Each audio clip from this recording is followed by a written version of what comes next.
Alright, folks, welcome back.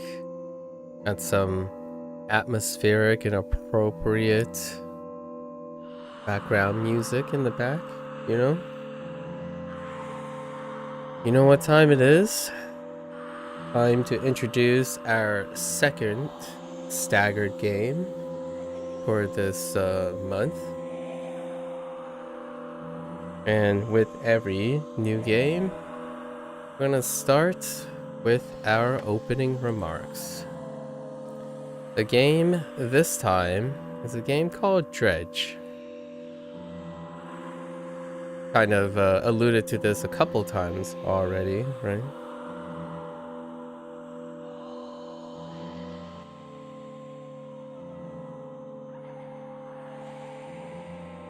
So, let's start with our opening remarks. Oops. Gotta make sure I don't write on the wrong layer this time. Okay. So, opening remarks. So I haven't came up with a clever name yet. Still working on it. So, opening remarks. So this game is developed by the group Black Salt Games. Wait, hold up. I gotta make sure there isn't an S in there.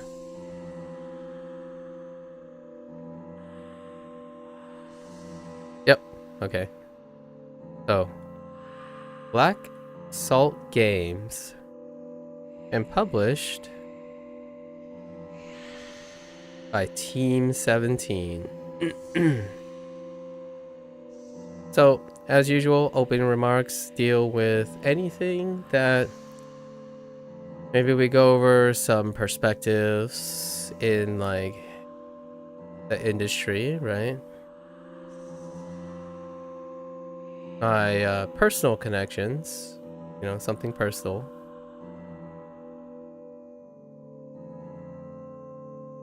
Some background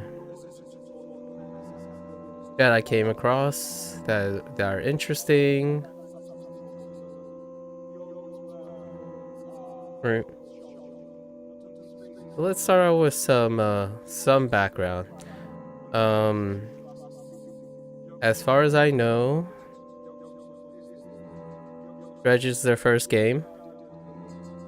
There isn't a lot about any names that popped up in this group. Perhaps in the future we'll become more familiar with some of the people at Black Salt Games. This developer hails from New Zealand, of all coincidentally. So this stuck out to me quite a bit. Let me double check.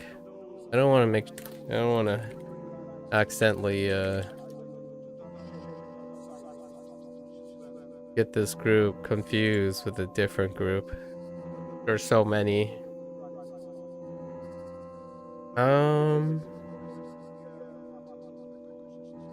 Yes. This is a New Zealand studio. And just as a slight digression why this sticks out to me is that of all the countries that I've been for a while, I've been in New Zealand for during third year of college. Bachelor's, right? During bachelor's, we studied abroad, or I studied abroad with some of my best friends I have today. I'm gonna say it's like 3 to 4 months. We chilled in I want to say the place was Hamilton? No, that can't be right. Right? Hold up.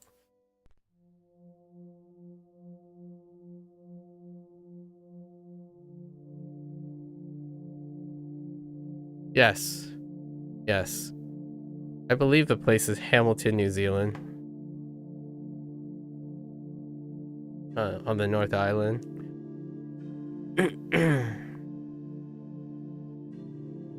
Right. Small world, I would say. As far as I recall, this is probably the only game as of recently that came from New Zealand. So that's kind of a nice treat, right? And I'm familiar with Team 17. Team 17 is again yet another publisher publisher of indies. And I feel Team 17 actually wears this kind of moniker on their sleeves. So one of the things is, I believe one of their mantras is indie devs that publish indie devs work, something like that. So like they are, Team 17 is also an indie studio, a group of indie devs who also go out of their way to publish other indie dev work. This falls in the same line as maybe a little bit less different, maybe a bit different from, say, Annapurna. Annapurna might be a slightly bigger operation, but usually this falls in the category that we typically refer to as publisher of indies. And obviously this is not a coincidence, since I do play a lot of indie games, quote unquote indie games. The reason why I say put indie games in quotes is because the current game that we are also playing is Dave the Diver, and we already went through a whole thing about Nexon Korea and Mint Rocket. Indie games in quotes. So Black Salt Games, I think the one thing that really stuck out to me when I was reading their like development cycle and lots of little tidbits about the game Dredge is they mentioned that they were the point of inspiration for this game. There were a few name drops that I'm very familiar with. I'm actually personally familiar with in terms of experience. And they were trying to capture like the inspiration was like I want to say like dystopian, like hard pressed, like dreary feeling, right? And the titles they mentioned was like Paper Please, which I totally get. Fantastic indie game, by the way, Paper Please. And Frostpunk, which I also played. So in both of these cases, it has a dystopian setting. Hard pressed as in like very gloomy, desperate, incredibly desperate and dystopian like, right? And then just dreary. So both of these, this is a natural disaster. The Ice Age. Wow, Paper Please is like I'm gonna say like a war political dystopian. So Paper Please, you're acting as immigration service, or you're a person who basically manages who gets to cross the border, right? And you analyze their papers, their immigration papers and identification papers to allow them to cross in what seems like a setting where there is political intensity and war in a fictional depiction of a country's borders. And then Frostpunk is natural disaster, Ice Age is upon us, and how do humans survive the Ice Age? which do still fill into political decisions and life and death situations, because you manage colonies. And that's kind of the thing that stuck out to me for the description of this game. It kind of gives that feeling too already, just from this, just all the pictures and whatnot that we see.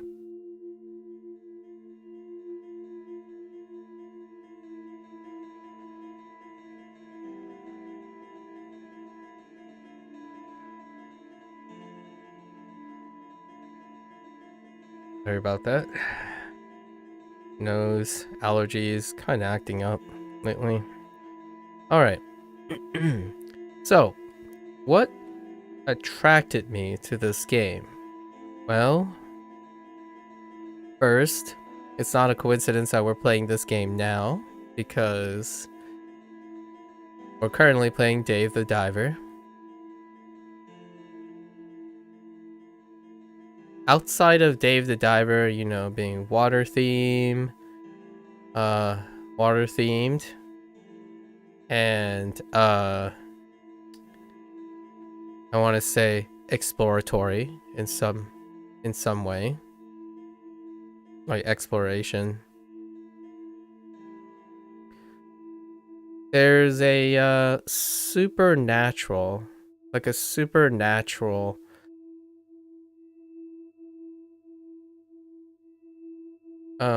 some supernatural slash paranormal, right?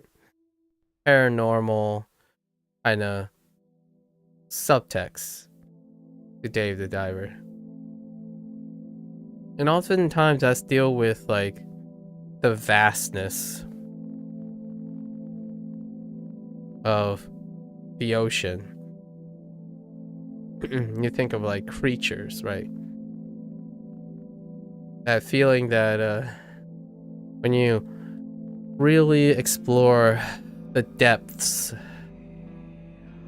of the ocean, you get this kind of foreboding feeling. Perhaps like monstrosities.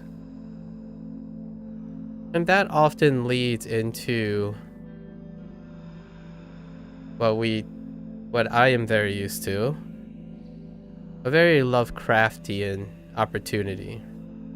And sure enough, you get this feeling to some extent to give that slight bit of tension, you know, and mystery. Maybe even a little bit of a dread when you're diving deeper and deeper in Dave the Diver. However, Dave the Diver is more it's bouncy. It has some it is offset by like a more happier tone, right? A more optimistic tone in its execution for the most part. So because of this like slight tension and mystery and Lovecraftian bit supernatural, Dave the Diver devs, Mint Rocket, very, very appropriately collaborated with Black Salt.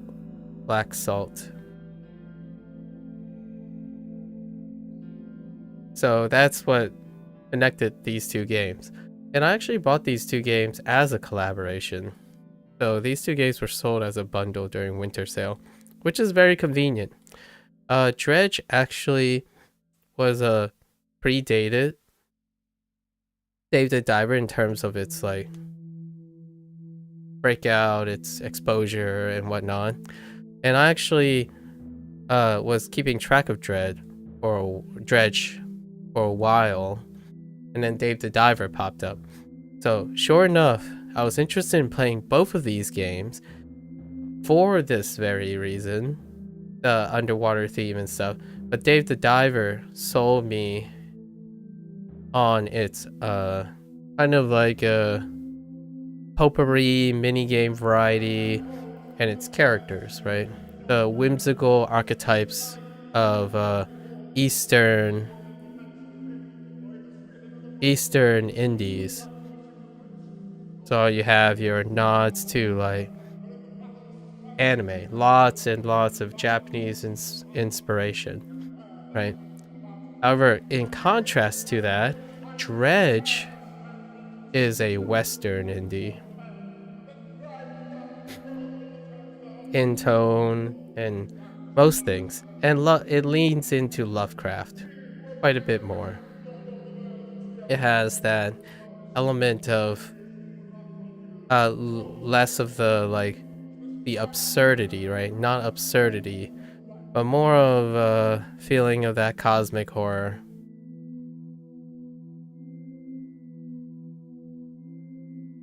And it's such a blend in of an East meets West kind of thing. Right? East and West collab. But sure enough, Dredge also deals with water, right? You're a boat guy. And what's interesting to me is how startling different they are, right? While it's still about a boat, you know, fishing is technically the connection between, like a big connection between Dave the Diver and fishing. But yeah, this game screams Western like Lovecraft, dark fantasy, which is in an total contrast with Dave the Diver, the Eastern whimsical, Asian inspired themes. So I don't necessarily expect. So one of the big contrasts you can have with this is there's lots of situational peculiarities and humor that goes to Eastern developers. This one, we're probably expecting more of a like an atmospheric thing. So now it's not about a band of extraordinary, like whimsical, like characters seemingly connected by a loose strain of circumstances. We're talking about more about like atmospheric lore, world exploration, like isolation, like looming, I don't know, loneliness, that kind of thing, which is very Western dark fantasy. At least that's the impression I get. And it's pretty awesome that these two indies collabed. So it's kind of I love, it's so much, it's so intellectually interesting to me when you have an East meets West collaboration. So far we haven't seen the Dave the Diver Dredge content, so we haven't really. There was a content update for that. It is not actually clear if Dredge has any Dave the Diver isms. As far as I know, there isn't any, and some people are, some of the player base from Dave the Diver, who happens to also play Dredge, I've been curious if there are going to be any like nods or crossover with Dave the Diver. Perhaps in the future, perhaps not. That's kind of neat. It's, to be clear, it's a collab. Dave the Diver has a collab with this game, not the other way around at the moment. And they were sold together, bundled together. So it's kind of neat to see two hits collaborating so soon, as they both are games of 2023.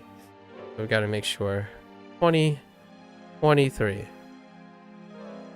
Actually, let me get the month.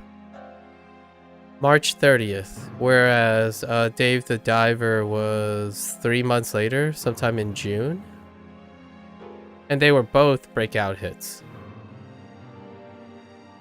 This actually there's a slight competition between these two games. When people when you're going on the social, when you go on social media, read about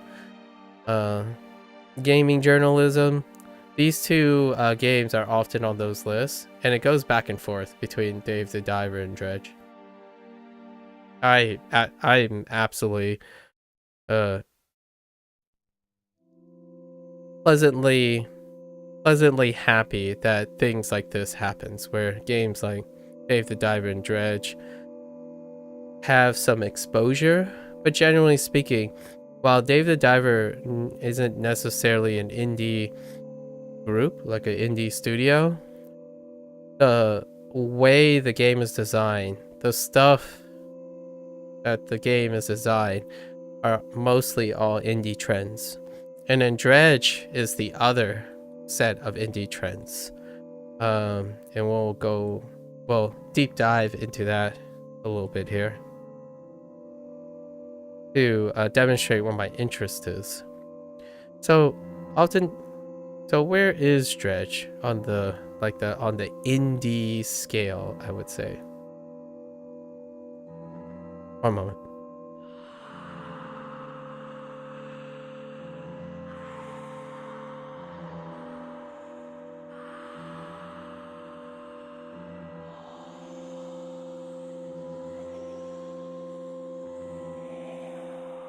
Well, so let's highlight a few things that I really am looking forward to, or looking to see what their take on is. So let's talk about mechanical stuff first. Being that this is probably a first title, I'm not aware of any other title under the name, and I don't know the history of like the director, if they have some bigger titles under their belt. So in terms of mechanics, generally speaking, exploration, right? So usually exploration is a very great place to relax some of the things. Like it's obviously not a dynamic action adventure game that has exploration as a secondary thing. Usually exploration, some form of exploration in this in this smaller subset of genre is a very great place to start.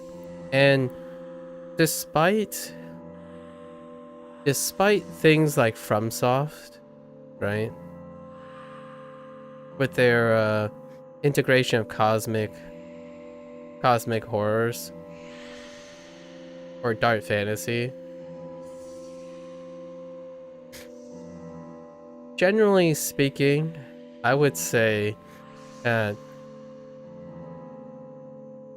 Lovecraftian things is sort of mainstream. Sort of mainstream, but still largely mainstream indie. I would say for every like Lovecraft thing, there'd be at least, like, for every one of these, right? I would say there's 10 or so like military stuff, for example. And then like high fantasy stuff. Right now, high fantasy and military, I would say, is a really, really high up. So we're talking about things like Tolkien,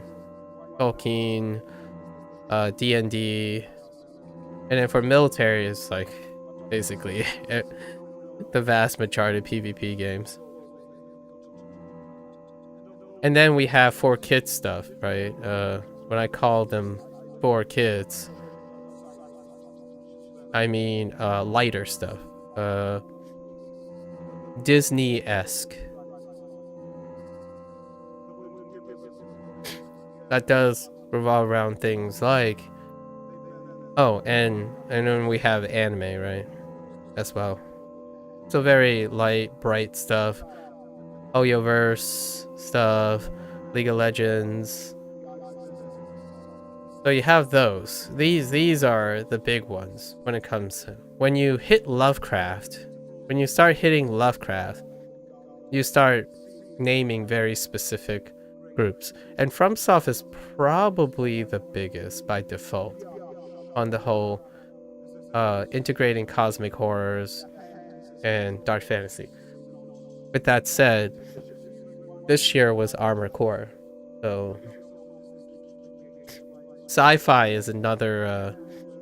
Sci-fi is largely another, quote-unquote, mainstream indie. Sci-fi generally is harder to sell, even with the powerhouses like Bethesda, you know, with Starfield this year and then Cyberpunk. They still only constitute, like individual games, they constitute a very small percentage. Like for every sci-fi title or a Lovecraftian title, you still have a gigantic margin for these ones. Largely, it's not, and we're talking about mechanically. We're not talking about like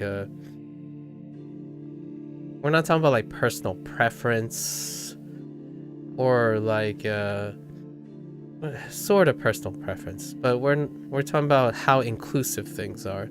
So these types of topics, like Disney-esque anime or like Japanese-inspired coming of age stuff with D&D and Tolkien, they're a lot more inclusive, as in inherently they strike balance. Oftentimes when you think of sci-fi and Lovecraftian, you often think about like very, very strongly like exploratory, isolated, wow, vastness. And usually that is not very well balanced with feeling happy or sad or having mixed feelings, right? This is like, this type of game, especially Dredge, what I'm expecting mechanically is the exploration is going to be tied with this feeling of isolation, dread, vastness, just lots of mysteries, but usually it's a foreboding. Like it's very desolate, mysterious, fleeting, just that type of thing, which you won't get from things like Dave the Diver. You do not get that from Dave the Diver or a lot of more mainstream topics. So in terms of exploration, that's a pretty niche like thing in the indie scene, in my opinion. And then other mechanics would be micromanagement. I think micromanagement is not necessarily a mainstream thing. In fact, the more streamlined management is, the better. So like inventory stuff, things of old, right? Inventory management.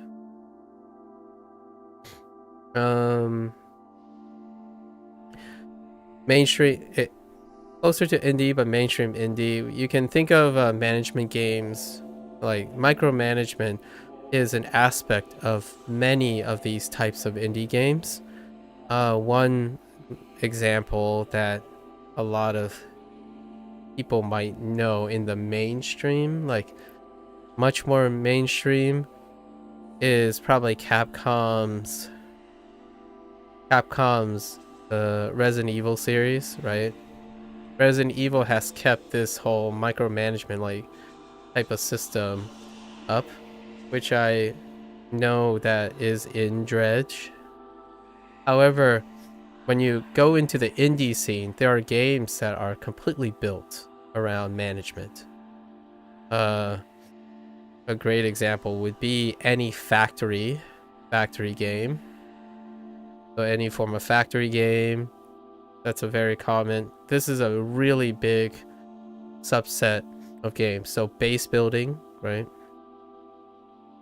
Base building is not a mainstream thing. Usually it's a tacked on like secondary feature of a mainstream game. But we can throw some shout outs to like Oxygen Not Included, right? And then you can go even harder if you're just like sweating, you know, RimWorld, Dwarf Fortress. But I think Dredge's appeal.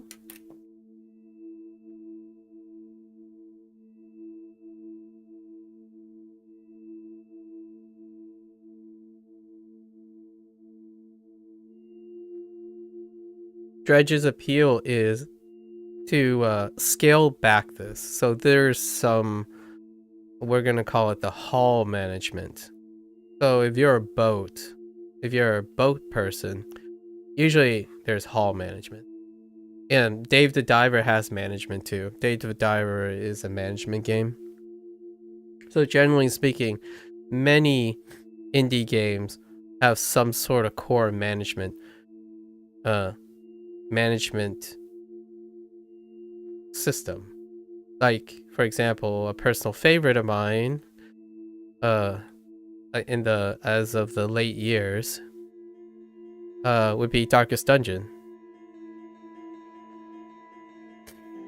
It has subsystems of micromanagement. It is also Lovecraftian, right? That's why I'm mentioning Darkest Dungeon right now, because Darkest Dungeon is also Lovecraftian. So all this stuff is not necessarily coincidental. There's a huge correlation between an exploratory game that is set in water or space to have a high chance of using Lovecraftian themes for the cosmic horror. Cosmic horror being both in the ocean and in space. There's a lot of correlations between space and ocean. And usually Lovecraft comes into play, right? Because of cosmic horrors. So for example, like, what's the guy's name? Like, Shog Niggurath? Or Shig Niggurath? And then, like, Cthulhu, right? In the ocean. I forgot. I forgot where Nyarlathotep is. But generally speaking, horrors in space and horrors in the ocean. And it's, I would even say Darkest Dungeon's probably one of the bigger gold standards that, or trend influence that kind of respawned and pushed a further trend into having indie games incorporate Lovecraft stuff. I mean, you can even go even looser, right? Like looser. Mainstream indie, largely indie, is still the Metrovania genre. Like, gone are the heydays of Castlevania and Metroid, right? Even if you think about, oh yeah, there was a recent Metroid game, Metroid Dread. That's kind of funny because it's called Metroid Dread. Or like other Castlevania games like Bloodstained. those are all still indie by like extent compared to their parental publishing things. Like if you're thinking Nintendo, like Nintendo published this, it wasn't enough to trend Metroid. Like relatively speaking, it's even in Nintendo's scope, it is a fraction of Mario and Zelda. I mean, Zelda's even the lesser one. Like we're talking about, you know, Mario, Wonder, and Smash still, and all the other titles. Usually these things are pretty low. And when you think about this thing, another like slightly Lovecraftian inspired thing is Dead Cell. In fact, Dead Cell also made their own Castlevania collab. And if you look at the elements of Dead Cell's design and stuff, a lot of it is still Lovecraftian. And it's worth mentioning about this stuff. Roguelikes, we also have to give a nod that roguelites tend to have management. Not to the extent of inventory management or things of RimWorld, but you have to build. There's build management, right? You need to know probabilities, maintain your items, build skill picks, and whatnot. Dredge actually did not go the roguelike route. However, the way it's presented, it's like a short session game that's very close to what builds the foundations of a roguelike game.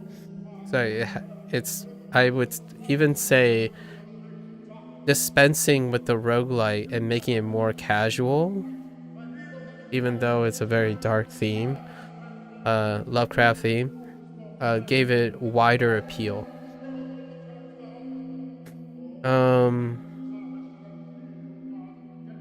So it's a management game with exploration, right?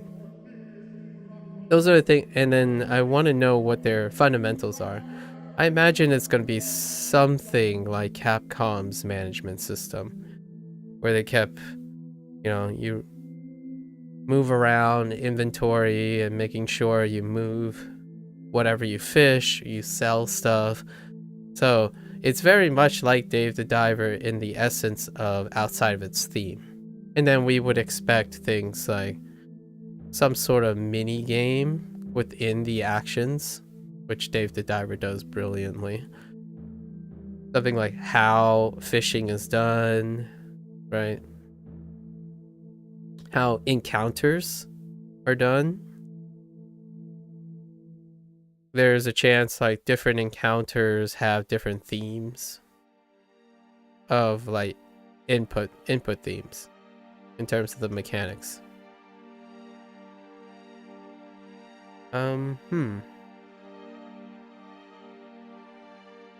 Yeah. When we talk about the theme, right? Let's move along from mechanical. Let's talk about like story elements or perhaps world building.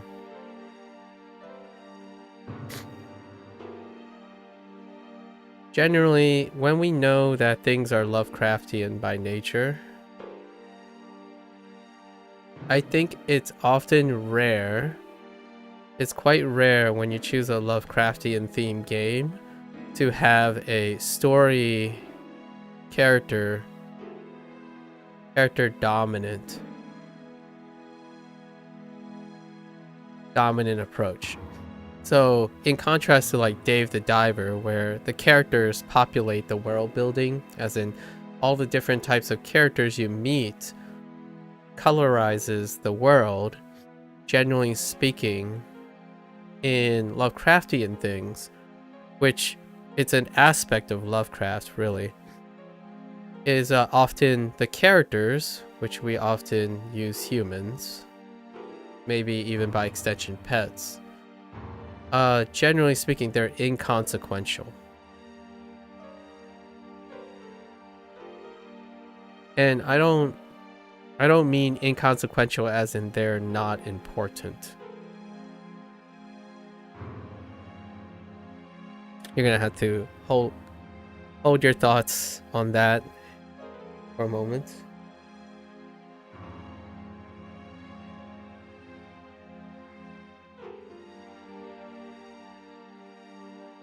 So, like, hear me out here.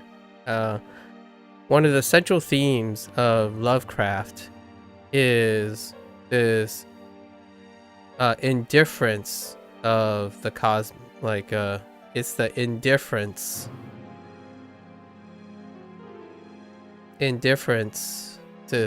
of like a higher power, like a bigger being, you know, like a bigger powerful entity of which humans populate.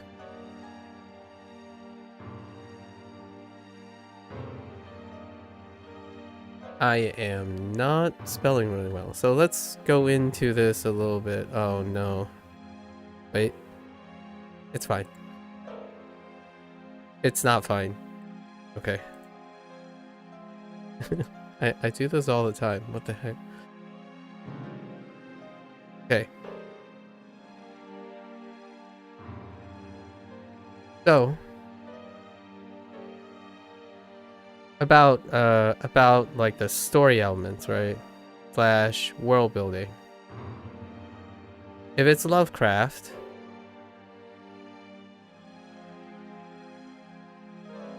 oftentimes, especially I would say Western design, which I would say New Zealand, a group like New Zealanders tend to be of Western design. To achieve this Lovecraft thing, this Lovecraft theme, one has to feel small. Like the thing, the person, like the first person, right? The player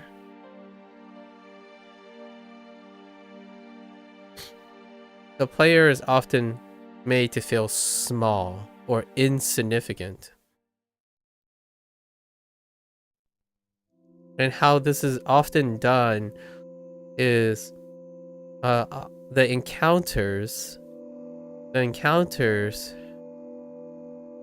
are big, ever present, right? One might even say dangers at every corner. But the thing about these encounters is they're indifferent to you. And they're indifferent to the player. As in, the player is insignificant in the grand scheme of things.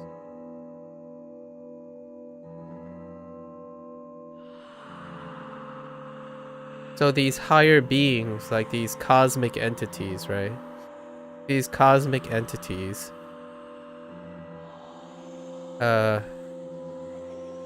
isn't going around chasing you down per se. They're not like villains. These cosmic entities aren't villains. They just go about their way, like go about their business.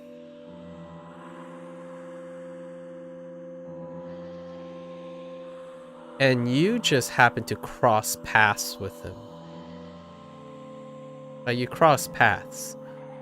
And these beings tend to just be destructive or like chaotic. And you just happen to be there occupying a space, and they might do something that you don't like, but they're not really overly concerned with you. So how is that effective in an exploration game? Well, naturally, when you're just witnessing things, right? You're an explorer. And often what you see is you observe. Sometimes you get caught in the crossfire. But you're really an observer. And when you see these horrors, right? These cosmic things, cosmic horrors, you get a sense of being small and insignificant. But the thing about this is it creates mystery. You get to live and see, witness, horrors, or just incomprehensible, I would say incomprehensible awe and dread. And that's kind of the big thing about Lovecraft. You're a human being. There's a higher order, there's higher beings, cosmic mysteries that you can't comprehend, but it leads very well to an exploration game. Because what you see, right? What you see have many meanings. You don't really know what they are. That's why they can have many meanings. It makes you feel different things, right? Different emotions. There's very different emotions. But ultimately, your world building,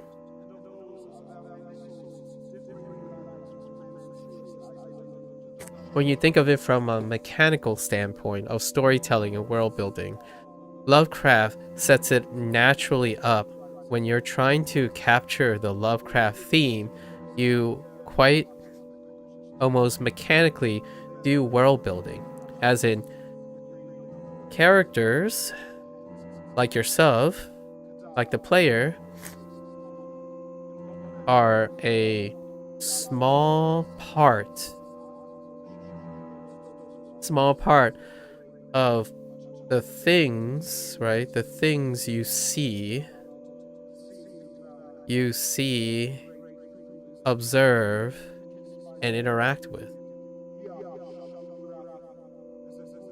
Sometimes you don't interact with them at all. You just observe them. And that is world building. That is the mechanics of world building. If you're ever wondering, if you're playing a video game and you ask yourself, do you feel like the main character? Or do you feel like a NPC in a world controlled by main characters? If you're the main character, it's a character-driven game. Obviously. Everything revolves around you. Lovecraft games tend to be not that. Lovecraft games tend to make you feel like an NPC. You're a person wandering around, and there are just these higher beings that know what's going on, and you don't. And you're here to witness their stories. Oftentimes, like from a personal standpoint, I prefer this more. This is what I call the role-playing experience a lot of times, which is not the same as those who call this the role-playing experience. Like, I get the attraction, and typically I would say there's a deep cut in here where it's often a West meets East stereotype. A lot of times. Like, for example, when you play a visual novel game, right? You are participating in a role that has a very restrictive storytelling. As in, when you assume this character, it's not guaranteed that you can change the character's fate.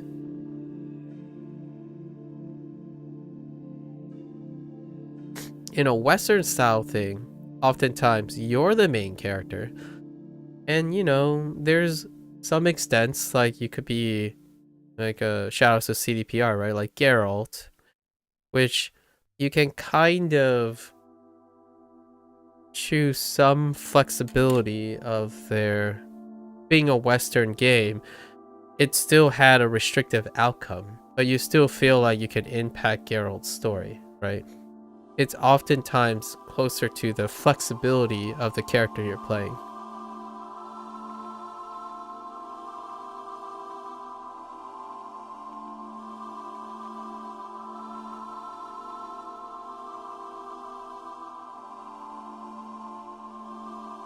But for every Geralt, there are what I would call character choice, right? Wait, why is my pen? Oh, character choice. So usually Western design lean closer to incorporating choices. Things like Bethesda games, right? And BioWare games, where yes, you are still occupying a role, but those roles must accommodate enough choice for you to feel like you can alter the path of the character's fate. In the East, you're often going for the trip of what the character is destined to do. Like, what this happens is there's a balance, there's a trade-off here. Oftentimes, stereotypically, East, where you have a character that is shaped by the world, they can more tightly build a world and a story around the character. Like, the character is very more easily or efficiently managed as a product. While when you head closer to the West and their emphasis of choice, you get to a point where it's a really difficult task to be able to build enough dialogue in a manner that can accommodate a coherent game. So if you ever think of Bethesda's characters and their dialogue, they feel less and less focused, less and less specific. And I like to think that one of the few exceptions to this rule a lot of times, or like a good balance of West and East, is often a Lovecraft game. Because a Lovecraft game, you're already inherently a character. Like in a Lovecraft game, you're already occupying a role, right? That is shaped by an existing world. So, yes, you're going to try your best. You already have the flexibility of action as the character. However, in the context of the world, in a Lovecraft world, oh there, Luna. In the context of the world, you are fated to be insignificant compared to the higher powers, the cosmic powers. And this has an element of East, while you have West design in this context.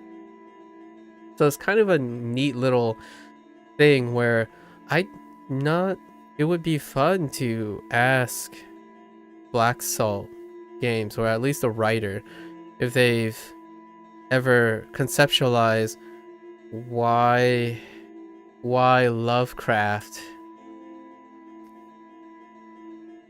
is a very trying to capture Lovecraft is almost coincidental, or they are intentional about it. that kind of blends this idea of being a world building game, which by the way is very indie right now, and then making it so that they can focus on mechanical things with the actions that they can do, which blends a lot of Western designs. So oftentimes, if you even comparing Dave the Diver, right? Dave the Diver with Dredge, Dave gets told what to do. All the stuff that Dave does is scripted, right? He is shaped by the world's demand. The writers use that to their advantage by building a cohesive ensemble of characters that rope Dave, the character you play, through all the events. And that builds the world. It builds his circumstance. In this game, I would imagine, being from a Western developer a lot of times, it may not be true. These are the things that I'm looking for to see if they spun it in a different perspective or do something different. Those are why this is interesting, right? The trend for Western developers is often that you get the freedom of action.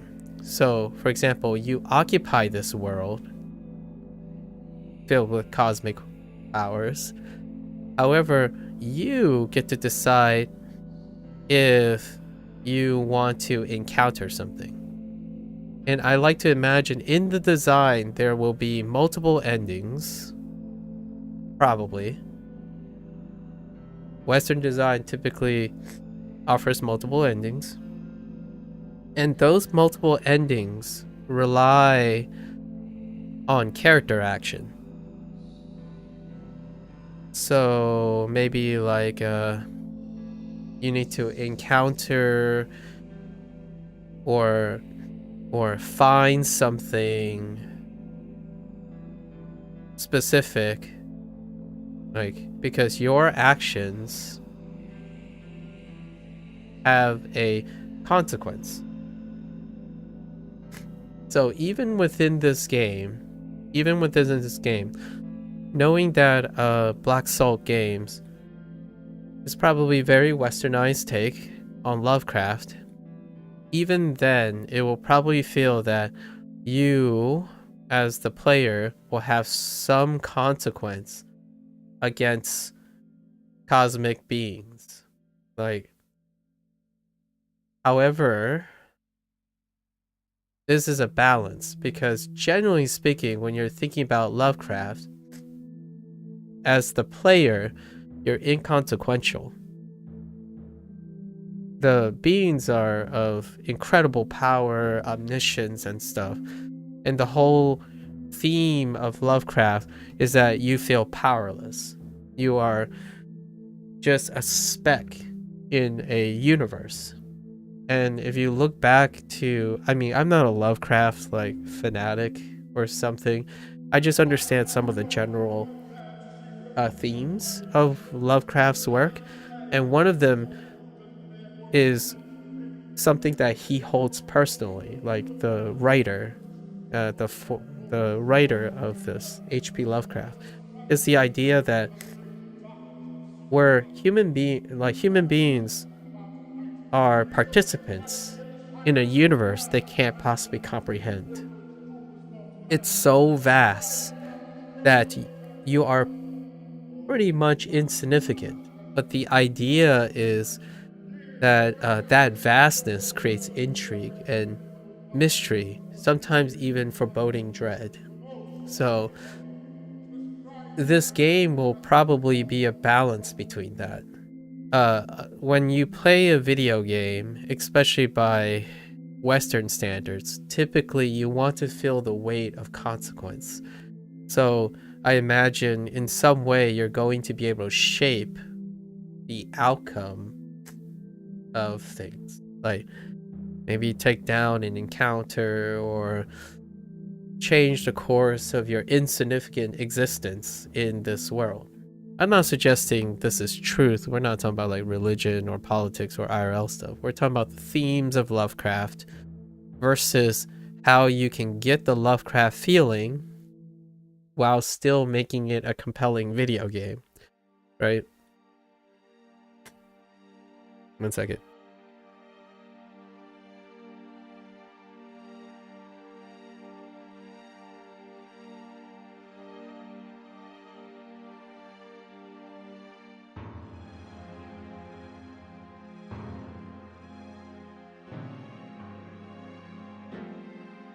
It is very, by the way, I would say Lovecraftian games, one of the aspects to make it like a like this game is you're always in an uphill battle to really capture actions and consequences, right? To really get that Lovecraft feel, you're always fighting a losing battle. And oftentimes what draws, at least in my opinion, what draws sort of mainstreamy indie lovers like myself in a smaller group, this constant fighting a losing battle is one way to create that satisfaction. The satisfaction when you finally win your small battles. So wins become extremely rewarding.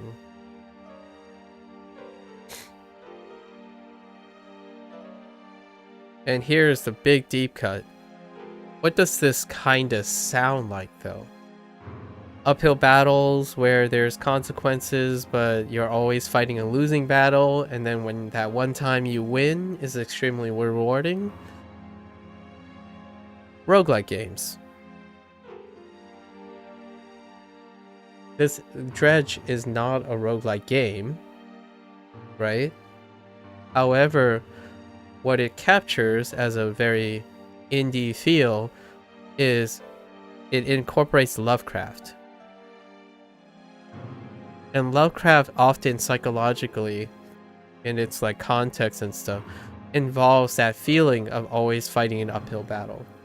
A roguelike's biggest attraction in the indie scene is just the idea that when you start a game, you always feel like you're heading uphill. Right? You're overwhelmed, you constantly feel like you're not getting ahead. But then, when you start fighting losing battles over and over again, you eventually get rewarded with the satisfaction of winning the battle. And then everything else is history. However, I think Dredge will probably still stick with making you feel like you're there, you're an observer. So you don't really have to... You're not there to win, per se. You're there to witness. And for me, when you're not there to win, right? As in make the world about you.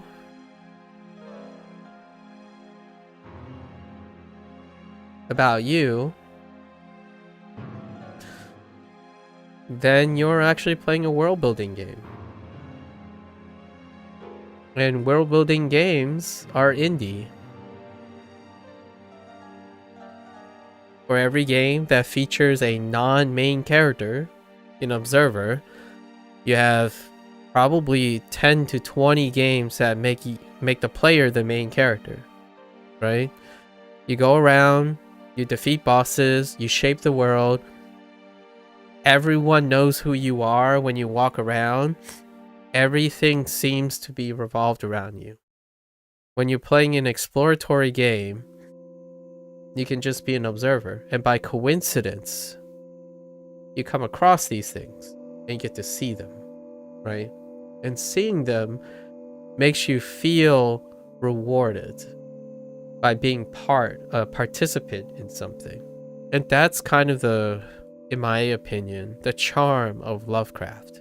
When a game designer, when a dev group decides to choose Lovecraft, inherently, even if they don't think about these things, in my opinion, when they try to make a Lovecraft game and capture Lovecraft's mythos and subject matter, inherently you're going to feel like an observer, someone who just comes across things, and coming across things breathe consequences and meaning to your life, but you're not shaping those meanings. You're not a person, you're not a entity that is actively trying to save someone or have a motivation to change the world. You're basically either surviving or, in other words, just trying to exist. And just trying to exist feels very empty a lot of times. It feels hollow. And that's kind of the dread of Lovecraft stuff. Like, no matter how well you survive and exist, you are so small and insignificant to the things you witness. And oftentimes I kind of empathize with that. I love being an observer. I'm kind of an edgelord though, in terms of balance. Since there's so much main character stuff, like just main character role playing all the time, like the westernized main character role playing, like, yeah, you know, just because this avatar doesn't have a voice, it's my voice, and then, hey, if I have to play through a story, I better like the character first because I'm the main character, that kind of thing. There's a lot of that. So when you hop into the indie scene, you naturally have less of that.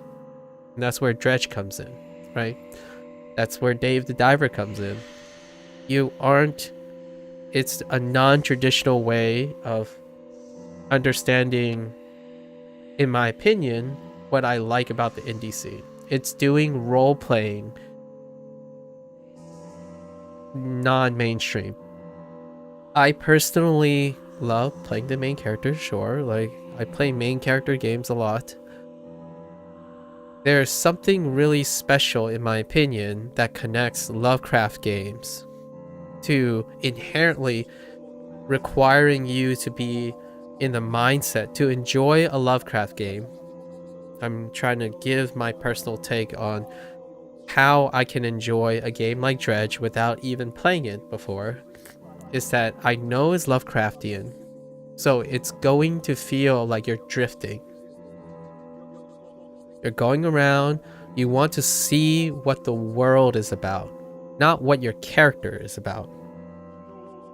So there's going to be less of that. The person you play is ironically kind of like those creative character games. You're there as a template. You're someone that's observing. However, that's where the similarity ends. In a mainstream game, even an empty character avatar, your actions will greatly change the course of the world around it. In Dredge, I would say the idea is you're going to see these things happen, and that's just it. They happened. Keeping in mind that there's probably some character action consequence because this is westernized. I imagine they'll give you a sense of feeling that if you solve this, maybe you averted some sort of tragic event or something. But in most cases, exploration games, especially Lovecraftian games, you are powerless to change the course of anything.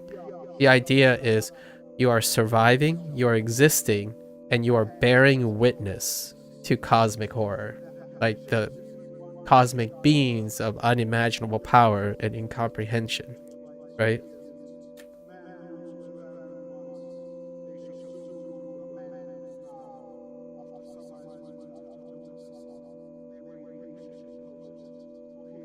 And we'll see how far Black Salt Games take the Lovecraft feeling. I mentioned earlier, right, about FromSoft, right? And when people talk about, like, say, Bloodborne, for example, it strikes a great balance between Western. I mean, FromSoft is a Japanese studio, so the reason why I use FromSoft is, I'm not saying all West in developers do this, all East developers do this. It's usually a balance. They tend to do this. There are greater degrees, but for everyone, there's some unicorns. And FromSoft has done this from East to West thing pretty well, in my opinion, in introducing it in Bloodborne. But in the end, Bloodborne is stronger to the West in terms of Lovecraft design. That makes it more popular, because it's gravitated towards the main characters more. So yes, the East side, there's a lot of lore, mythos, things that your character doesn't actually change, right? If you really dive deep, I'm not a FromSoft like fanatic, someone who deep dived into Bloodborne and stuff. I know enough that the mythos of Bloodborne is not affected.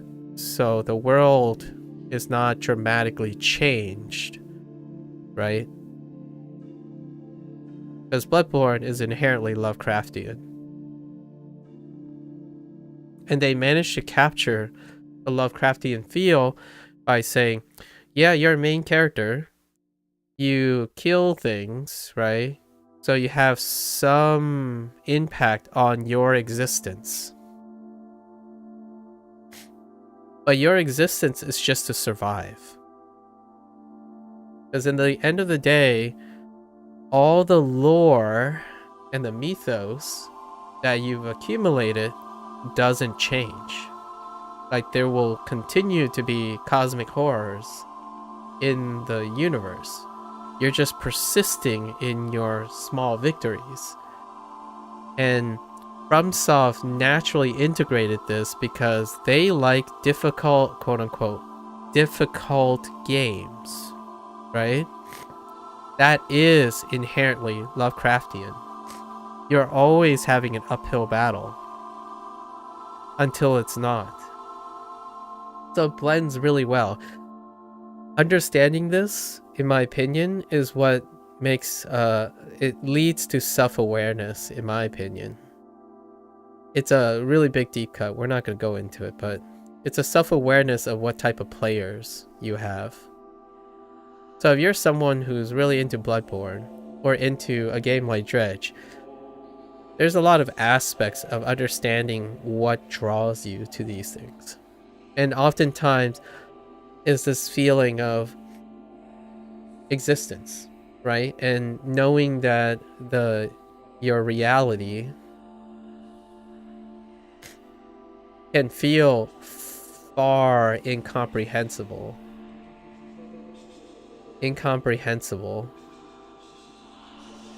However, you still survive and learn and observe, even though it can end up incomprehensible. What does that kind of sound like? Well, I have a science background. What do you usually do? You learn and observe, even though in your lifetime it might be incomprehensible.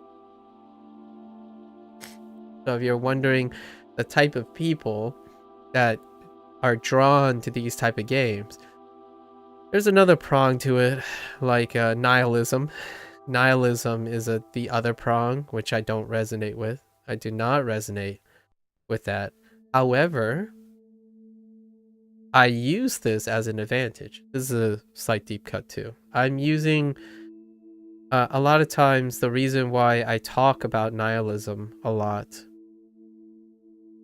because this is where young people self-select into.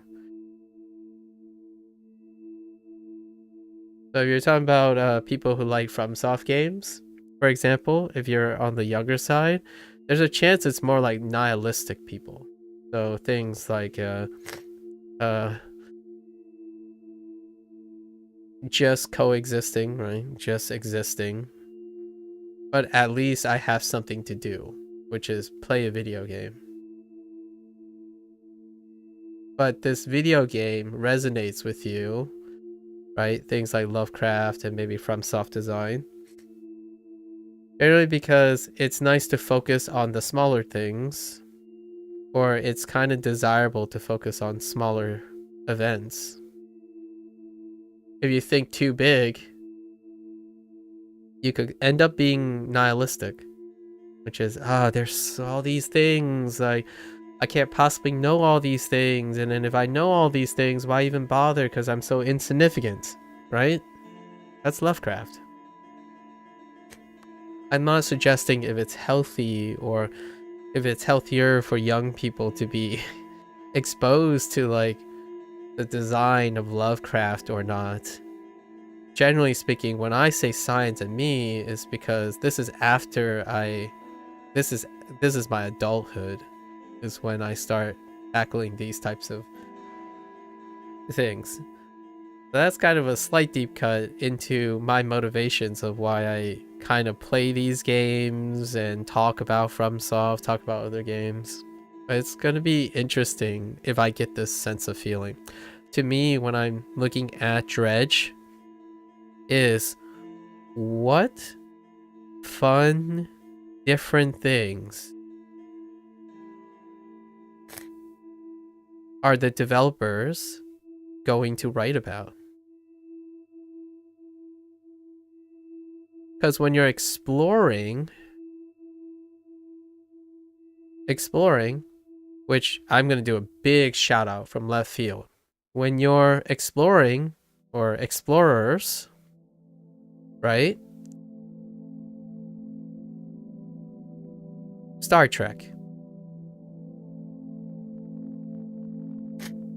What is the prime directive?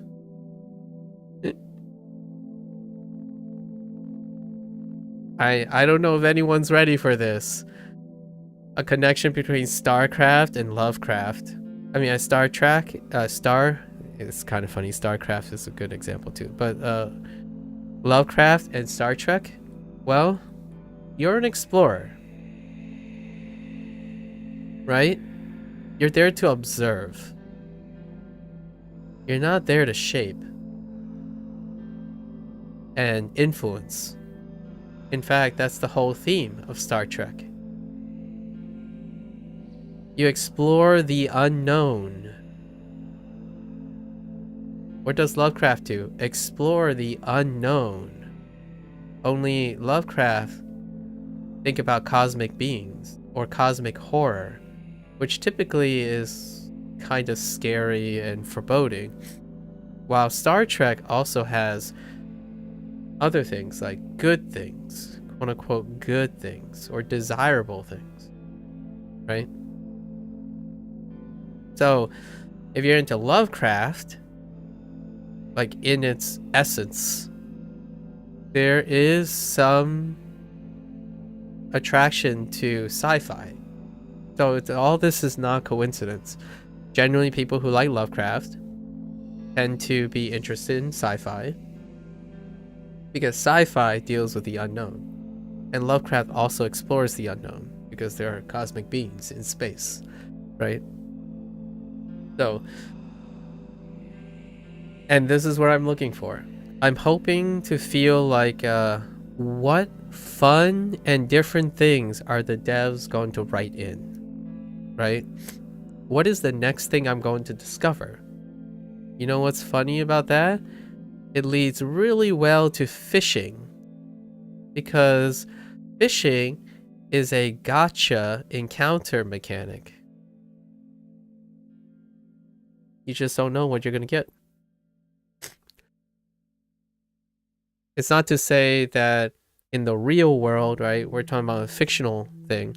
In a real world, like if you're a fisherman who knows to efficiently fish specific things, that's fair enough. We're talking about fishing in the sense of figuratively.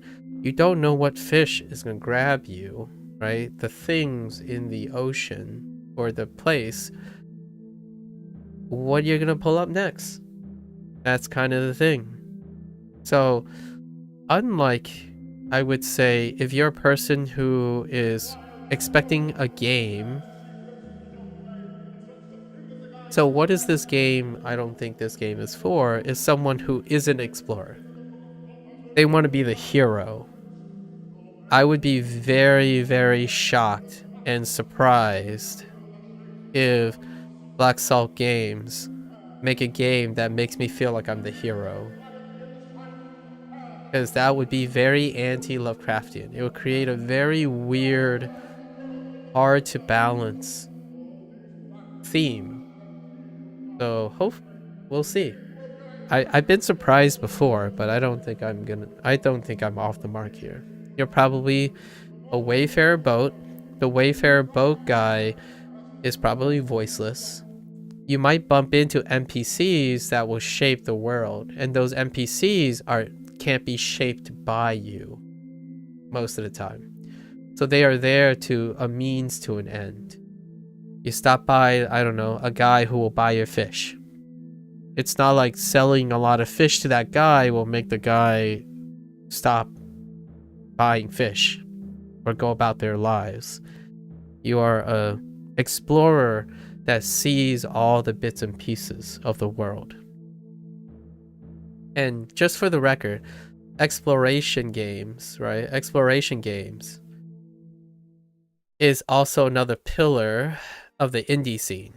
Next to like roguelites. I know these aren't necessarily mutually exclusive. They're not mutually exclusive, but these are, exploration goes along with like puzzlers, roguelites, and if you're thinking about themes, Lovecraft, sci-fi, these like Lovecraft and sci-fi allows one to make a lot of puzzlers, roguelikes, and integrate these things. Or surrealism. Surrealism is another one. And we hit upon all of these, most of all of these. It makes it very convenient for an exploration roguelike puzzler. What is roguelike? It's exploration and puzzling. I'll let whoever wants to think about that. How do you solve puzzles? You bootstrap a lot of times, and you explore solutions. A lot of these contexts, if you boil it down to the core thinking loop and experiment loop, right? Like the experience loop, generally these are very tied. They're heavily tied together.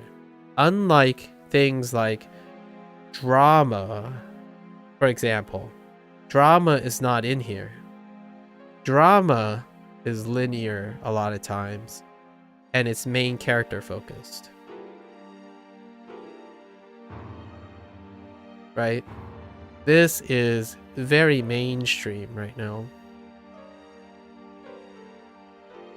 Things like that. And then there are game types that are even more than that, which is like PvP, which is... we're not even the scape of PvP when it comes to indie games most of the time. So anyways, those are my thoughts, and I'll be looking for them. My main motivation is this.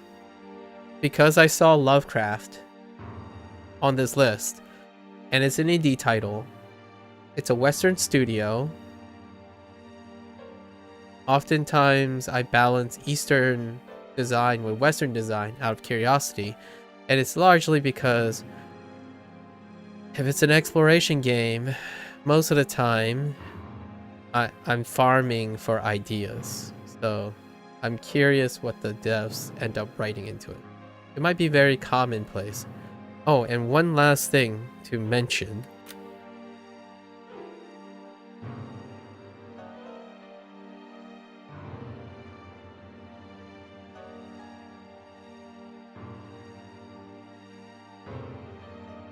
Alright, my nose is like Oh, my nose is running like crazy. One last thing to mention is that it's also not a coincidence that Lovecraft is the theme, because Lovecraft is largely public domain. There is one, like, facts, sort of, about Lovecraft. Public domain. And we'll do one last digression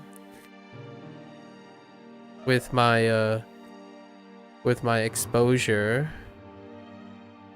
What the heck? Hello?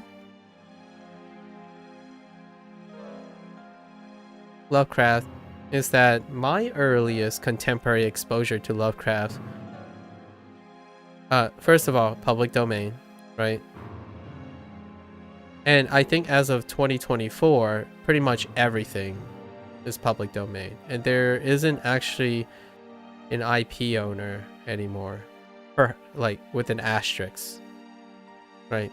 IP owner for things like, you know, Cthulhu, Niarlo, right? Kagos, things like that, right? All these things, they're public domain, so there's not a IP owner, no IP owner per se. And my exposure, as a quick thing, is I believe the resurgence, I will say the OG trend of Lovecraft, like resurgence, I would say, because Lovecraft predated, quote unquote, modern gaming.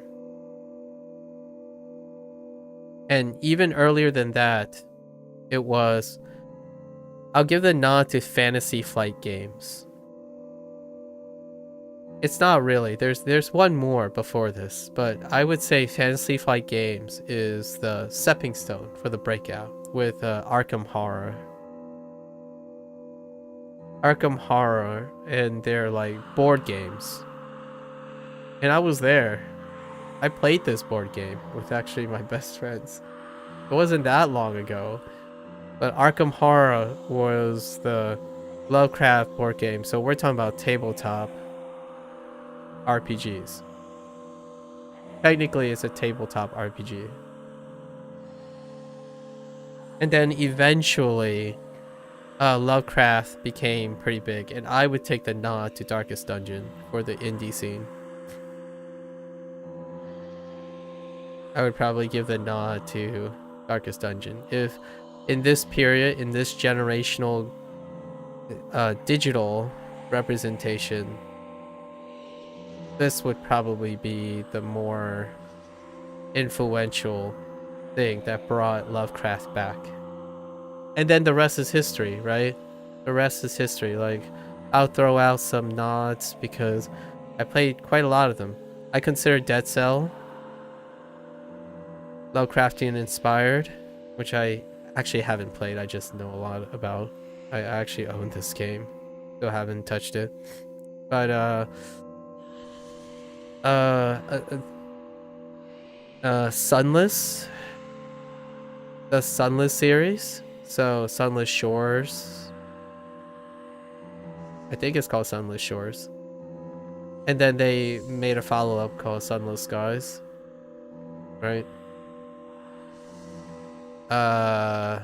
I played Darkest Dungeon, of course. Even like,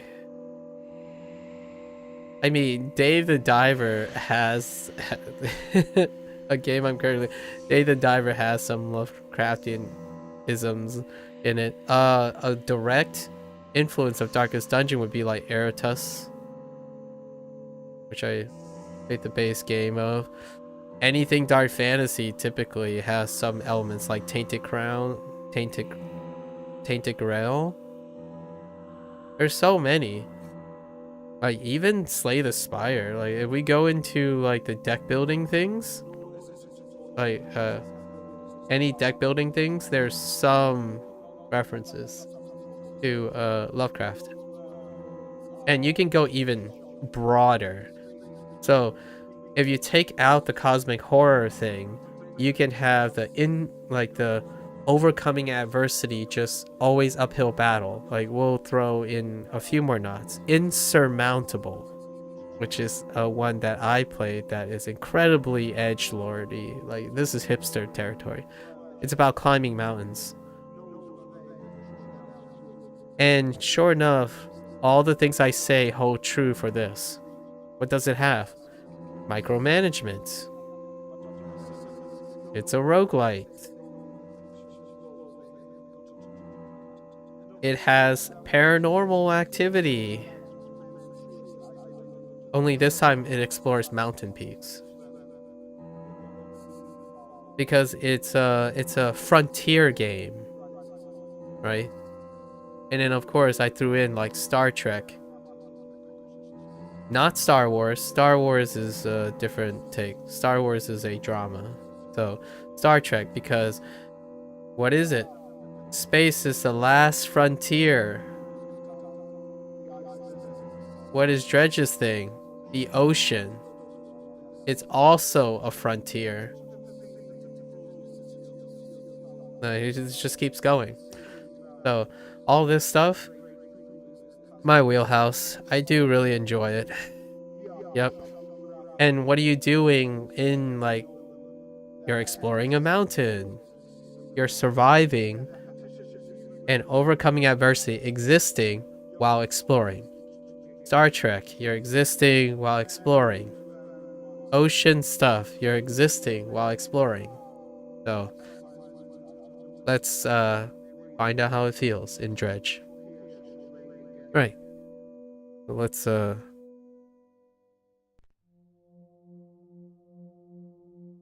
wrap up. Closing. That's the end of my opening remarks about Dredge.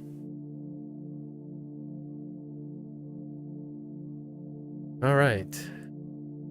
Let's hop into the game.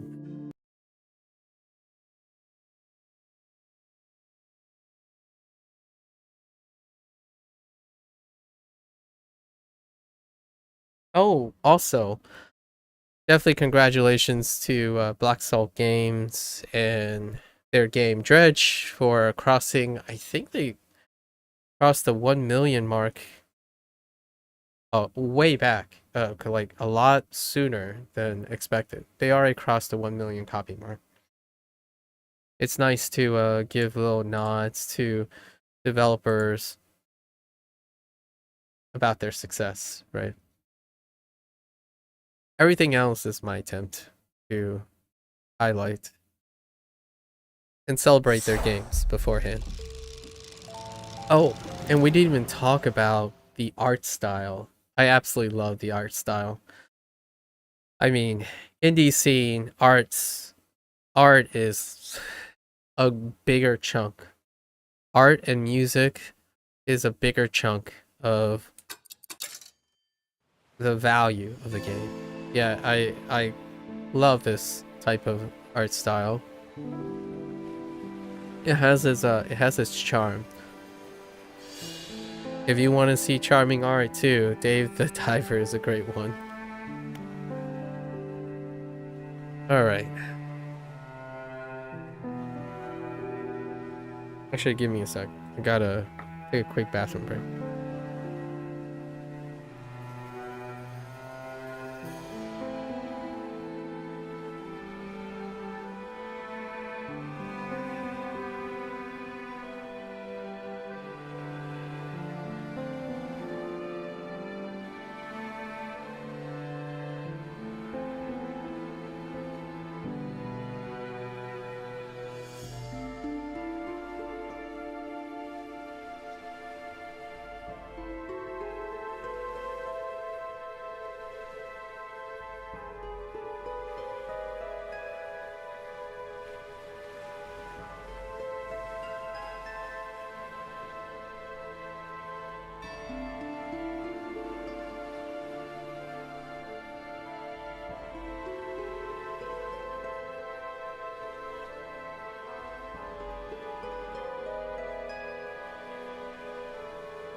I also resisted mentioning the whole connection between space and the ocean. You know, whales in the sky and whatnot. Like imagining space like the ocean kind of deal. All that ties in with Lovecraft as well. All right.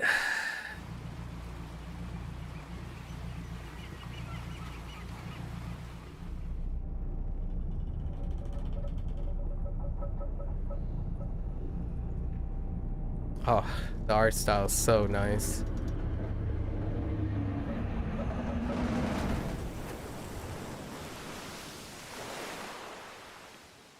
Okay.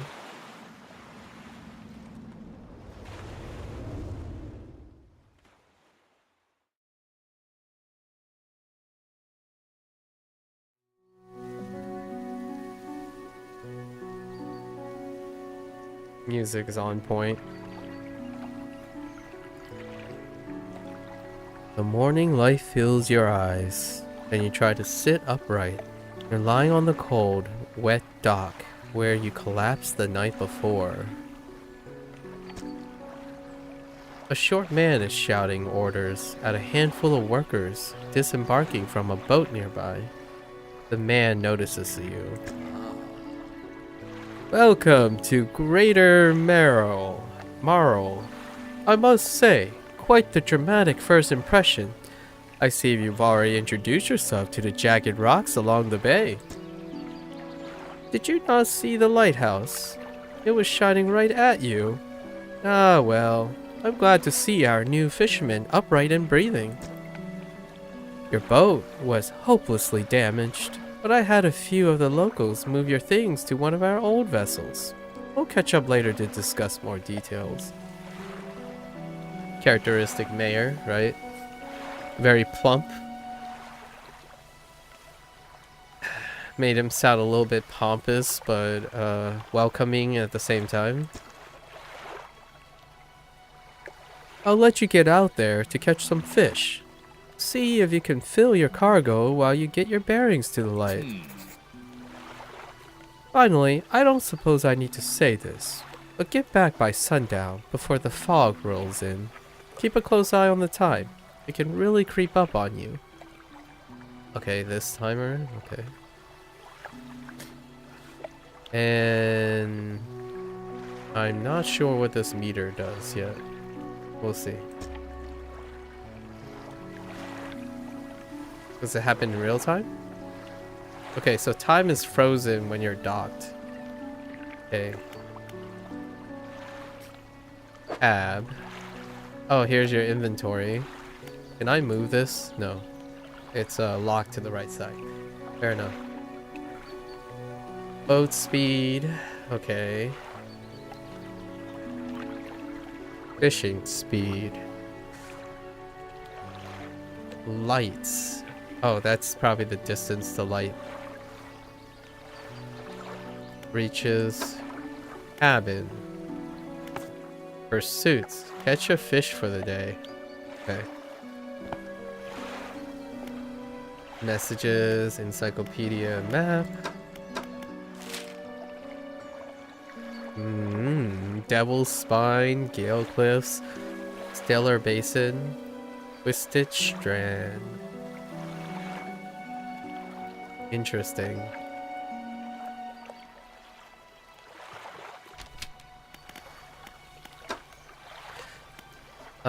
I have a basic fishing rod, sure.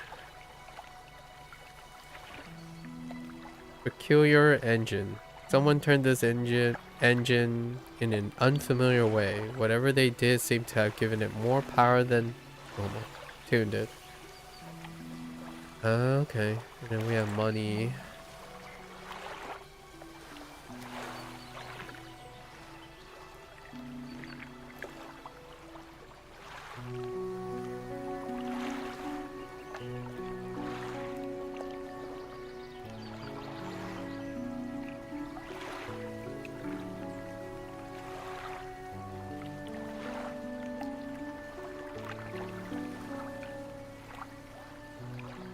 Okay, so let's undock.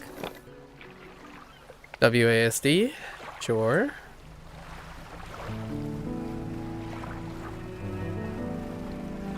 Rotate camera with mouse, sure. Adjust height.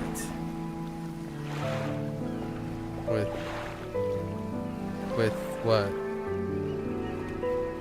It kind of looked like the mouse wheel, but I don't see anything changing. Oh. Oh, as in up and down. Okay. Move to a fishing spot, look. Move to a fishing spot, look for splashes on the surface, then press F. Okay. And it looks like time doesn't move in real time. Yet. Oh. It moves based on my movement. So as long as I'm not moving, time doesn't advance. Fair enough. So it's working on literal movement. Right click seems to be the light, so let's go here. F. Disturb water. Dock medium. Okay. Oh. Press F. Ah, okay. So they use a radial timer. That's cool. That's really aesthetically pleasing. I like the round, using a round thing as opposed to like a bar and then having it flip, you know, like, or have a single bar and go right then left and right and left. The radial thing is very pleasant. Okay, so you can fish multiple times. Yeah, sure.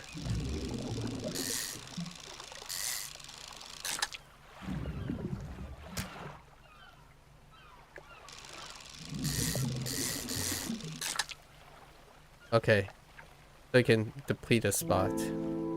Very right, easily actually. I'm curious if you need to leave a spot populated or not. That would be an interesting detail.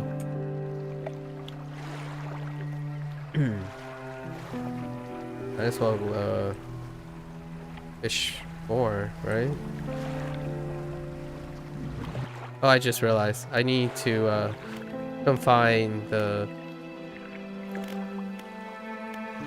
There's a lot of accessibility functions in this game. The turning is too not sensitive, so I need to confine my cursor. There it is. Okay. Shallow, you don't have the right equipment.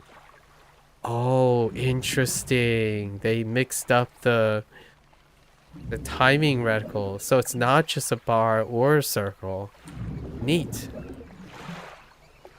I already like the gameplay loop.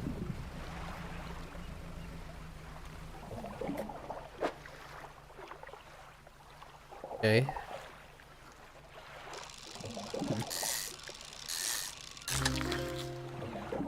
Blue mackerel.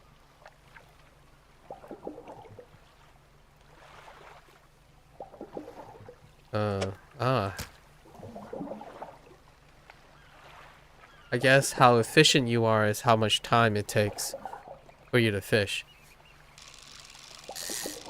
Because you auto pull up anyways. You auto reel in stuff.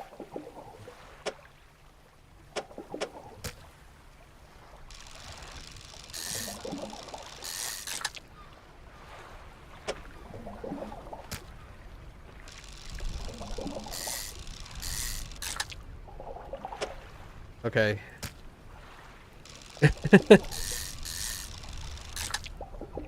I think I'm gonna end up overfishing. It's fine. Time only advances when you're moving and fishing, yeah. Sure. Let's go over here. Oh yeah, and then the little radial thing is telling you when the sunset is and what time of day it is. Select items.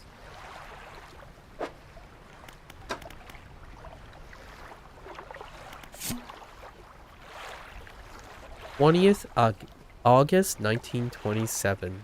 Oh, you know what? That's a fun little thing that I don't know if Lovecraft people, I don't know if casual players will know this, but 1927 is the year of one of Lovecraft's tales. Like, that's not an arbitrary year. 1927 is a very important year. Morning of the second day of the honeymoon, and our first day proper. Today we're sailing around the islands and inlets at the back of Greater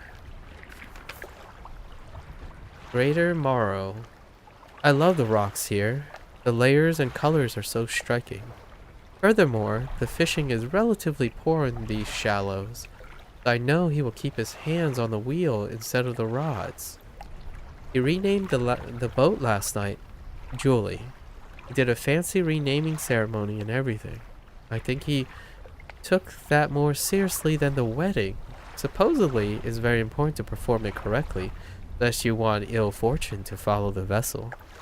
He wanted to throw away everything with the old name on it. I kept the keychain. Ocean's Riches was a good name. I think he has prepared a surprise picnic lunch. I can see the basket half hidden, stuffed under a blanket at the front of the cabin. I love it when he tries to be romantic. Looks like a special partner to a sailor. Cute. Little vignettes, little vignette like messages of NPCs, you know, populating the life around these waters.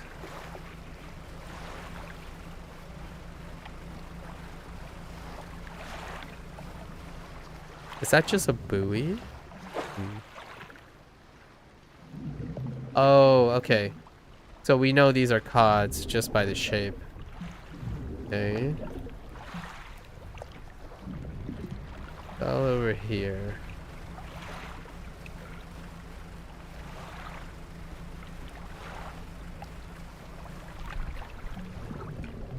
Don't have... I see. That's an interesting circle.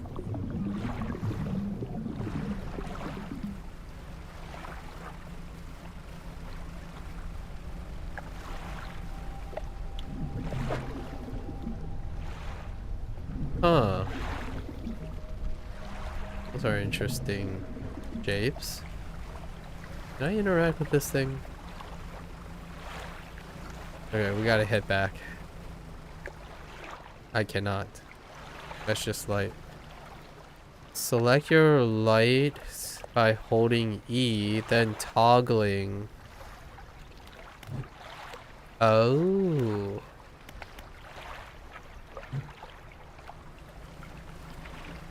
Oh. Like this?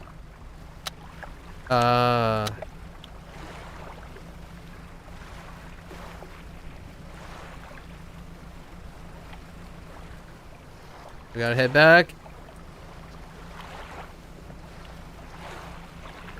That eyeball, though. Okay. Alright. It's fine. In exposure to fog and other things increase your panic. Bright light and sleeping will reduce it. Okay.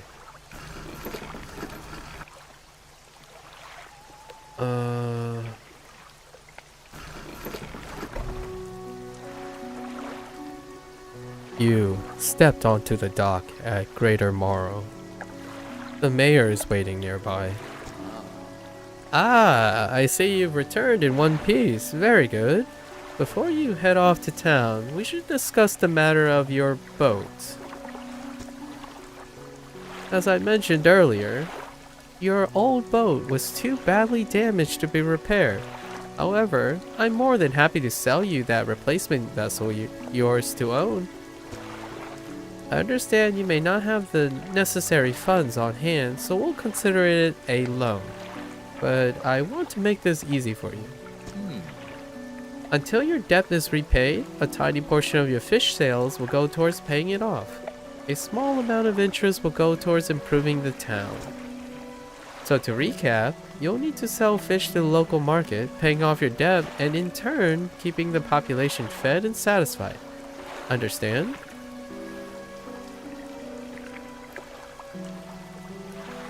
Where do I sell the fish? That's a good question.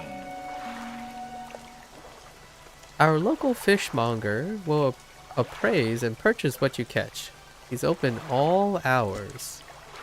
Off you go then. Sell those fish while they're still fresh. Wait. Did the fish... Is there a timer on the fish? Huh. Ooh, I see a red little, like, indicators. When I was looking at the option function, there were red, like, pillars. There were choices of colors on how to emphasize, like, events or encounters.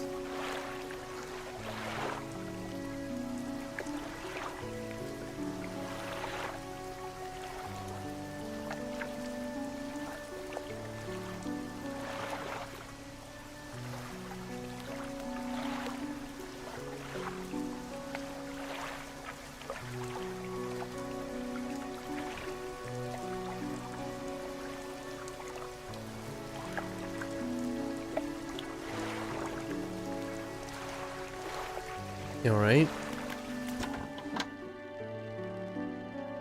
You enter a squalid shack on the fringe of the marketplace. The familiar smell of fish fills the air.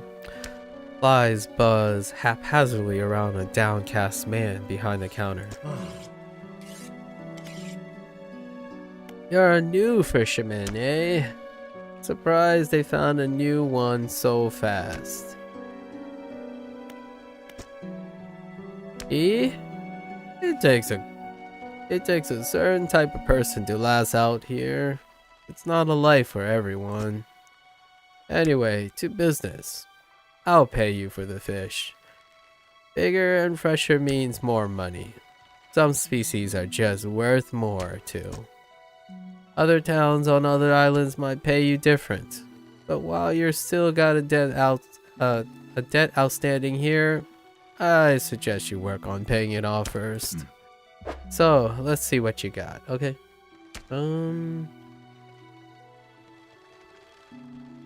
Okay.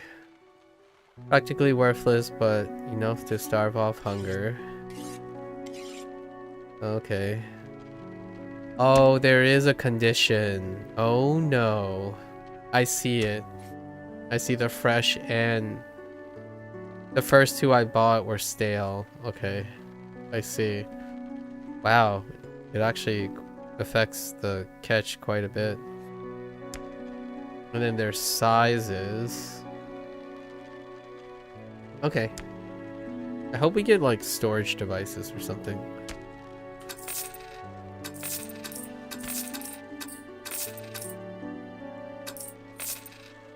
There we go.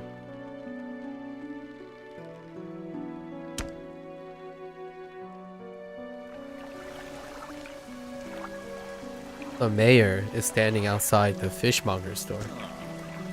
Excellent work. I have no doubt you'll be able to provide for this town. Look here, I found this down by the docks. I'm sure someone like you could make something out of it. Why don't you take it?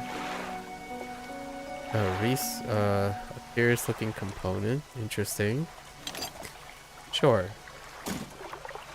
Oh, one last thing. Our local shipwright mentioned she might be able to make some modifications to your ship. You should pay her a visit. Okay.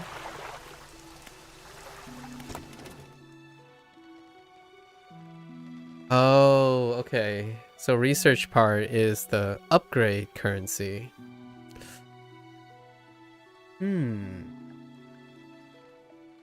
Okay.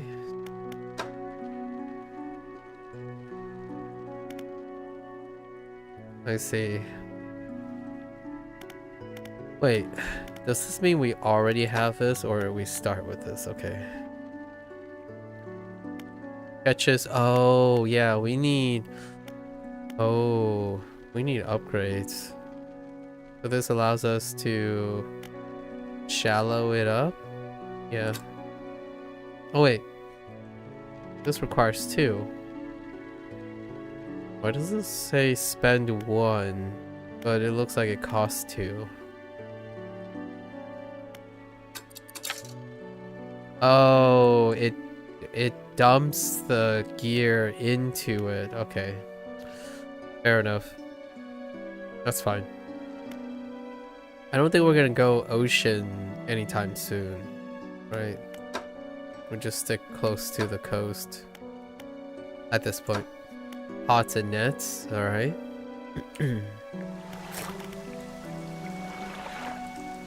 How do I know my panic meter?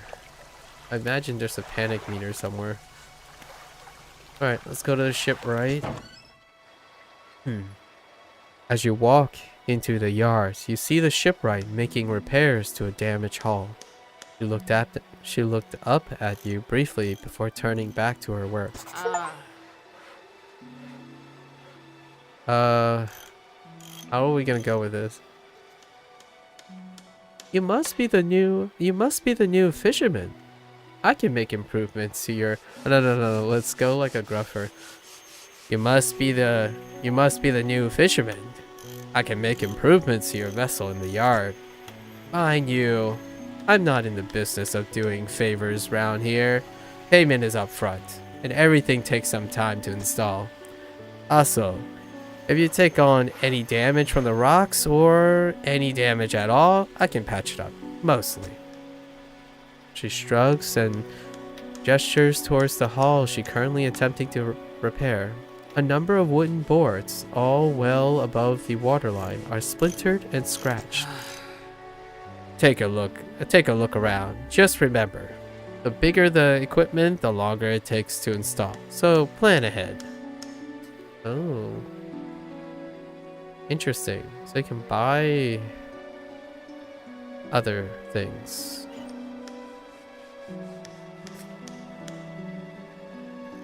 Oh, and install time, I see. Oh, okay. So we got... It has to be installed in these area. Okay. I see. Should we just grab this, invest forward? Or wait for the 150? What else you got? I can put 2 motors in the same place. Okay. And then we have an extra light source. Interesting. I wonder if the light source is like a radius of... oh, the light source might be removing how it's penetrant towards the fog at night. Possibly.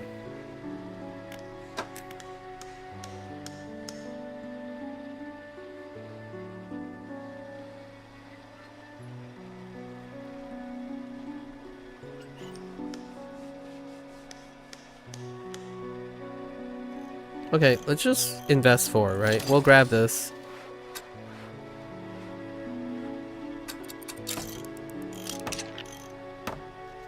Oh, okay, so we just wait out the time. Fair enough. And then... I guess we rest.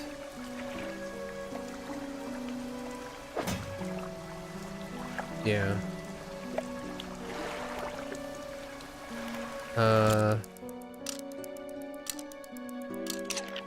Oh. Okay. So it just rests until the next morning. Fair enough. Oh. I can talk to him whenever.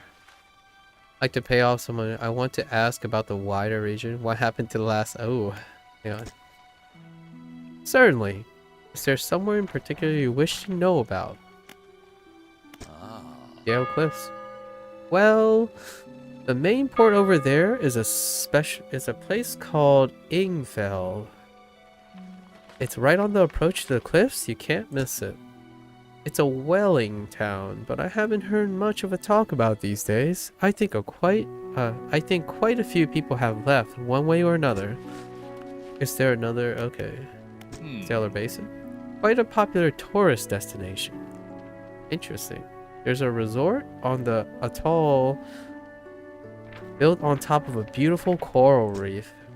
I'm sure there's a wide variety of fish there. Maybe you fancy getting your hooks into some of those. Is there another? Okay. Twisted Strand. I don't think there's much to tell. It's just a tangled mass of trees. Okay. It's often blanketed in a thick fog even during the day. You want some good lights and a good sense of direction if you're to go exploring there. Kind of like a maze. Okay. Devil's Spine.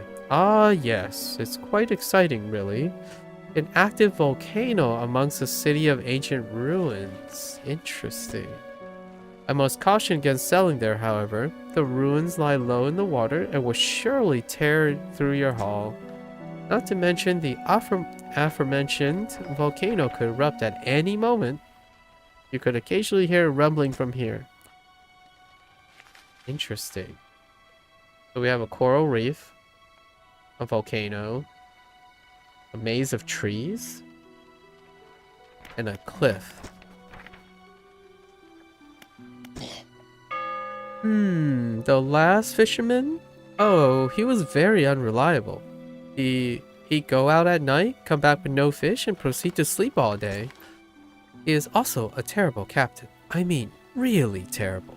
Constantly running aground on the reef, even in broad daylight. The shipwright almost run out of wood for repairs. No, he was no good. One evening, he left and never came back. So long, he shan't be missed by us. Yeah, okay. So, alright. Fair enough. Alright. I guess we're undocking. It's almost sunrise, it's fine.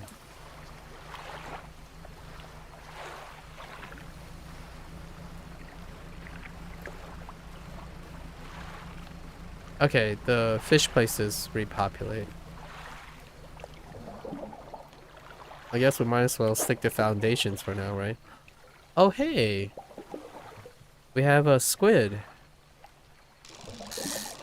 Oh, they do both. Okay. So now they're doing the back and forth thing. Okay. Okay. Neat. I like it. Variety. Lots and lots of variety. I like it. Okay.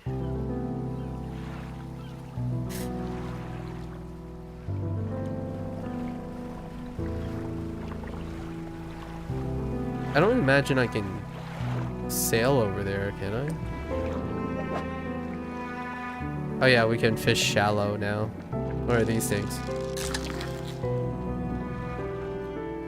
Golf flounder. What were these? Arrow squids? Okay. Okay.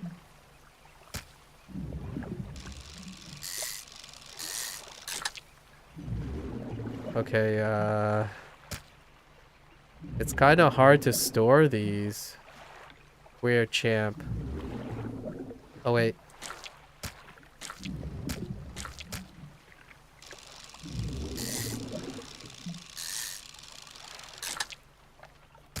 Okay.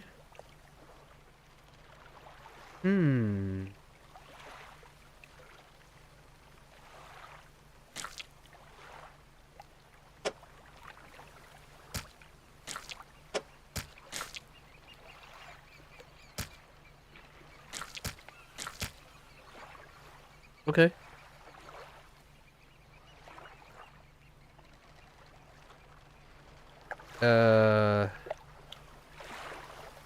Let's just head back. Wait. Wow, these things populate really quickly. Oh, I can interact with them.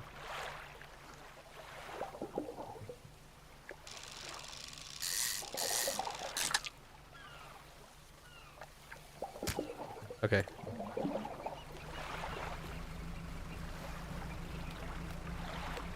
All right.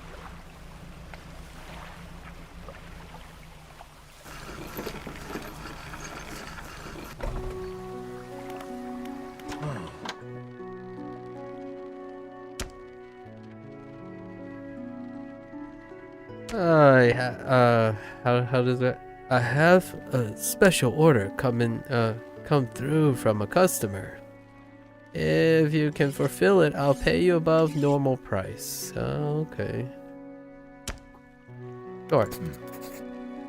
They asked if one gulf flounder and one gray eel. Just bring him in when you have him. Oh, I don't have a gray eel.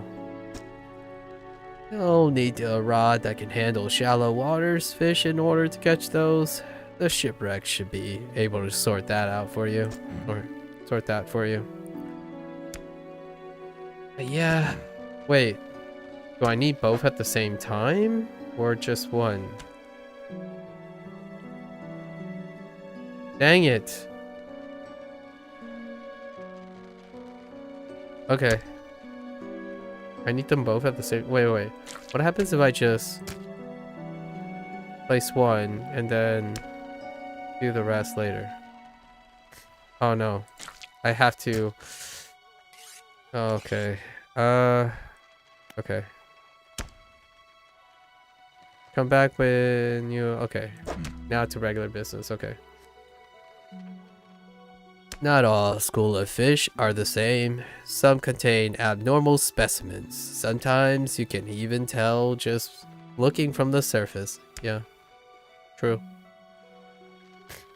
True. Pro tip.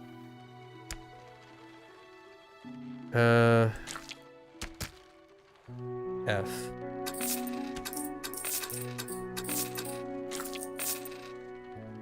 Okay.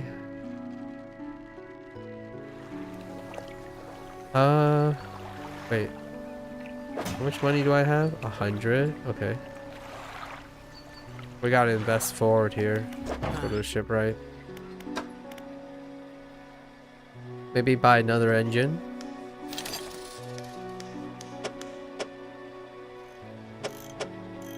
Oh, it just instantly buy. Oh, F. Okay. Okay.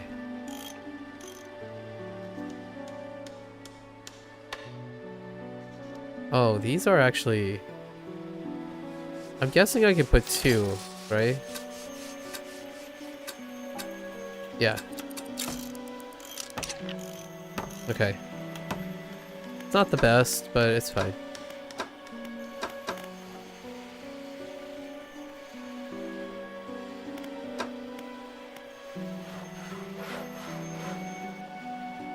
Okay. Range. Sure. Lumens. We have lumen and range. Okay.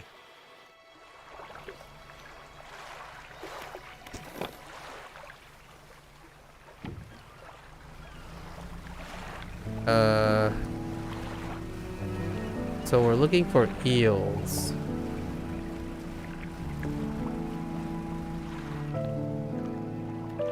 This is eels.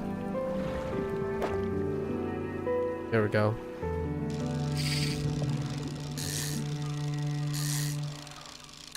That's interesting.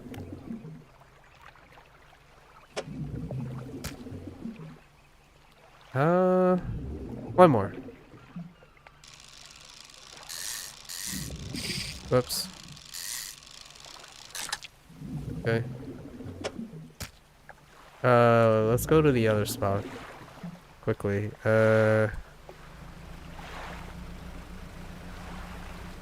Maybe this one. Oh, we're looking for like the... Oh no, turning.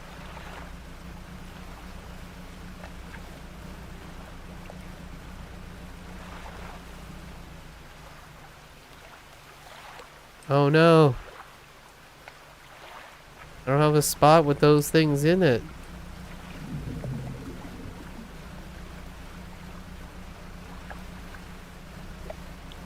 Wait. Maybe here? No, it's a different one. Dang it.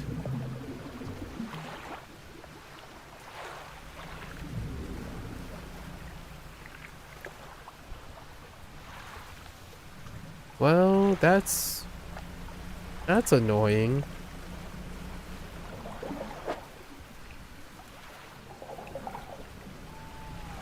Alright.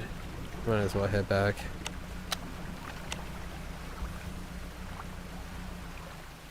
Okay, that's kind of annoying. That's a problem.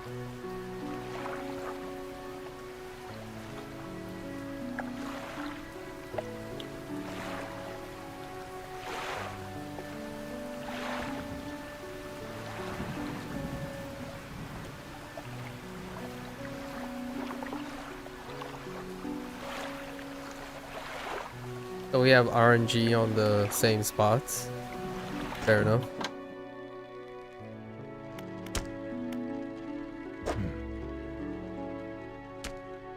And then these are probably gonna go bad if we hold on to them for too long. I wonder if that affects... I wonder what happens if I store them. Do they preserve their status? What's my money at? Not great. Let's rest.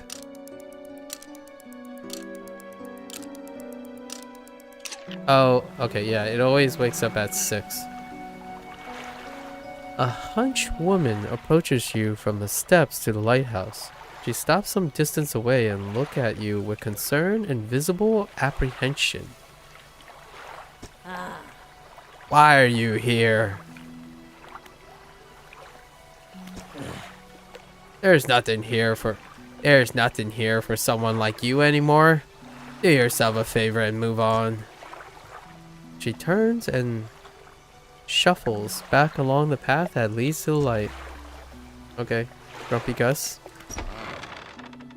Just the person I was hoping to see. Will you be selling out east towards Little Morrow? Would you give this package to the dock worker there, please? Okay. I guess we can do that. The mayor hands you a small damp package bound in string. It's dripping slightly. The dock worker will pay you upon delivery. Please be quick about it. I don't want it to spoil. Don't forget to check your compass and map if you get lost. Okay. I'm officially a delivery guy too. Okay. Map.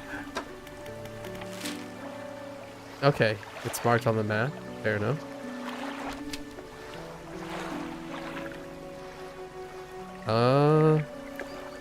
I guess we're going.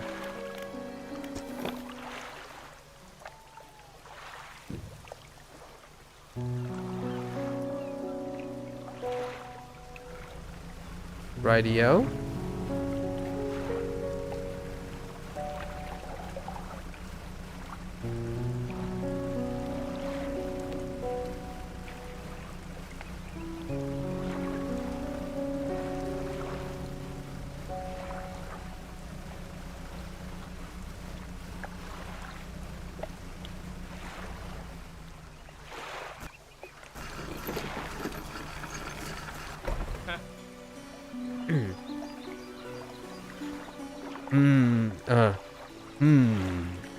What a delivery. Let's see here. He tears a small hole in the paper and peeks inside. You can't say for sure, but it feels as though he's shielding it from your view. Yeah, nice and fresh. This'll do nicely. I'm to pay you, I suppose. He hands you some money. I was given this old book a few weeks back, but it didn't make much sense to me. You'll surely get more use of it. Sustainable fishing. He pulls a crumpled book from his back pocket and hands it to you. A number of the pages are folded over. Keep it in your cabin. Perhaps you can read it while you're on the water. Stop by for a chat anytime. I know how lonely it can be. Aw, he seems like a friendly person. A trader and a dock worker, huh? Okay. Let's read the book. Oh, does this take time? Selected as active book. Has time to read. Interesting. Okay. Alright. Wow, that's a lot of regions.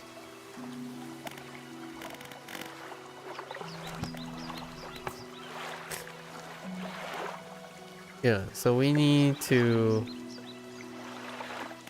Okay. Alright. What does a trader do? You entered a brightly lit shop. It's packed with antiques, the shelves full of jewelry and other baubles. An old man peers at you over silver spectacles. Hello, is that? No, I don't believe we've met. Forgive me. My eyes aren't what they used to be. I specialize in antiques and jewelry. I'll purchase any special trinkets you happen to have. Have you got anything nice with you today, perhaps? Unfortunately, I do not. So marbles and trinkets. When I hear trinkets and marbles, Darkest Dungeons narrator. Okay, that's fine. So we have several storage devices, storage at each place.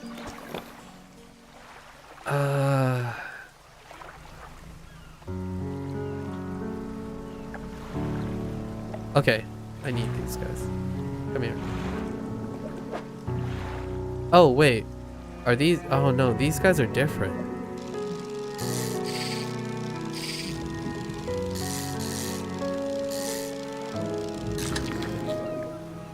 Oh no, wait. That's not it. That's not what we're looking for. We're looking for flounders. I don't think we can retrieve these things yet, right? Yeah. That's not what we're looking for.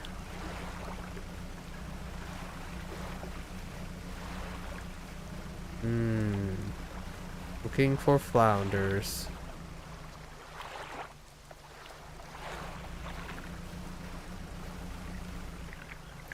No. Let's grab an eel.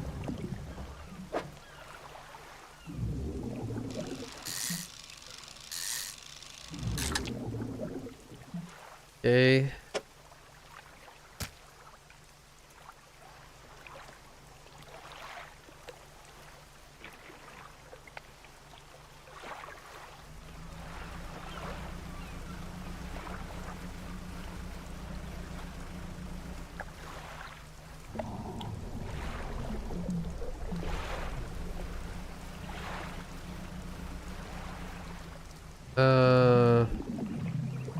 No flounder over there. None over there either. Well, this kind of sucks. Can I interact with this? No.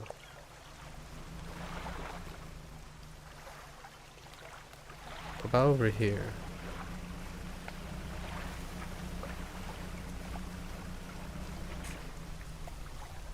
Eel.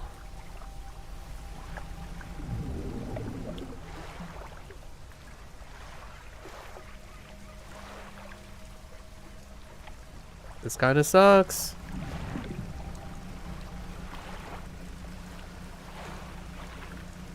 I don't like how RNG is playing into delaying this. Oh, okay. The lighthouse towers above, wave crashes, and all creatures, human or otherwise, would have their brittle bodies broken and thrown at its feet.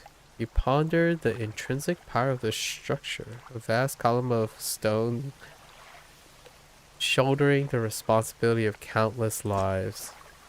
That's an interesting way of describing. How long will it stand? How long until it decays into ruin? Its purpose exhausted. A lighthouse towers above. That's a really poetic way of looking at a lighthouse. Well, guess we might as well pick up these guys.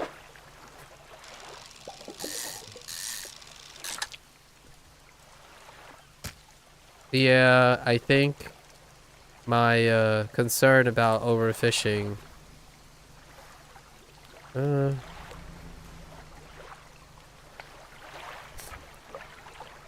floating buoy. It serves to mark safe passage past dangerous rocks and obscured hazards, right? Its dim light also provides a brief respite in the gloom of the night. Oh.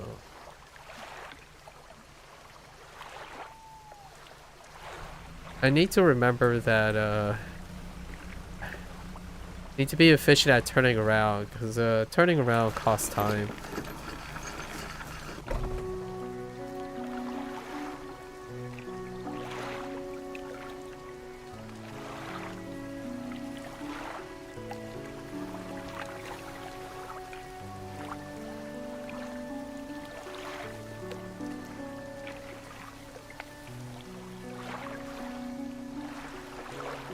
Well, nope. The world of RNG is not on my side. It's actually kind of annoying how inconsistent it is at the moment. The mayor is walking quickly towards you. He seems to be in a good mood with a spring in his step. Fantastic news! Thanks partly to your efforts, Greater Morrow is growing. Our town is sure to be swimming with visitors any day now. In fact, I've granted a consent for the shipwright to expand her facilities. The old dry dock is operational again. I've also allocated some money to improve the fishmonger services. He might have something to talk to you about soon. Keep up the good work. We're glad you've chosen to be here with us. Somehow I feel like the mayor is going to stab us in the back.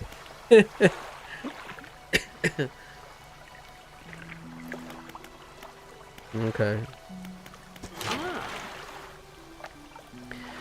This is a dry dock. We make significant improvements to your vessels here. We're taking extra space, more attachment. We're talking extra space, more attachment points for equipment, and even superior hulls. We'll need a decent stock of hard materials for these projects, lumber, metal scraps, that sort of thing. There's plenty of decent materials around the coast from various shipwrecks and the like. I'm sure you'll find a way to get them. Materials assigned towards upgrades here will be stored, so don't worry if you only have half of what we need. I see. Oh, okay.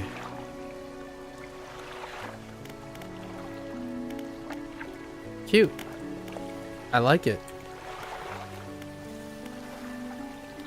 I guess we're resting. Let's go buy this thing. Oh, it's 150. Just kidding.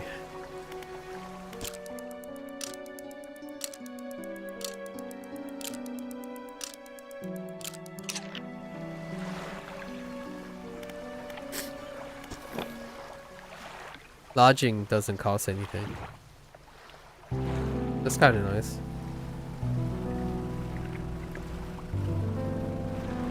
Let's go.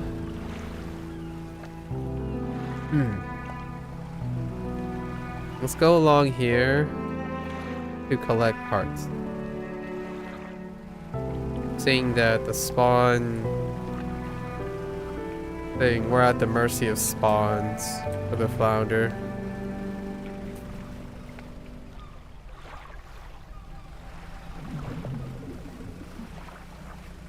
Feeling like Dave the Diver all over again. All that's left of this boat is an old husk. Let's look inside. Ooh. A ring we can trade off. A research part. Are there anime waifus? We don't know yet. This is a Western developer though. So might not happen, fictitious. Or once might not happen. Although the shipwright is a woman already. So all the indie tropes are out. Edgy indie tropes are out and about. So there could be a potential like Asian character somewhere.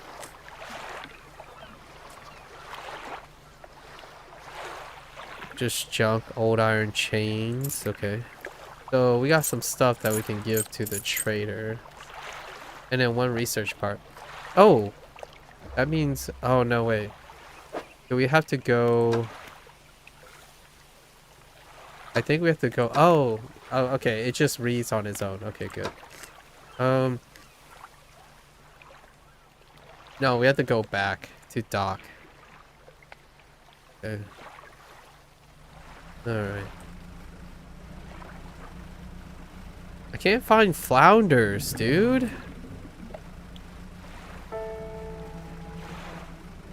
Oh, wait.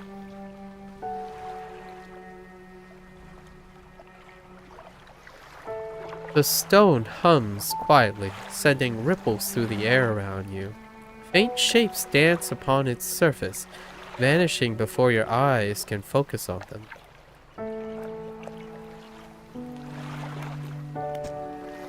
The cold stone does not respond to your touch. Oh, interesting. I wonder... Wait, are these flounders? Oh, I think we found flounders. No, it's freaking... it's heckin' rays. Come on. Where are these flounders at? I don't like this. Ooh. That's interesting. I think we just have to fish these up so that they can respawn. Eels, eels, and more eels. Wait. Actually. Wait. We found some. What? Wait. No. No, actually, maybe they're using the same shape. Hold up. It's gotta be flounders, right? No, they're freaking stingrays.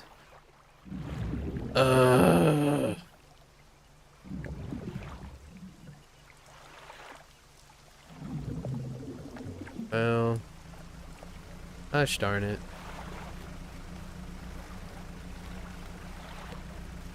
We can't fish these. Don't have ocean equipment. That.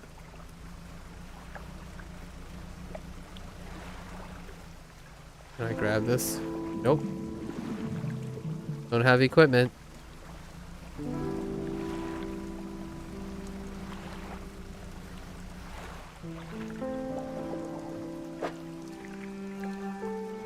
Yeah, we might as well.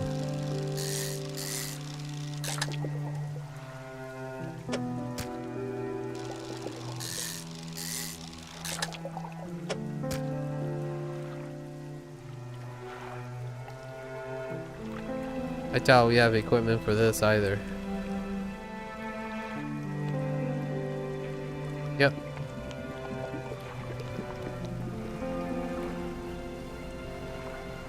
There was a flounder spot like right here. Doesn't respawn though. Let me see. No? Maybe it's random. How many they're repopulated. Huh. Okay. Still not quite sure how the respawn rates and locations are RNG'd yet. Alright. Lousy weather lately. Almost make you not want to get out of bed. But you and I, we've got to do work, eh? Where what keeps people from going hungry. Understandable, actually. Very understandable. Wow, raise. Oh, I can just hit F to sell all fish. Okay. Fair enough.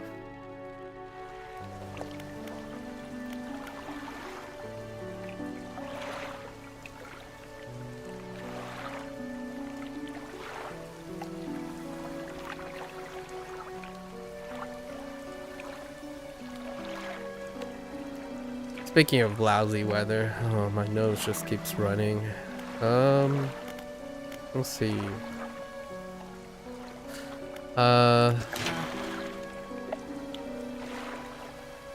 Remember, if you don't have all the materials at once, you can start. Yeah, fair enough.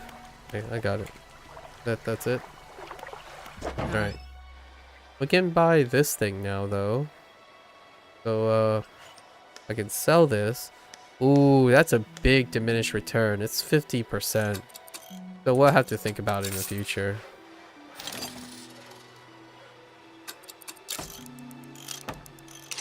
Okay.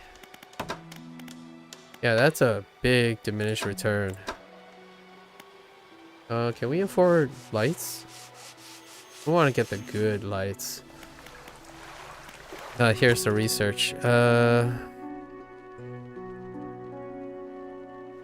Oh. Okay. Yeah, we already invested. Volcanic and shallow. What is this? Mangrove? We're gonna... I wonder if this enables us. Yeah, we're gonna need to invest in this. Turns out I was very incorrect about that. It's fine.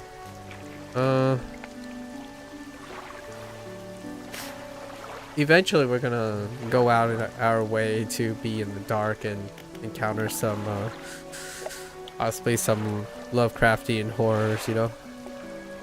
Eventually.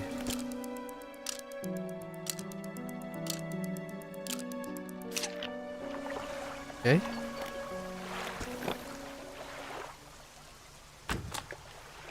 Sustainable fishing, okay. 10% chance to not reduce fish stock when catching a fish with a rod. Okay. Fair enough. Let's go to Little Morrow and see how much you get for the ring.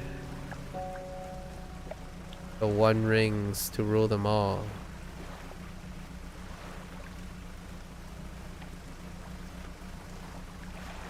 Oh, hey. Oh, wait. Flounders are out here? Oh, I was looking at the wrong... Oh, yeah. I was totally looking at the wrong locations. That's why I didn't find them. I thought they were near the coastline. Trader... How much you can get? 25 bucks? Okay, fair enough. That wasn't as much as... So they're not coastal. I totally, that was my bad. I was looking in the wrong location. Okay, we grabbed the flounder. Flounders are not like flounders in The Little Mermaid? Oh, dude. That's a deep cut. Although, granted, his name was Flounder, right? And not necessarily the type. I mean, that's confusing, but you know.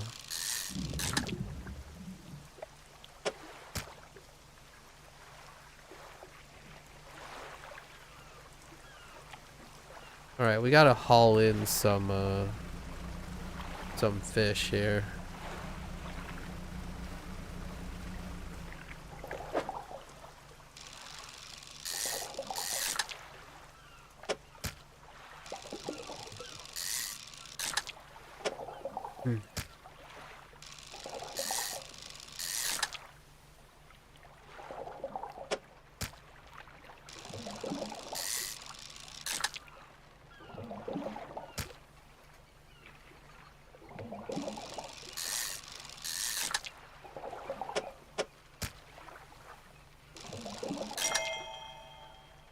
Trophy catch!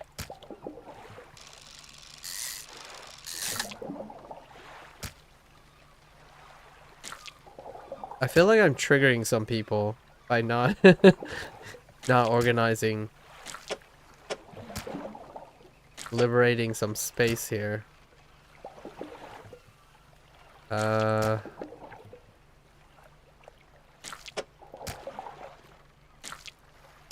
Can I grab one more? Why? Okay, we're done. Avert your eyes.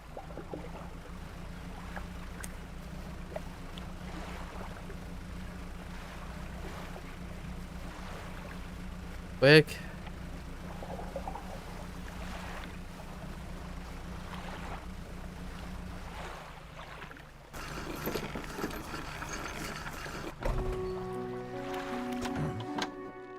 Yes, I finally have it. Okay, here it is. The fishmonger wraps up the fish and hands you some money. Good, good. They should be pleased with these. I've got another order here. This one's a little more curious. They want a couple of squids and a whole black grouper. Okay. Don't see many people wishing squids these days. They only feed at night, and well, you know what nights are like round here. Good luck. Wait, but I already picked up some squids. Oh, but they're arrow squids. Is it any squid? I found this book out back. Could be useful to ya. Rods, reels, and rig. Okay. The fishermen reach under the counter. They hand you a damp, battered book. A few shimmering fish scales are stuck to the cover. Cute. Okay. Let's go. Have to go to our cabin to select to read. And then...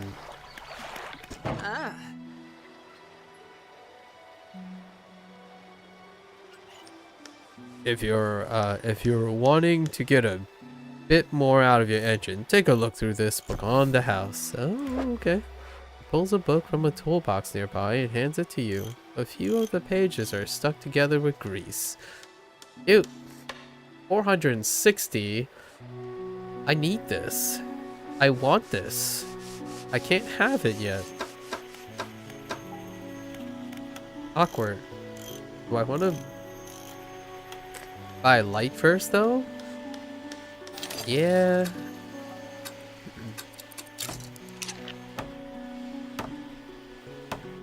Whoops. Oh, wait. Oh, no. Hit the wrong button. Direct engine operation. We'll just stick with the order that we have them. I don't imagine we can read. Yeah. Okay. Can't read 2 books at once? Come on. What kind of illiterate Pepega are we?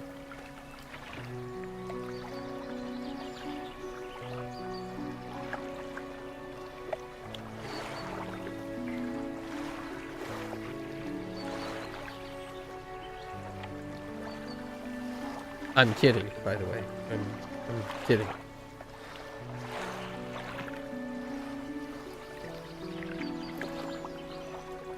I'm producing enough mucus to fill a fishbowl here.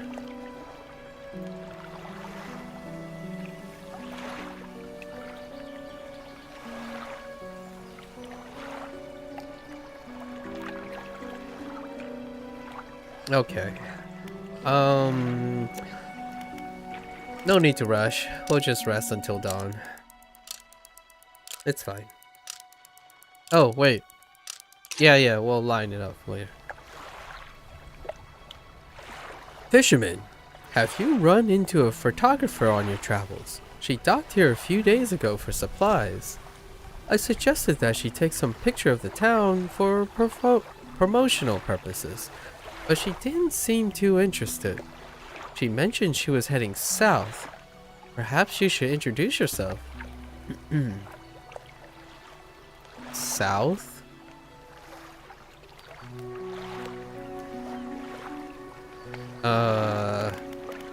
It's not here.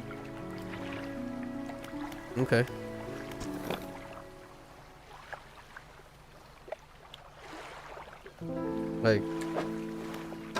Like south? Like down here south? Maybe here south? So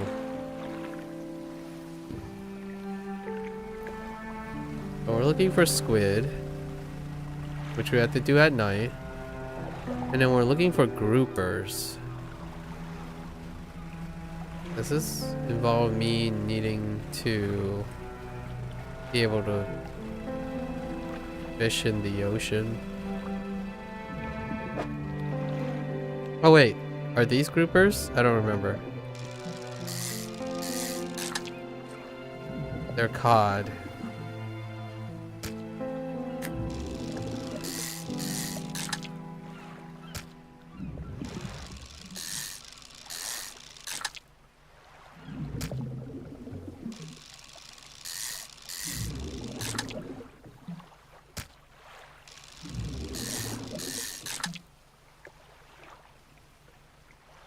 Overfishing.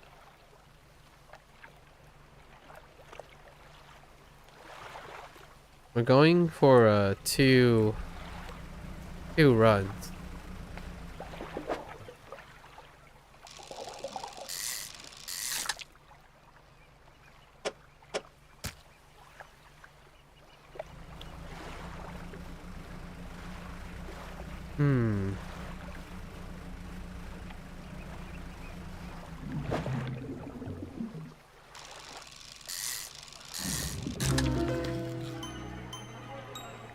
What the heck?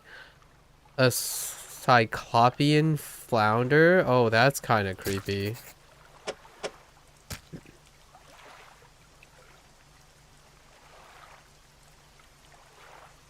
Okay. That's sussy. Okay. Nothing to worry about, just your typical flounder.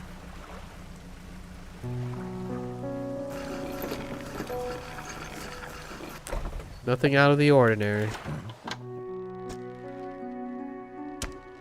You hand the grotesque fish to the fishmonger. He grins. Raising the fish up to his face before inhaling a deep, stuttering breath. Now, this is the sort of specimen to liven up my day. I wonder. He runs his finger firmly along the length of the fish, as though feeling for something. He pushes from one side of its stomach, and a small shape can be seen against the bulging scales. He slices the fish open. From its stomach, he pulls a small piece of fabric and spread it on the counter. It's a delicately patterned handkerchief. Well, I've never seen that before in all of my days. I'll give you this thing, and I'll pay you for the fish too, of course. It's not the first corrupted fish I've seen in these parts, so I'm sure you'll find more before too long. I'll pay you well if you find any more. A once beautiful handkerchief drawn from the inside of... Okay, pattern with delicate crimson thread. Interesting. Let's sell the rest. We need more... Oh, we need more money. A man is looking at you through your cabin window. His face is mostly in shadow. I know what you... I know what you took to the fishmonger. And I'll be clear. I know he extracted an artifact from it. I need to inspect it, but not here. Meet me on Blackstone Isle. Head out of this bay and cut south. I have a business proposition that you'll want to hear. I'll be waiting. Okay. He seems like a friendly chap, right? Friendly? Okay. Do I make the journey now? Oh, I suppose. Oh, hey, I was gonna get there. Alright. Might as well. Let our adventures take us where it must take us. Yes.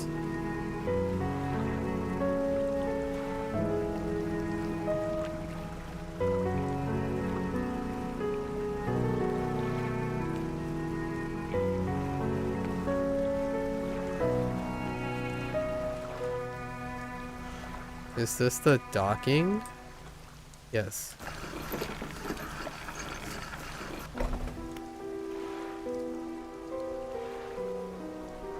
A ruined mansion. A man is standing in a doorway watching you approach. He's holding on an old book in one hand. It's bound in crimson with silver ribbons. You came. Good. Allow me to introduce myself. I am a collector of many things. Art and artifacts, treasures and truth, and curios that occupy the periphery of desire. And you have something for me. You gave the handkerchief to the collector. He holds it up to the flickering light and studies it. These patterns are unmistakable. Even after all this time, this handkerchief comes from an old ship I've been searching for. It sank many years ago. It carries items of great importance. As you can imagine, retrieving them is proving to be challenging. That's where you come in. My proposition is this. I will outfit your vessel with equipment that will let you dredge the wrecks and dark depths. Find me those lost relics, and I will reward you in ways beyond all imagining. You need not give up your fishing career. I'll merely need a few hours with your vessel to make the necessary alterations. What do you say? Of course. An excellent decision. I'll prepare the equipment immediately. The relics we're looking for are a ring, a necklace, a watch, and a music box and key. I would encourage you to ask around the towns about shipwrecks or other strange occurrences, anything that might be worth investigating. Return when you have something. Interesting. Should we do the night thing? Workshop. The workshop looks as though it hasn't been used in decades. I see. Okay, it's his workshop.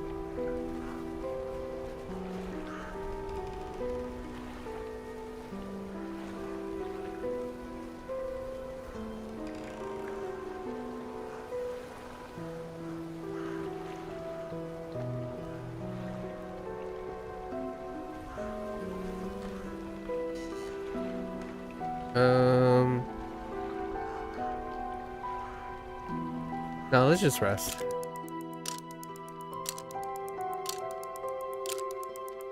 I kind of want to be next to Morrow, Great Morrow. Now we can salvage wreckage though, or like those wreckage places probably. Oh, I see it hanging off the boat. I can't do this yet, right? Wait. Oh no, this is a pod. I don't think I can grab these guys. Right.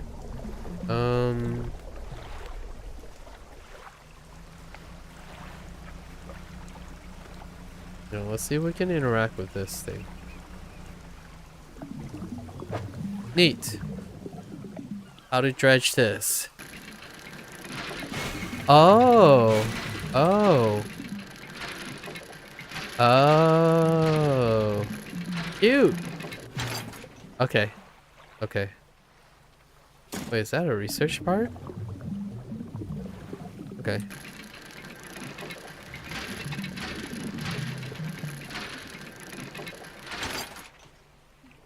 Lumber.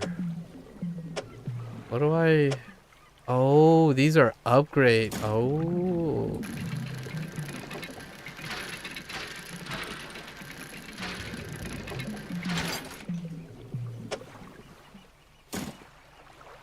Okay.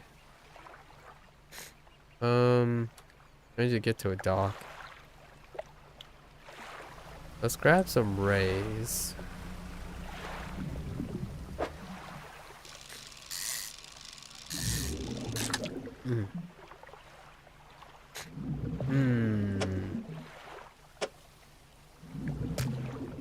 Do I have enough room for another?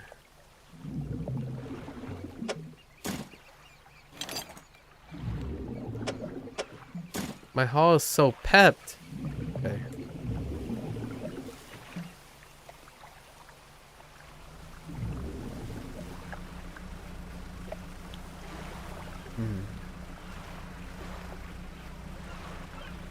Okay. Oh.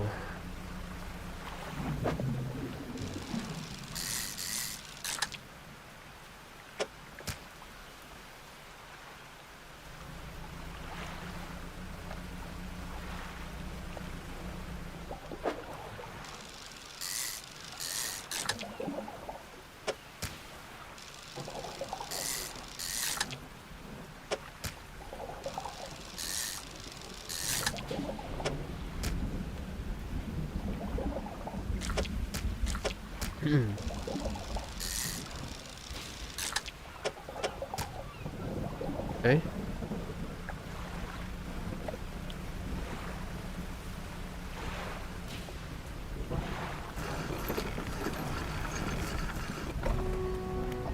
Okay. Let's research this, right? Now we can maybe catch. No, I don't. I think we still need the equipment, right? Oh boy.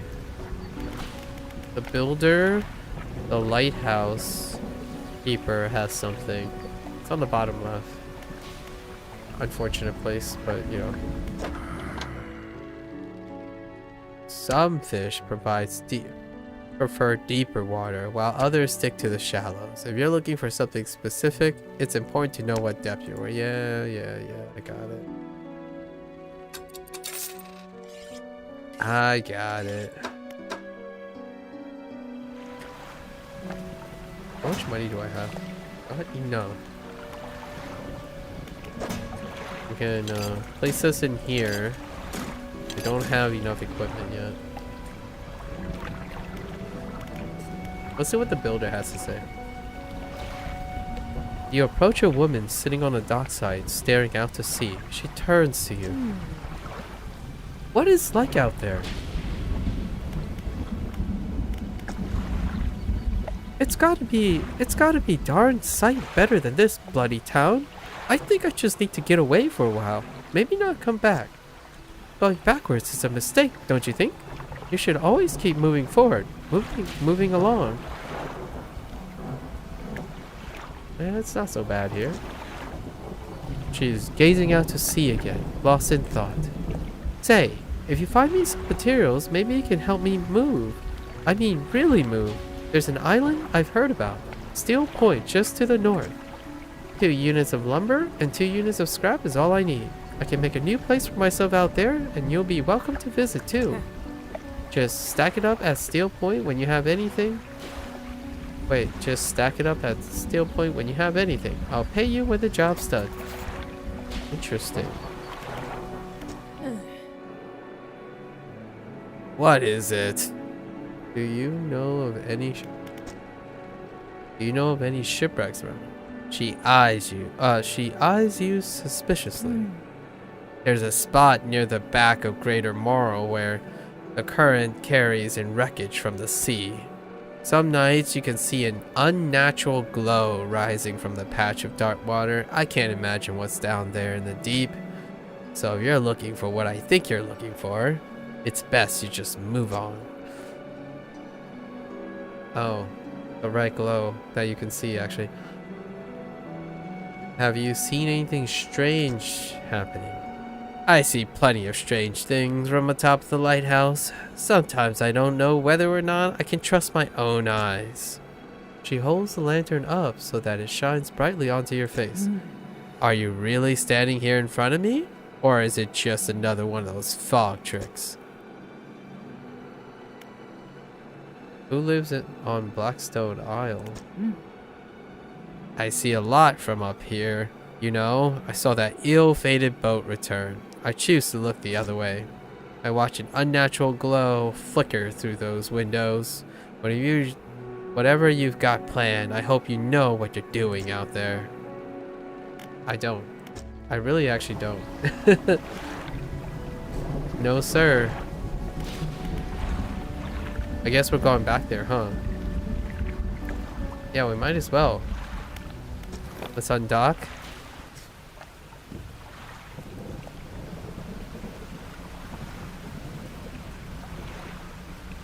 I don't know if this is a great idea. We'll see.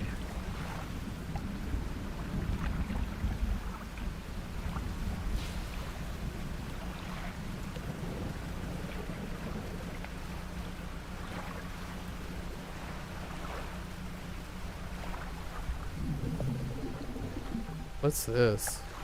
Eels? Eels.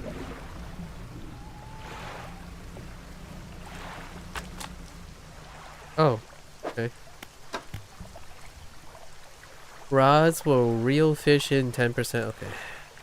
Sure. Can we interact with this now?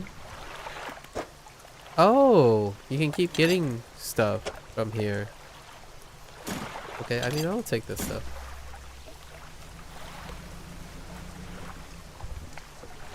What the heck?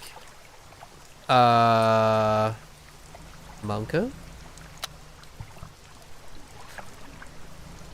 We're gonna avoid that. Can I interact with this here? Put our hands on it. It does not. Okay.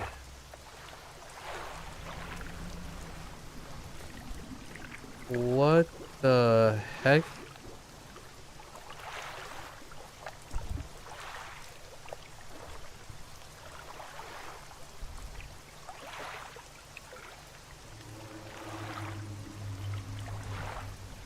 That's just another boat, right?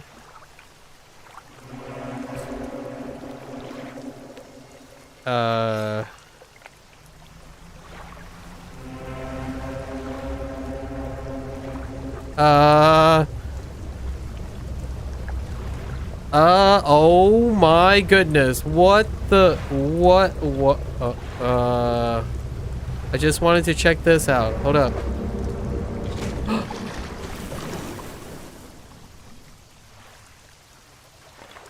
Oh, it was not friendly. Oh, it's a key. Whoops, it's F.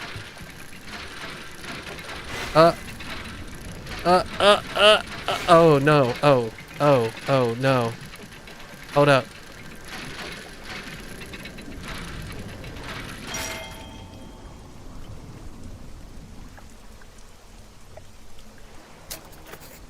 Okay.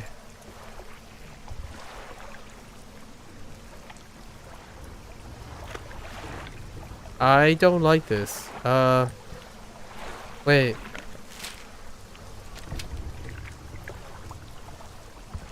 Is this the island? So, go back around here.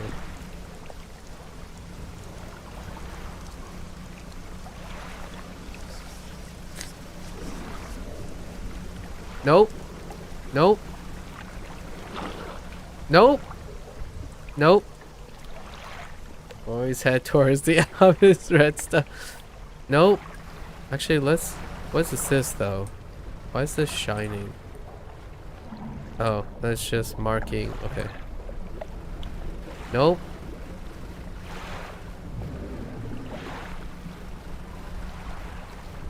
Wow, it's already daylight.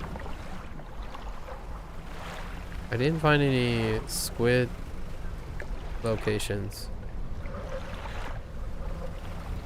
Huh.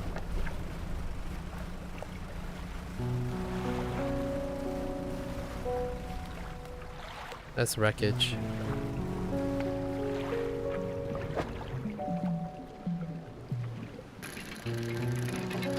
What is this thing?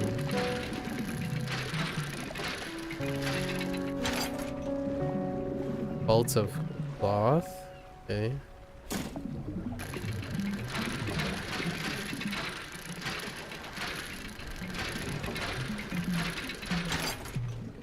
Okay.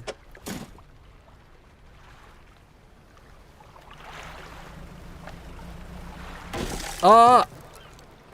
Really? Really? I gotta be a little bit more careful about that.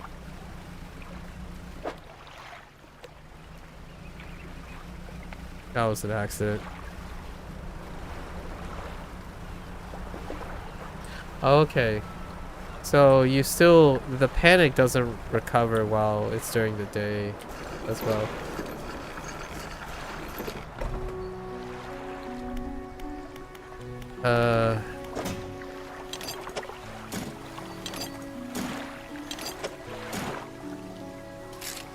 Oh, wait, I can take this to the guy.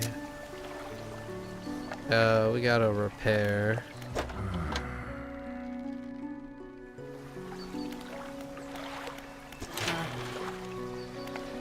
That's not it. Actually, what is the other material?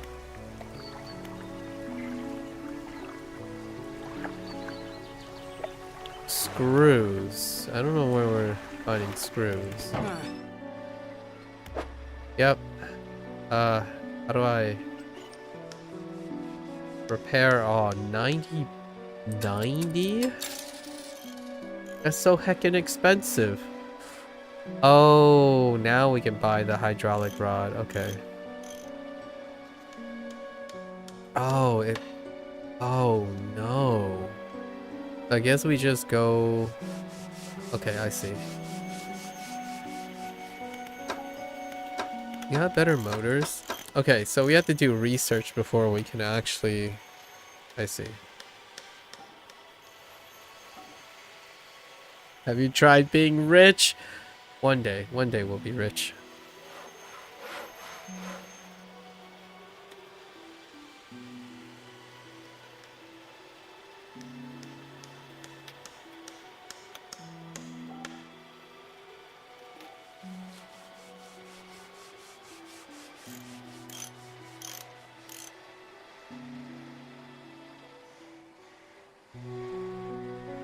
Alright. Okay. So we still have to rest to get rid of that panic. It looks like it carries over even during the day. You don't recover like slowly, or at least it doesn't look like you're recovering.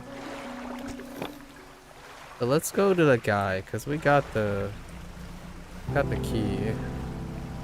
We got a bootstrap for some money though.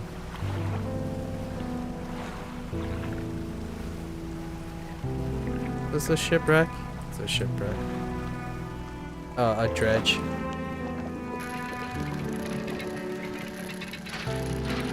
Oh, are these? Oh, you can get okay, jewelry from these nodes. That's fine. Okay. We're officially dredging. No need to fish when we can dredge, right? Just kidding. Alright. Let's see what this is. What this will get us.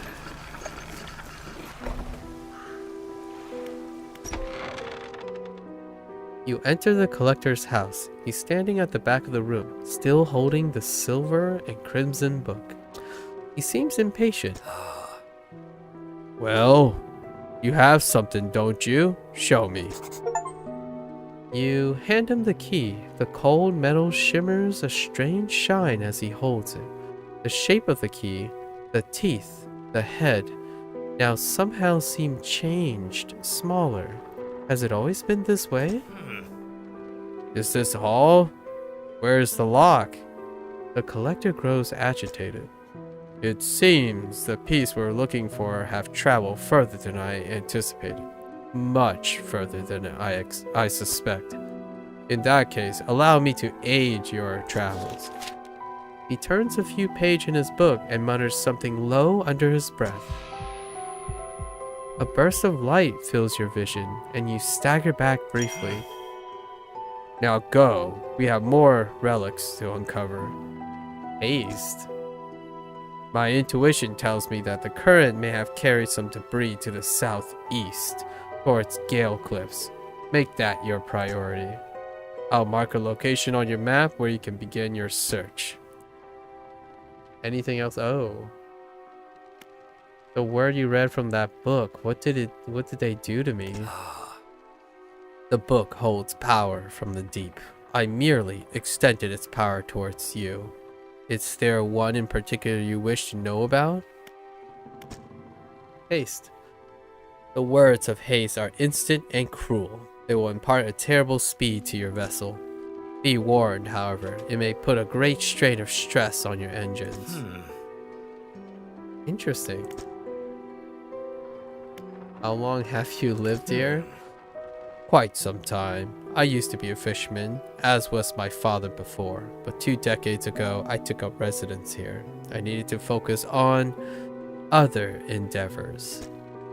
I found that this island has a certain strength to it, those dark basalt columns stretching downwards into the deep.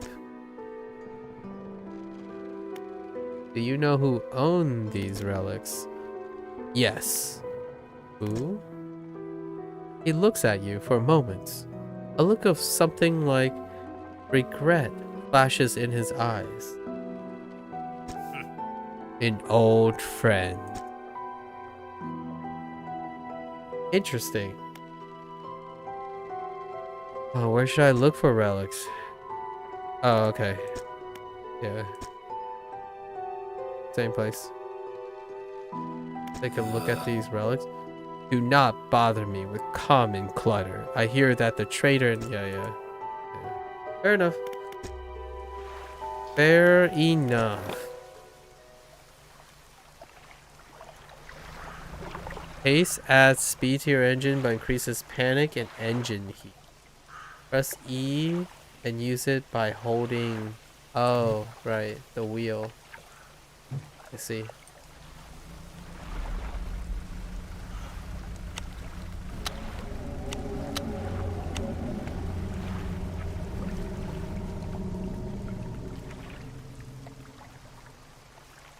Was that my engine sound, or was that...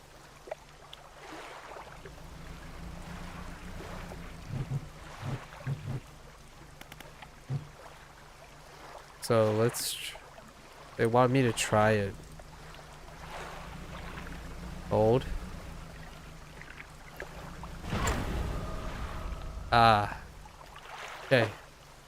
We're not gonna do that for now.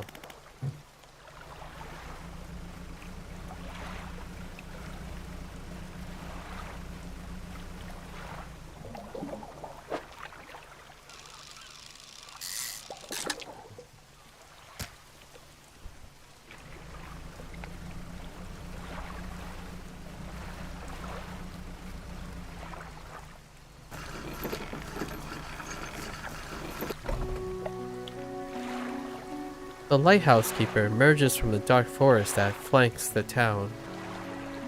She walks towards the dock with a confused look on her face. Oh, it's you. Who were you expecting? Your engine. It sounds like... I'm sorry, I mistook it for the vessel of an old friend. Dejected, she turns and walks back towards the lighthouse. Oh, she must have lost someone. Interesting.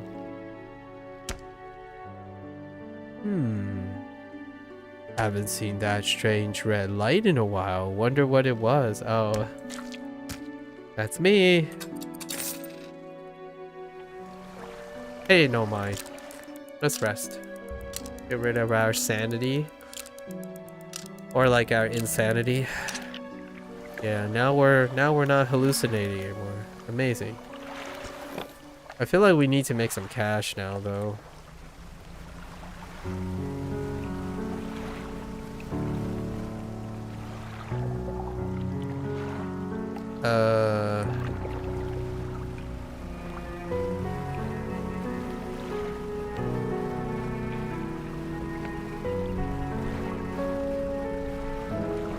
Were these cots?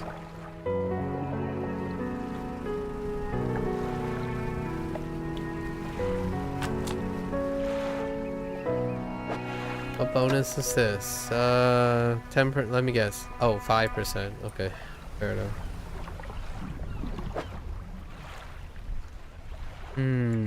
Flounders.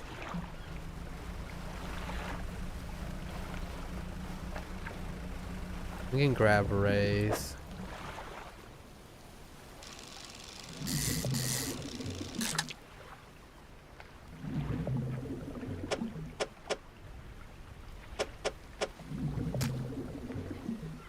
Dang you!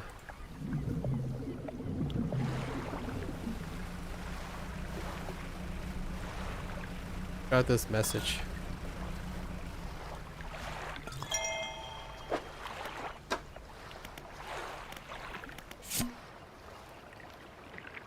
The next day. We had a slight accident yesterday around the shallows at the back of Greater Morrow. A rock seemingly appeared out of nowhere and struck the front of the boat. It did not penetrate the hull, but it jostled us around and a few items fell overboard and into the water. We did not see what they were, which is one of some concern, but we believe all important articles are accounted for. He has been checking over some notes from the boat renaming ceremony. He is paranoid that he performed the steps incorrectly. I've never known him to be so superstitious. That's foreboding. That's very foreboding.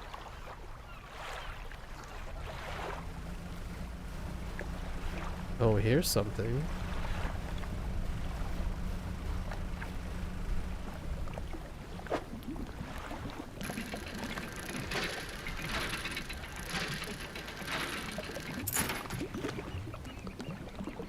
Old iron. Ah, lame.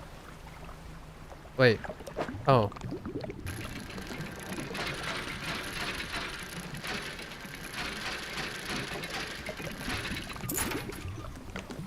What is this? Bronze belt buckle? Lame.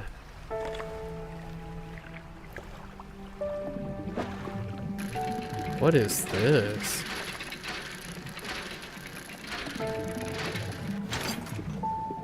Metal scraps? Okay.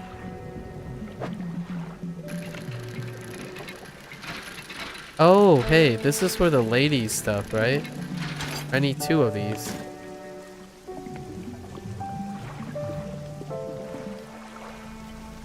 I'm kind of scared staying out here.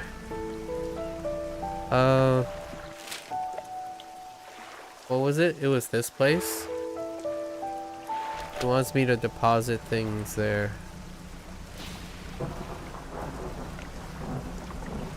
I'm actually kind of curious if the storage things are connected. I doubt they're connected.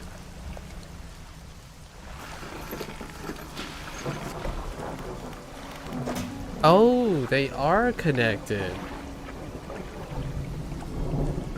Wait. Does that mean a grieving father? Interesting. Hold up. I have. Not much. Wait, I can't sell you this either? Engraved, but almost every detail is entirely worn out.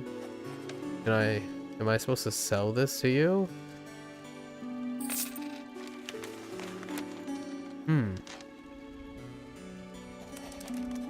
I don't know how I feel about that.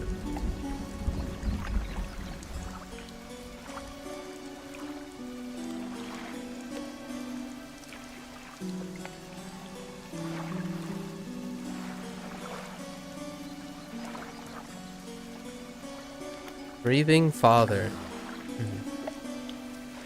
Hello, is everything okay? Oh. Do you know of any shipwrecks? Well, yes, you see, my only son was lost at sea some years ago. He's still out there somewhere, in one of those wrecks, all alone in the cold dark water. The man is clearly trying his hardest to remain composed, but tremors of grief rack his body. I was wondering, I noticed you have some dredging equipment installed on your vessel. If you're able to retrieve any of his belongings from the wreck, I think he'll feel more at peace if his mementos were with me. He wore a... Oh my gosh, I just sold that. So that's what... I'm like, why didn't it auto sell that? He wore a bronze buckle, specially engraved. I recognize it anywhere. If there's a chance you could find it, I'll be in your... Oh man. You explained that you've sold an engraved belt buckle to the trader. You... Oh, well, maybe that wasn't his. I better go and check before he melts it down. Oh no. Oh no. The man hurries away. Oh no. Oh boy. That explains it. A returning customer. Please take this as a symbol of my... I'm sure you'll find it useful. Okay, so we got a book. Well, that explains why the auto sell did not.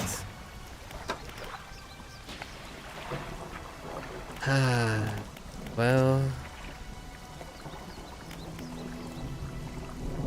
what about strange events?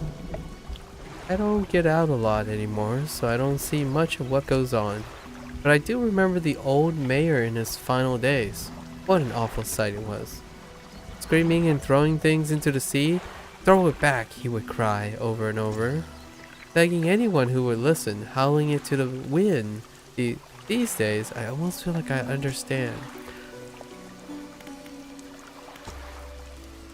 Okay, so next time, I have to keep that in mind. Okay. So the question is, do I have to...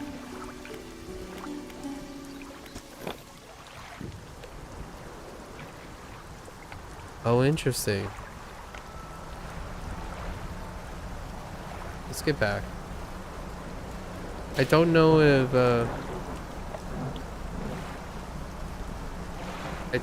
if putting it into the storage anywhere. I imagine I have to put it into the storage in the island, so let's go back here first.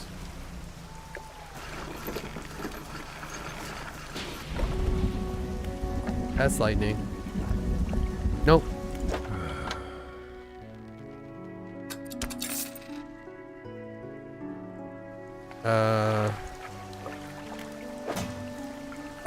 I still don't have enough money. Alright, so let's take these. Yeah, 2 lumber. 2 scrap metal. Let's rest.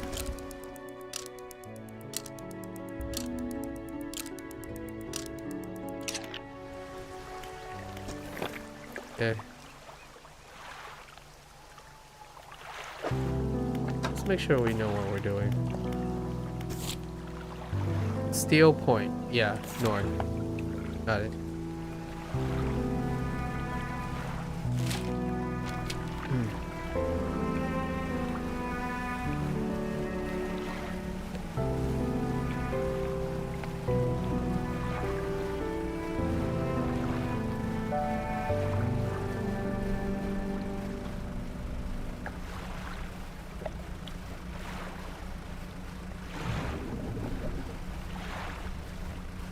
Those kind of look like groupers, actually.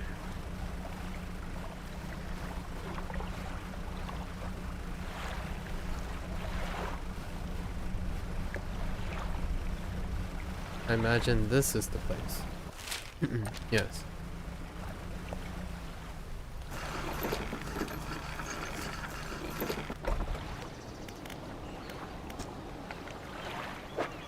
Yep. There we go. Good luck.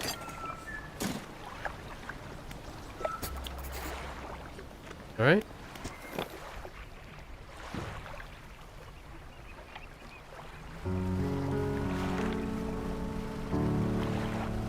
I see some stuff to dredge up.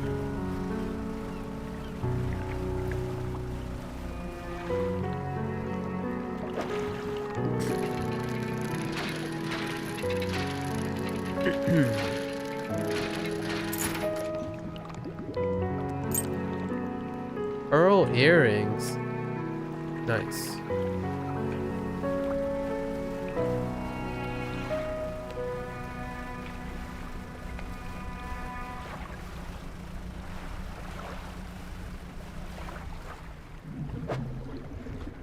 Cod? Yeah, sure.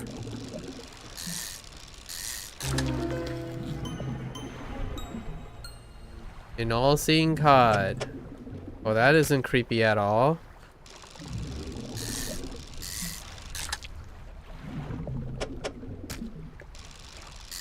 Perfectly normal. It's fine.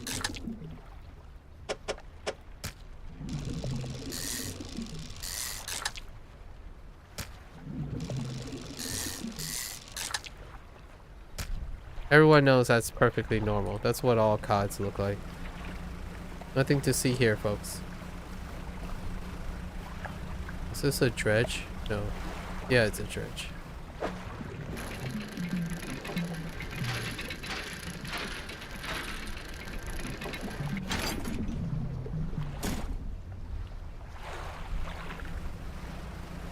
Quick!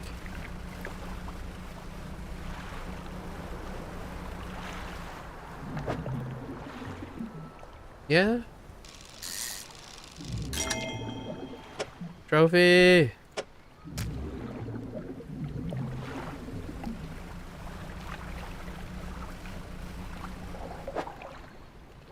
Oh, it becomes okay. We don't know where a grouper is though at the moment. All right.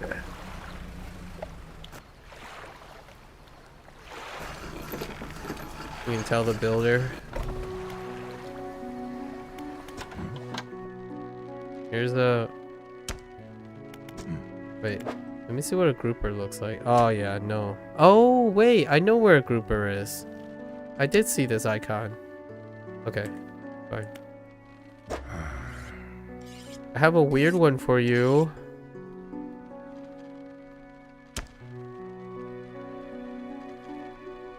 Wait. How do I... No. But I have a weird one for you. Why can't I... Oh, he doesn't have a special interaction. What the heck? It's fine. Oh, we got enough money now, though. Money! Alright, builder. You've done it? Well, no sense in wasting time. Let's get moving.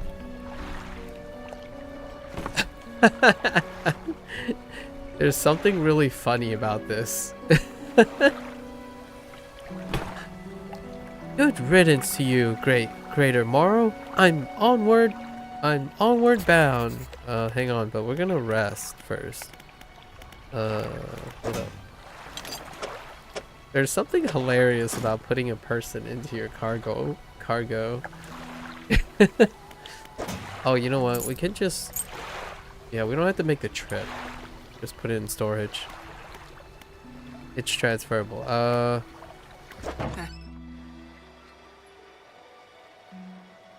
I've got a good feeling about these engines. They'll take you far away reliably too, provided you take care of them. Oh, new engines? No, no new engines. What the heck? They're still PEP engines, my friend. Oh, halogen spotlights. Interesting. We can't even install them because our ship is pretty PEP.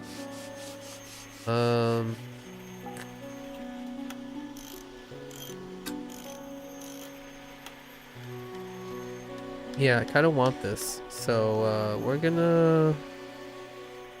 How do I move this? Hold up.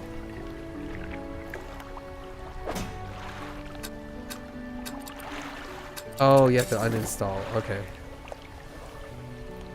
Oh, you can't put it anywhere? Really? Oh. Okay, fine.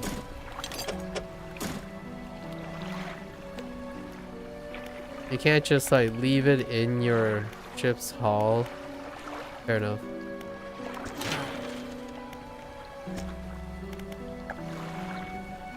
Hold up. Let's install this.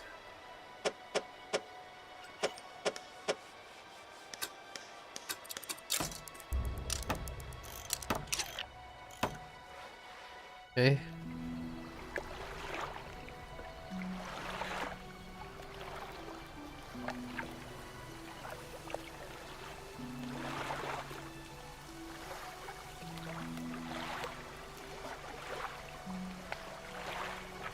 It's all the saltwater air, man. It's making my nose run. Okay,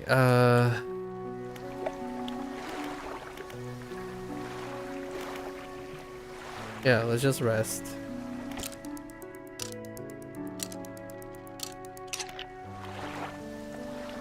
Oh, wait. I just realized. Do I need shallow to, dang it. I keep hitting the dry dock. Does this allow me shallow too? Ah. Now it makes sense. Okay. It's fine. Let's go, deliver Our Lady.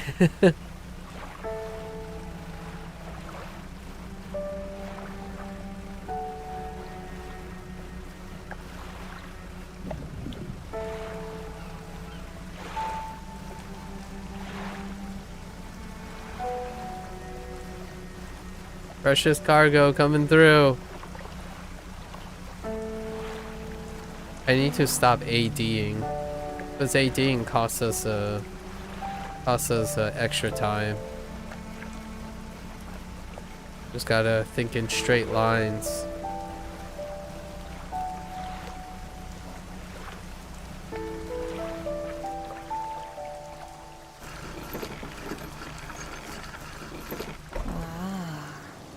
Yes, yes, this'll do. Thank you, fella.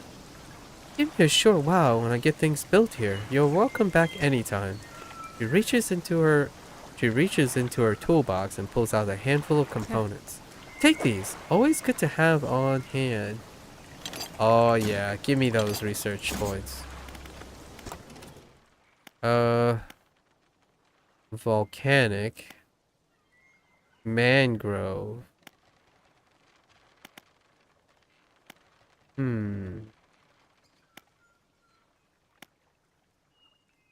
Maybe mangrove first. Mangrove is probably the tangled strand versus that one island with the volcano. I forgot which one it is. Yeah, let's do this first. Oh wait. I didn't even need to do that. Can I refund this? Oh no, I could have just totally forgot that I have engines parts too. Dang it. I'm such a pep. It's fine. It's fine. Right? Man. God, I feel dirty after that. I totally forgot about the engine. Because I'm not going to be going there anytime soon. Where was I talking about?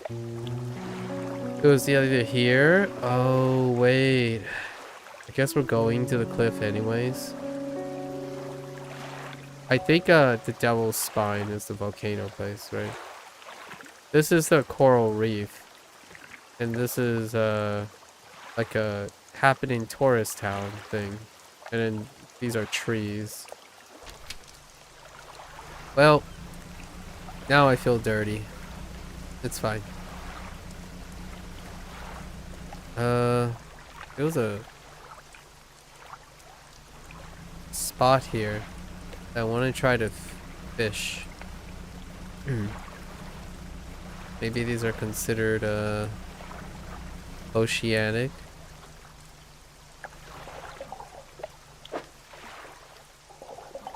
No. Like there were spots with big fishos. Like this one.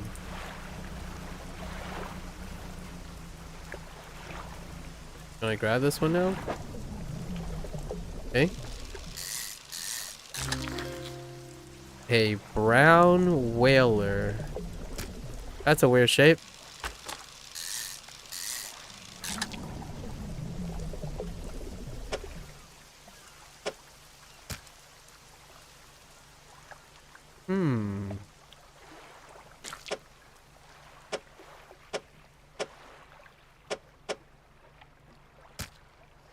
Nope. Okay. Oh. We only had two spots anyways. We can't... Oh, we can do these. This is coastal. Can't do shallow anymore though. For the time being. Need more money.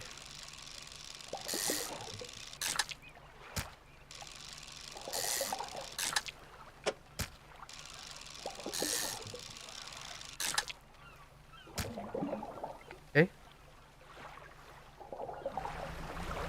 Go back. Make some money.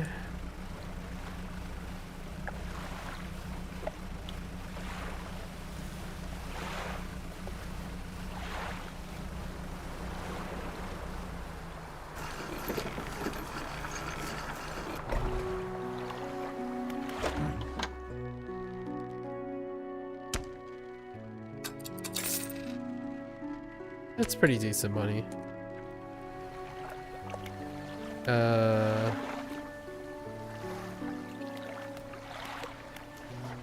I just rest.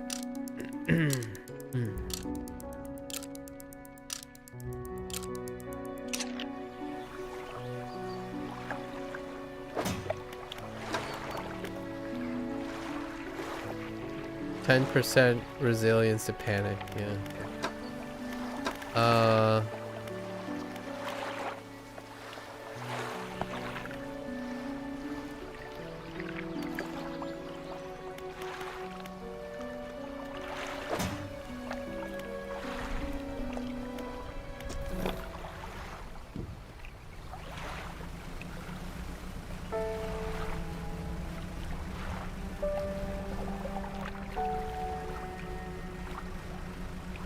Squids are fine, so let's see where the black groupers are.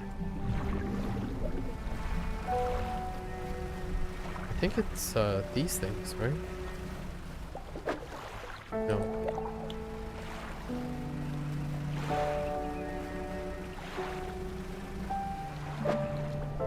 Well, we're gonna grab this for sure. A bloodskin shark. Okay. Not weird at all.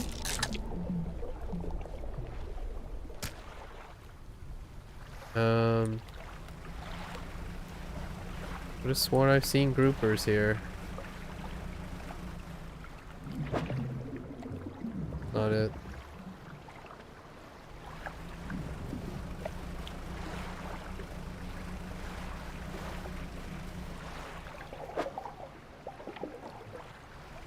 I saw it once. I just don't know where it is anymore. Maybe it's over...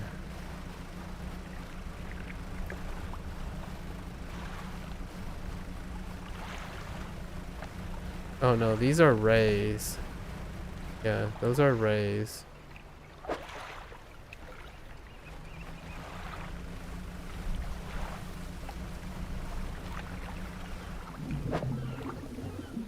Right, these are flounders. Are we back to cod? Hmm.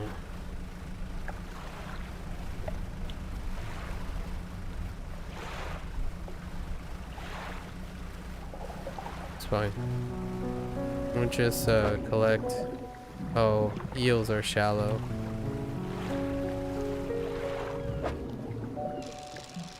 Just grab some cod.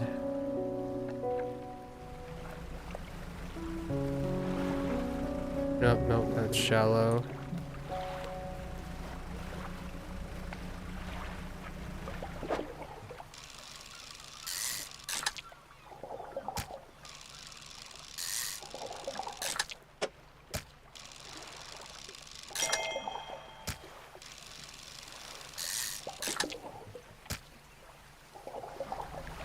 Okay, that should be enough for the one equipment.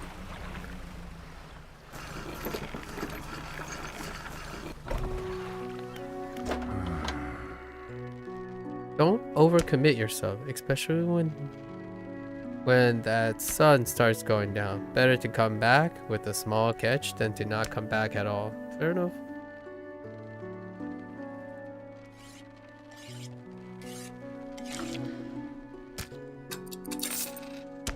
Okay. Nothing came about that. Okay.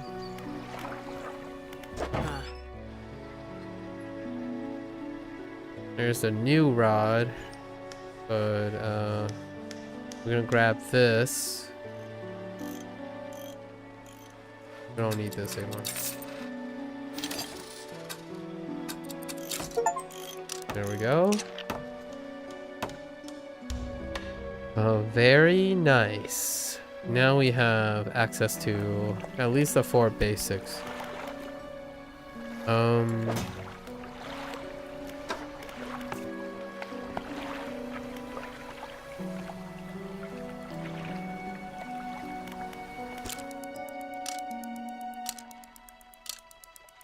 I need to find a place for groupers.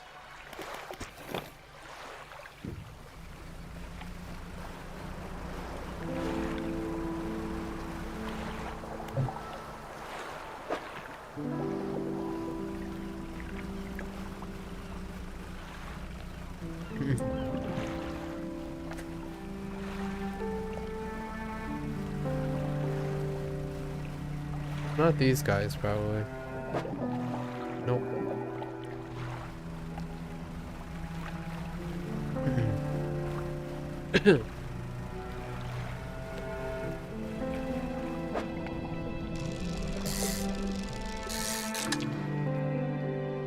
Another one.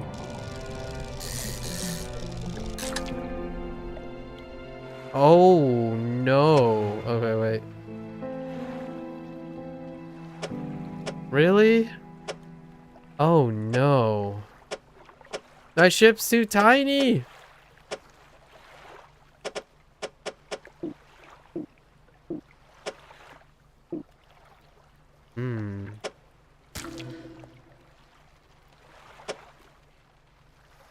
Okay. It's fine.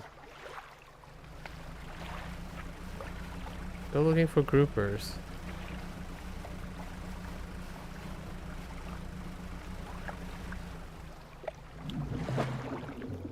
I could have sworn.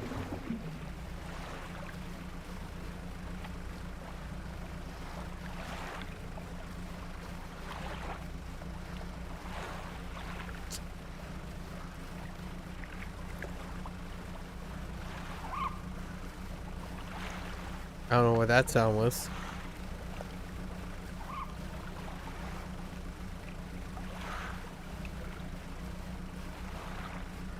These guys are right.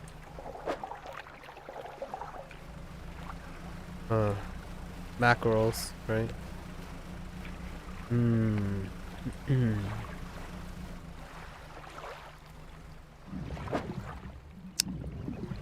Odd.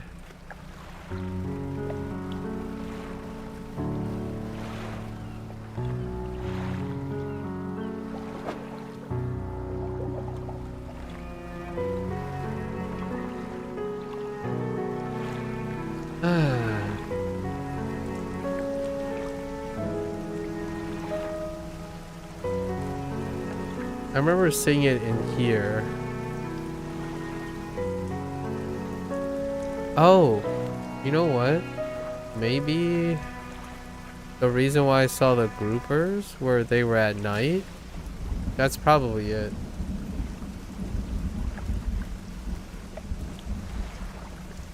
Or maybe this is it.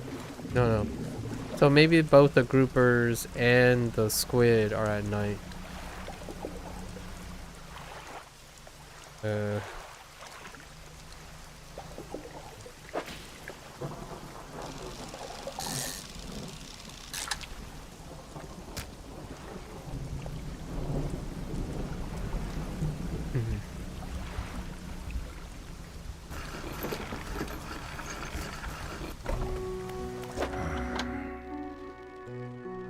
Yes. Uh.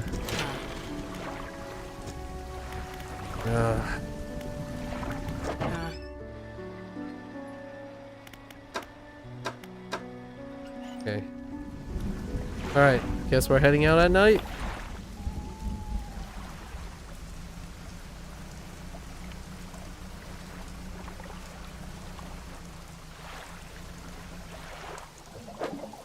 Okay. We need 2 of these.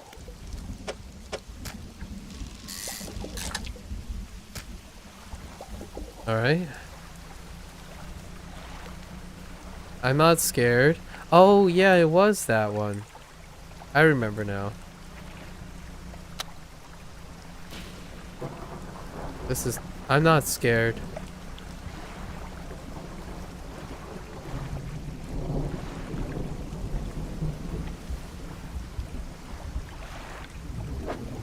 Yeah, they're at night.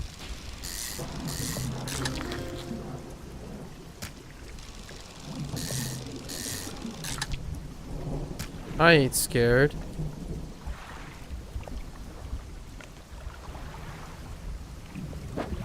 Oh, you still can get rays. Okay. Wait. I don't like those things. Those things are mean. We avoid those things. Okay.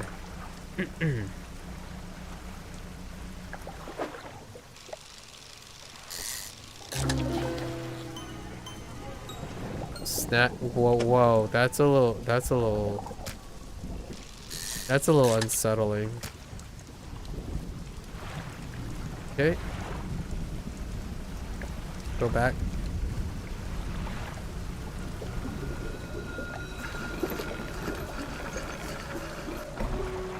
No thanks. I have. Here we go. Clap. I didn't think you had it in you. Night fishing is a tall order. It most certainly is. Been meaning to talk to you about a new business venture I've been considering. Crab pots. I've got one here for you. In fact, it's a bit banged up, but you could get it fixed at the ship. Right. Lasts for 2 days. Sure. Should be pretty straightforward. Just drop it out at sea anywhere and then come back after a day or 2 to check on it. I've got a customer after a fiddler crab and a common crab. Both species can be found around here. Not all schools of fish are the same. Some contain abnormal species. Oh, wait. Does that mean I could buy more than one? Okay. So I can repair it.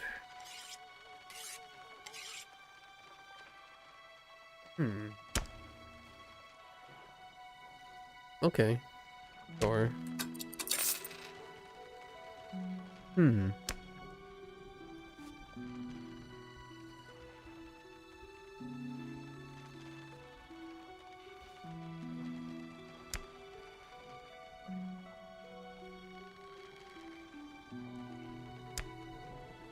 Alright. Maybe we buy two. Okay. So he says I could repair it. Okay. So...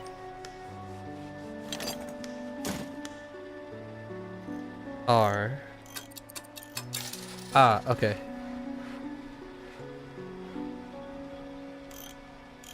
So what happens if I don't come back after 3 days? Does it just break down and I can't retrieve it anymore?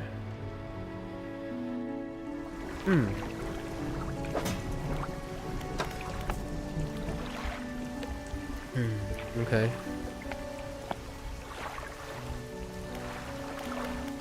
Alright, let's chill. Okay. Select crab.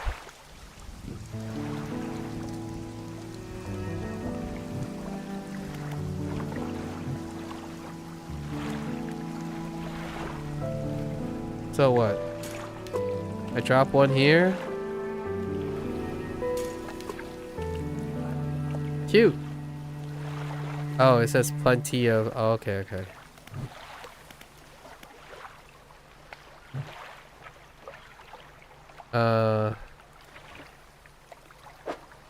Now what do I do? I guess we're visiting... We'll have to visit the Gale Cliffs.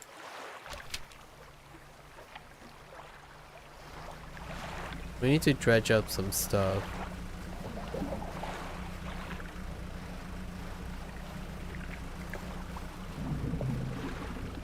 I haven't gotten bolts anywhere.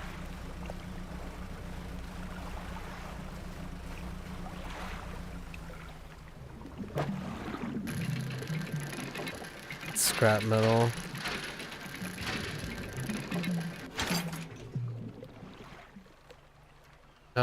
Does it count? Oh yeah, it does count.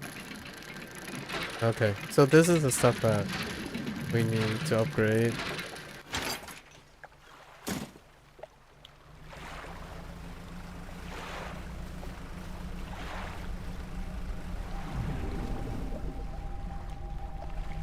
What the heck?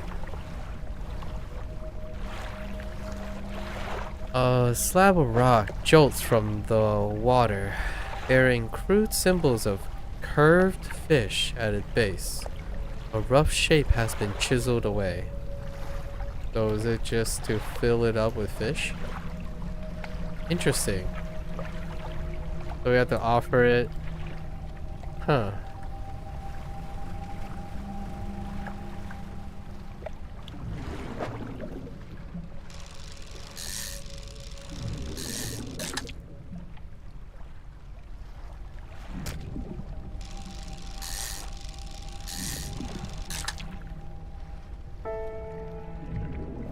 Dang it.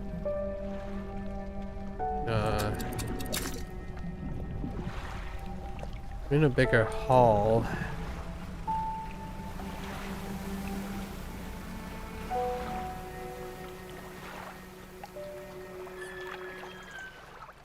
Wow, now. That's kind of cool. Aww.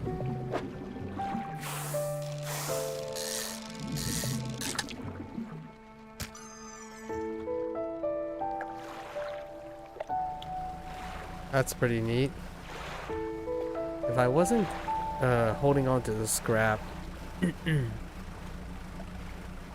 So we need to grab a bunch of different types of fish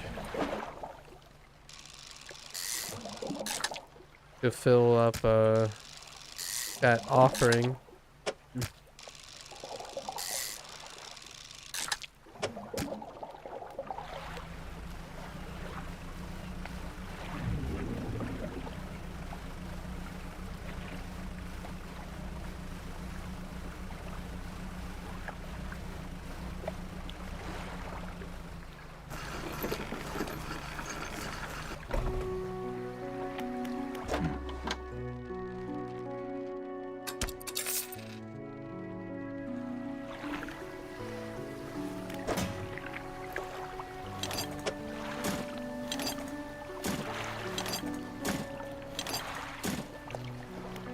We can upgrade.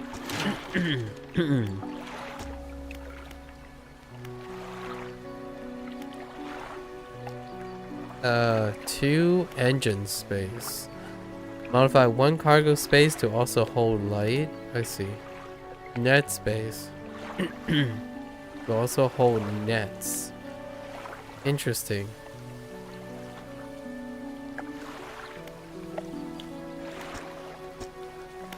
I need to upgrade these regardless. Okay.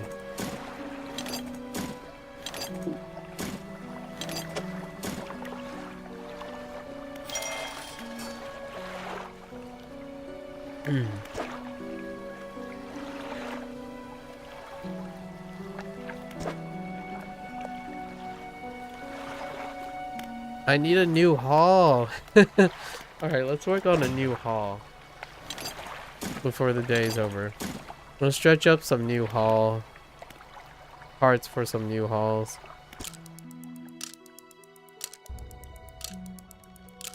And maybe collect fish to offer to that one altar.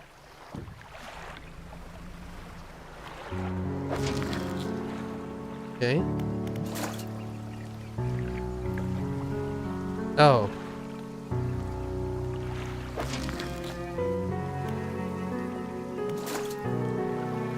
Wait.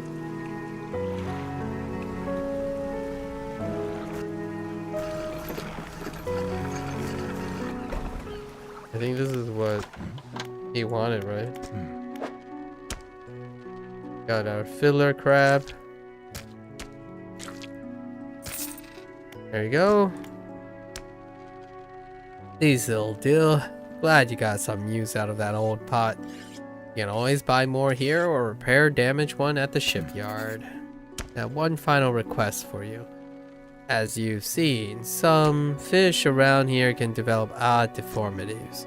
What do you think happens to a person that eats the flesh of one of these mutants?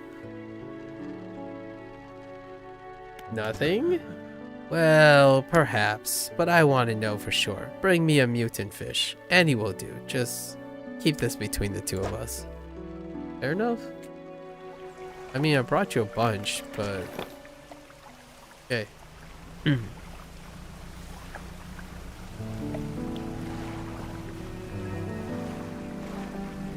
So let's collect a few fish here. Just like different size and shapes.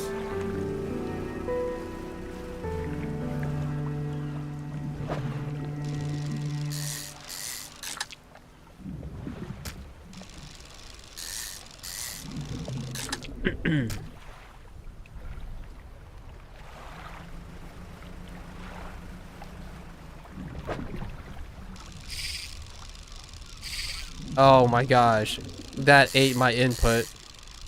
That was kind of unfortunate.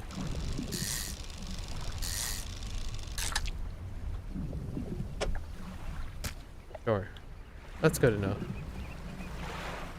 Let's grab this cod. No. Oh yeah, wait, this is mackerel, right?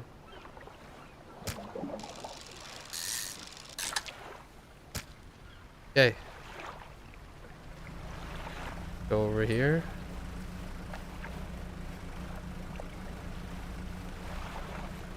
Was it over here? It was over here. Let's grab one of these boxy ones.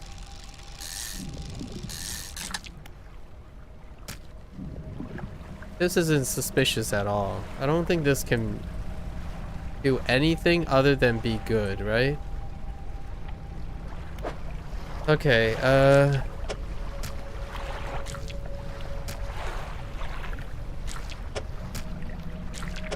there we go. You can return to these items later. Okay.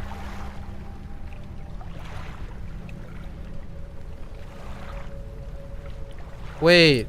Oh, is this saying it must be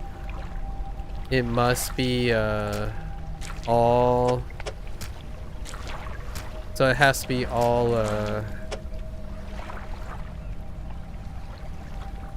Let's see. It does. It has to all be... Okay, fair enough. So I need to find cod. I might as well sell these. Let's head back. So it has to be all cod. Because I can see it fitting in there. Fair enough.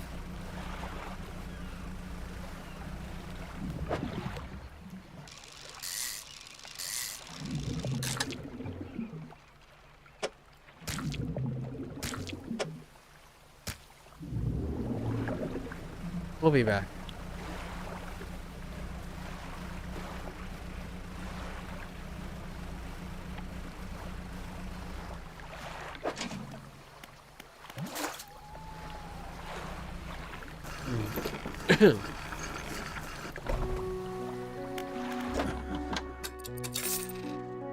About to pick up more fish anyways for the deformity.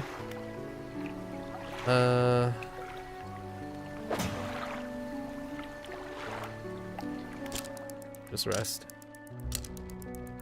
I want to know what happened to the crab pots when they extend past their day.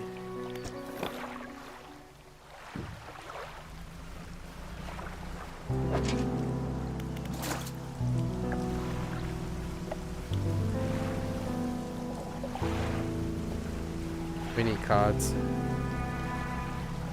Those are not cods.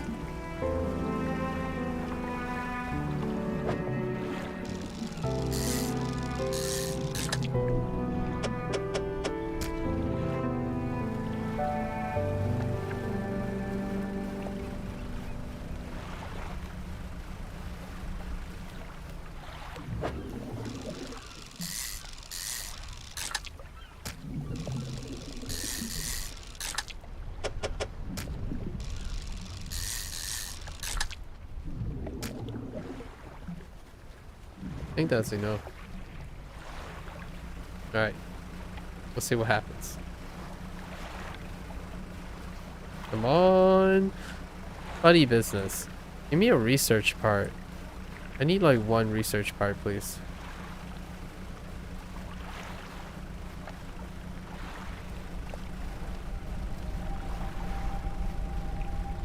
Do the things stay in there? They most certainly do. They also stay fresh, weirdly.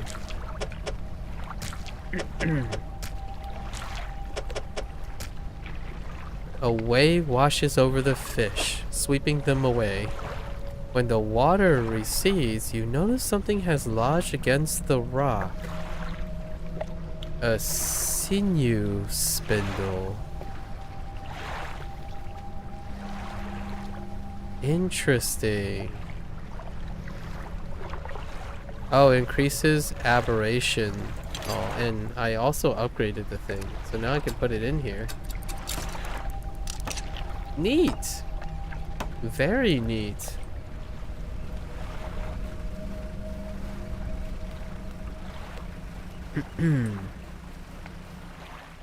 I do need to fish up in aberration though.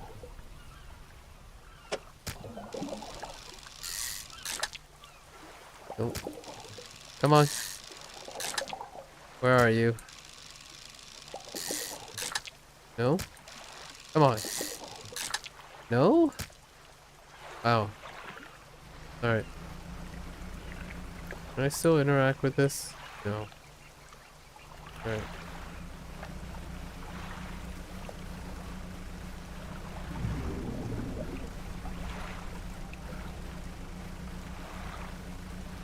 Yeah, one job.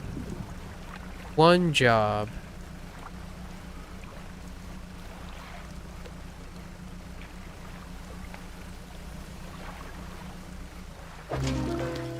Oh, hey. We found the crab thing instead. Okay,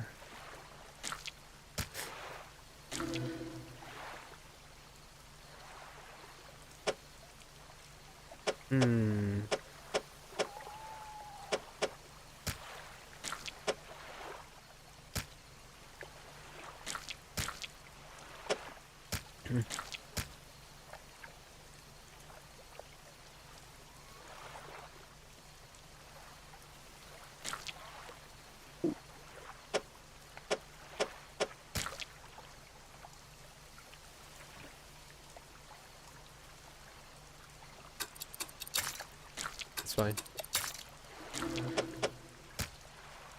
Hey. I mean, that works too, right?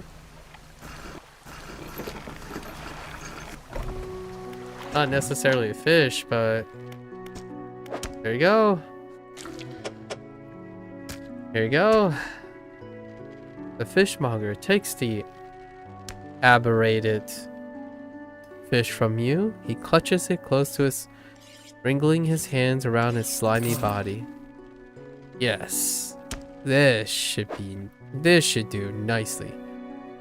Here's what the fish is worth. And why don't you take these two? They have no... Aw. I love this research points. Thank you.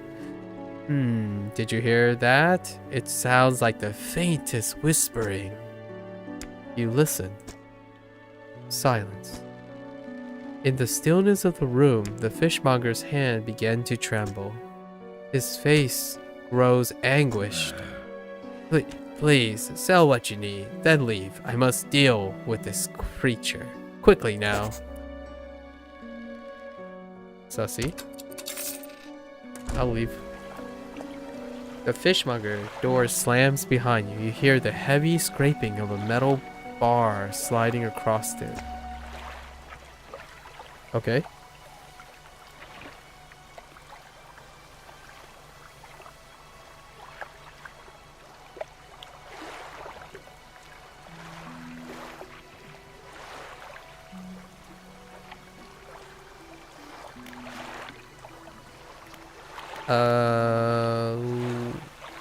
I feel like I was gonna do something. I don't know anymore. Oh, research. We can research engines. Okay, we gotta Mac up this engine, right? Refine outboard engine. What is this? Jet drive engine?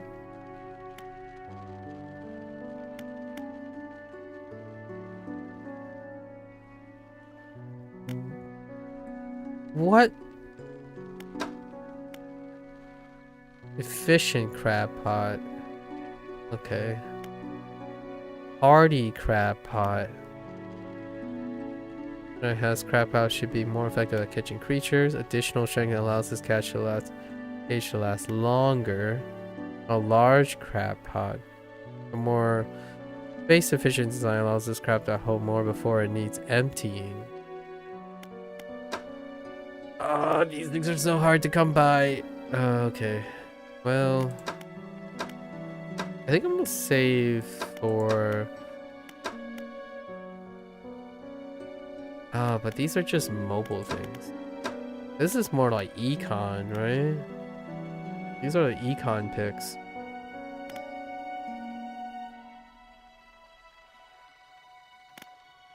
The yield is still the same though. Oh, except for this one.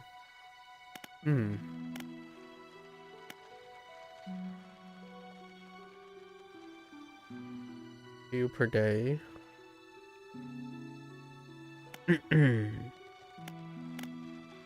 Gotta invest forward as quickly as possible. Okay. Let's just do this large crab pot.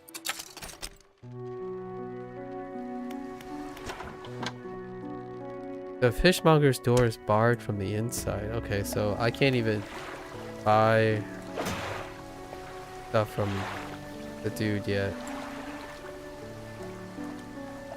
Alright.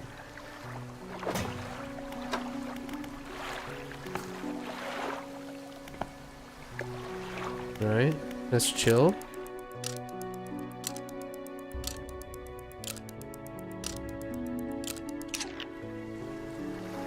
Can we visit the fishmonger? Still boarded. Does that mean I have to go elsewhere now? Uh-oh. Maybe the mayor knows something? Did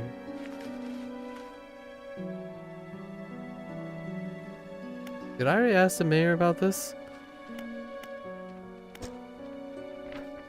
Shipwrecks. Unfortunately, there have been quite a few in recent years. The lighthouse helped, but even its struggles cut through the fog some nights. We do our best to salvage and clear any shipwrecks that occur around this side of the island. That should make fishing a bit easier for you. Around the back, though, it's a little harder to get to. There are some wrecks towards the deeper patches. You'll want to avoid that. Oh, okay. Well, I heard that my counterpart in Little Morrow met the most unfortunate end. They said he went mad quite suddenly. One day he was normal, the next he was pacing the shorelines, hurling people belonging into the seas. After some days like this, he disappeared, never to be seen again. Nowadays, the tale of the old mayor is used to scare children. Not many remember him, myself included. And those that do remember don't seem to like talking about it. A most unpleasant subject. Now, okay. Interesting. What about the lighthouse keeper? What's with the fog around here? Nobody knows. It changed recently. It lingers in the morning now, where before it didn't seem to have the strength. Even in midday sun, I feel a malice conceals in shadows, waiting for night to sweep the island. She glances up at the lighthouse. If this light should ever falter, then gods help us. How do you know about the old mayor? What do you know about the old mayor of Little Morrow? I try not to think about him. It's a painful memory for us all. Some nights I still think I can hear the hum of his engine sailing past the bay. But I know he's gone, and I don't want to talk about it anymore. Interesting. I guess we're heading off to Little Morrow.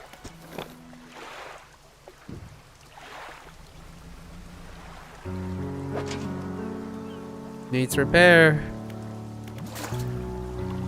I need to pick this up. Okay.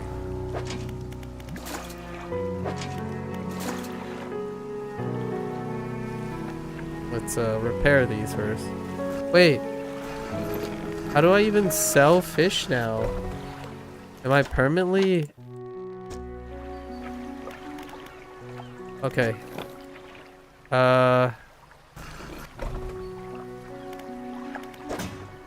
Okay, well now we can test, right?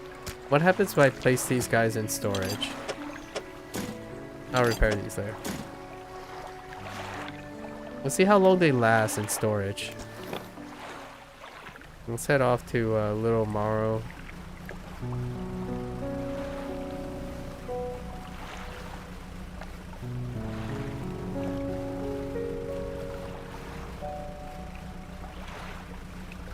Okay.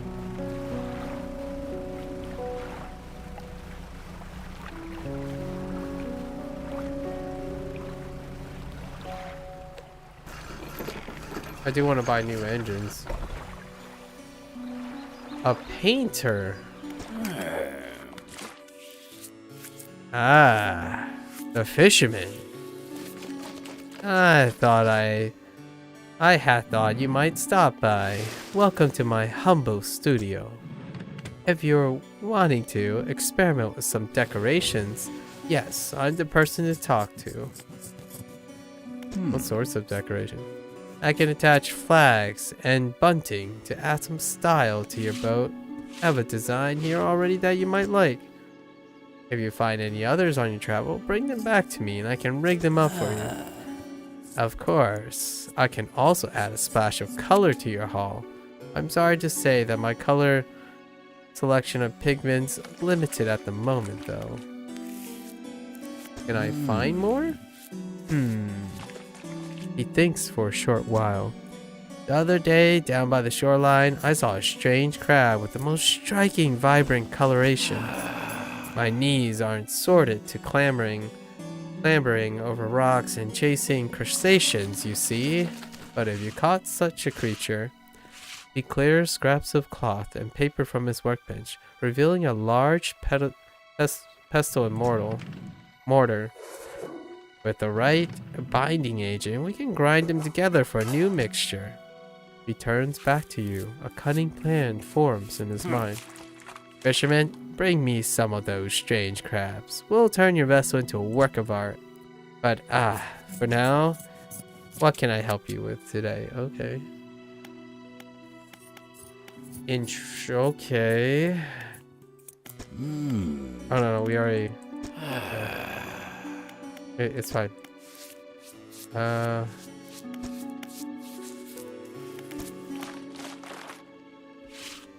Sharp mint. I don't have the right pigments. Oh, okay. Okay.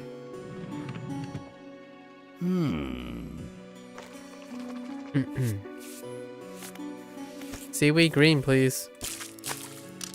Oh, it costs... Oh, it takes time to color. Okay.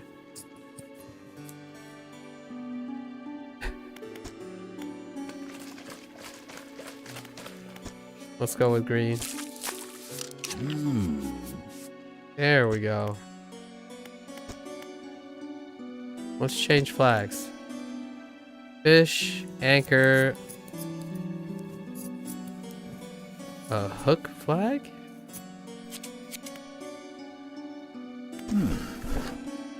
No, that's a cute flag. Adjust bunting. What is bunting? Oh. Okay. Yeah. A little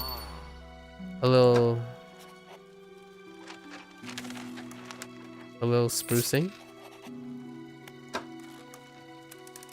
Okay.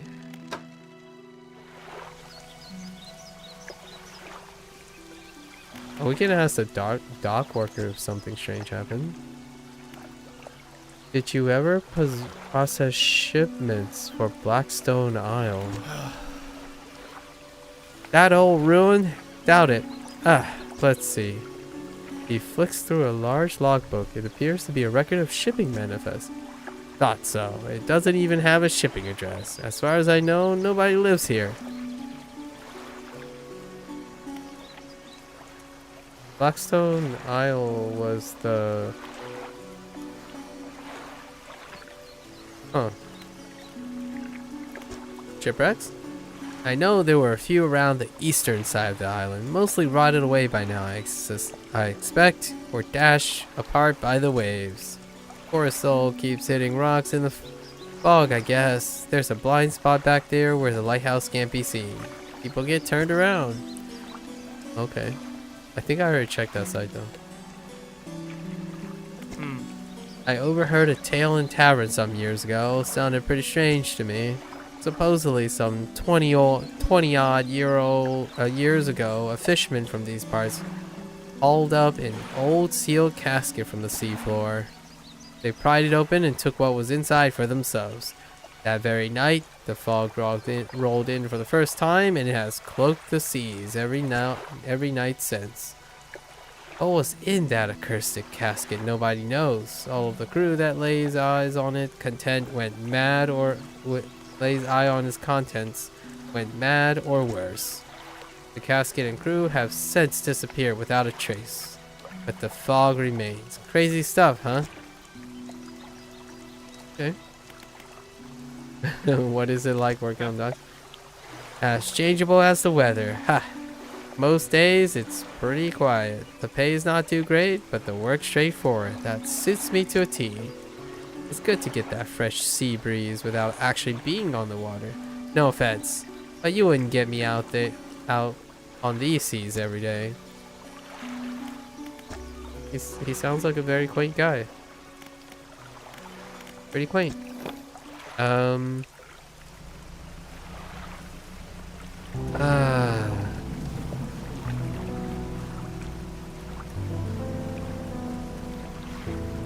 need to dredge stuff.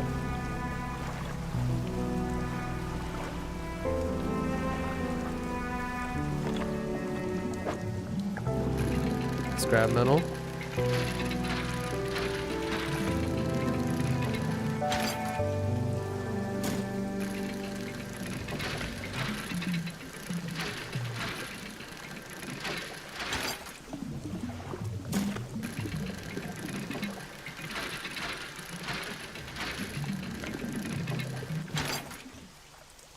Oh, a research part. What the heck?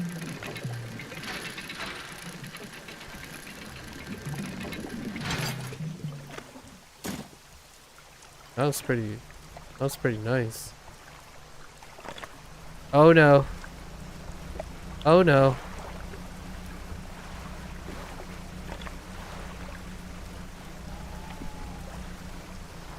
Oh no.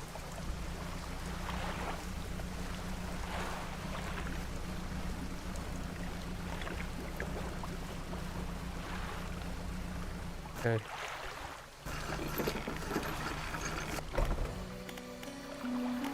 Store this away.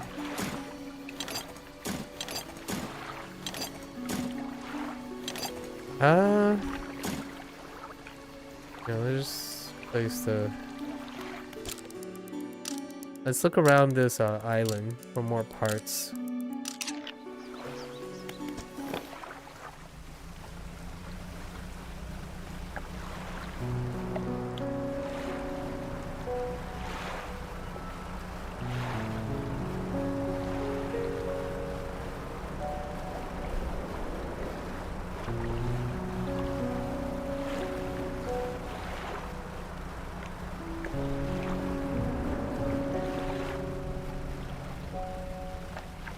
Nope, that's it.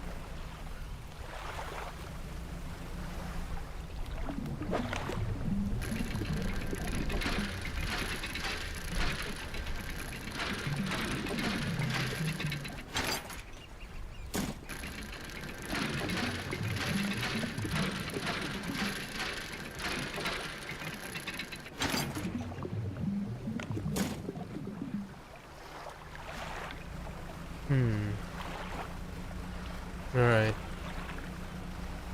I guess it's almost that time.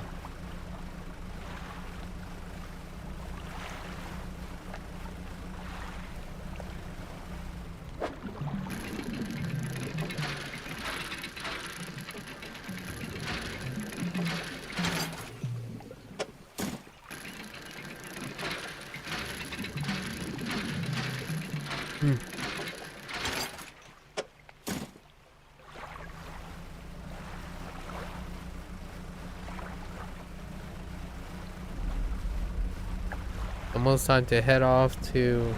We'll wait until next time to head off.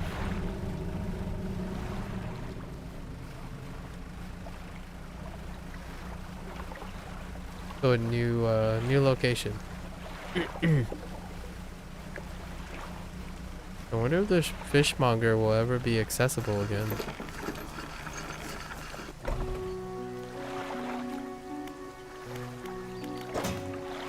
Okay, yeah, they're rotting. Okay. So it doesn't preserve the life of... Doesn't slow it down anyways. Wait, I think I have enough for another upgrade.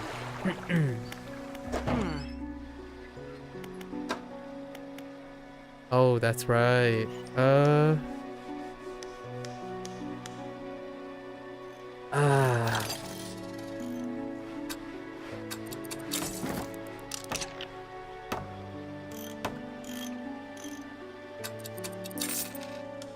Right. Got some more speed. Dry dock. Net space.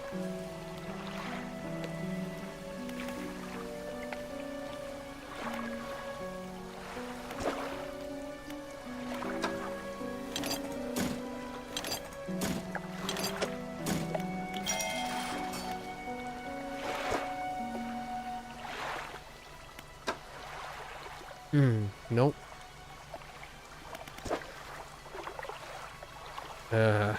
Okay. Let's buy new lights.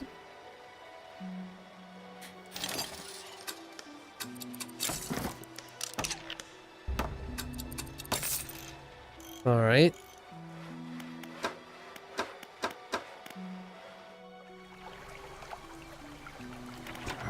Oh, no, he's back. Blinding headache today. Did you come by yesterday? I don't recall. Anyway, what can I do for you? Oh, okay. Yeah. So, just sell these.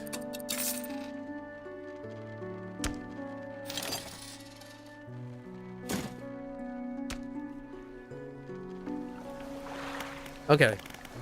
So he's still around. Nice and kicking, though.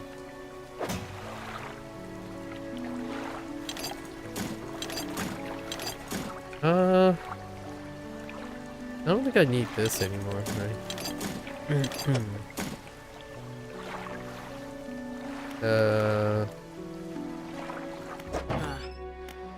Swear so.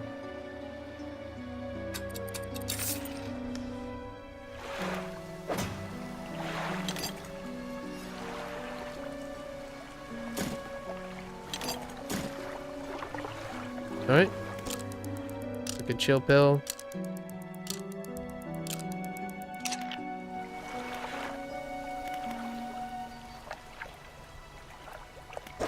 Actually, let's just leave this in here.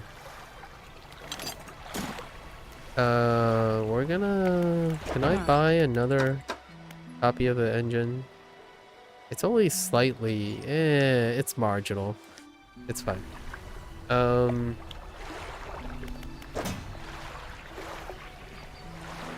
Yeah, we're fine. Let's make our way...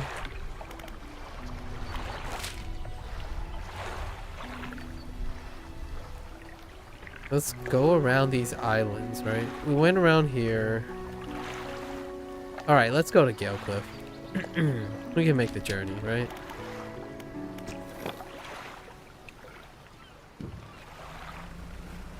Gale Cliff is...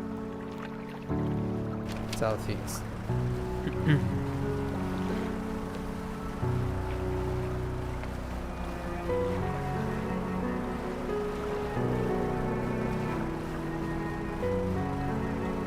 We'll be fine. We'll be fine. Even before we can't upgrade anything. What is this? Oh, this is another humming stone thing. I doubt it does anything. Yeah.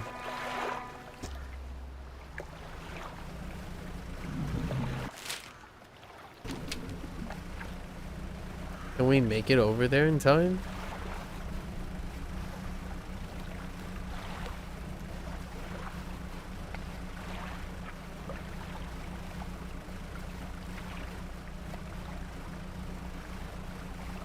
I see a dock off in the distance.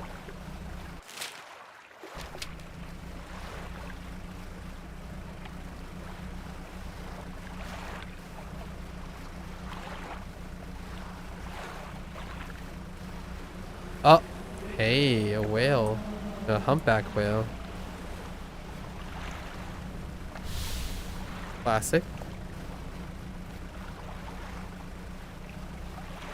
We just helped a humpback whale and Dave the Diver recently. In our last session. This place looks really refined.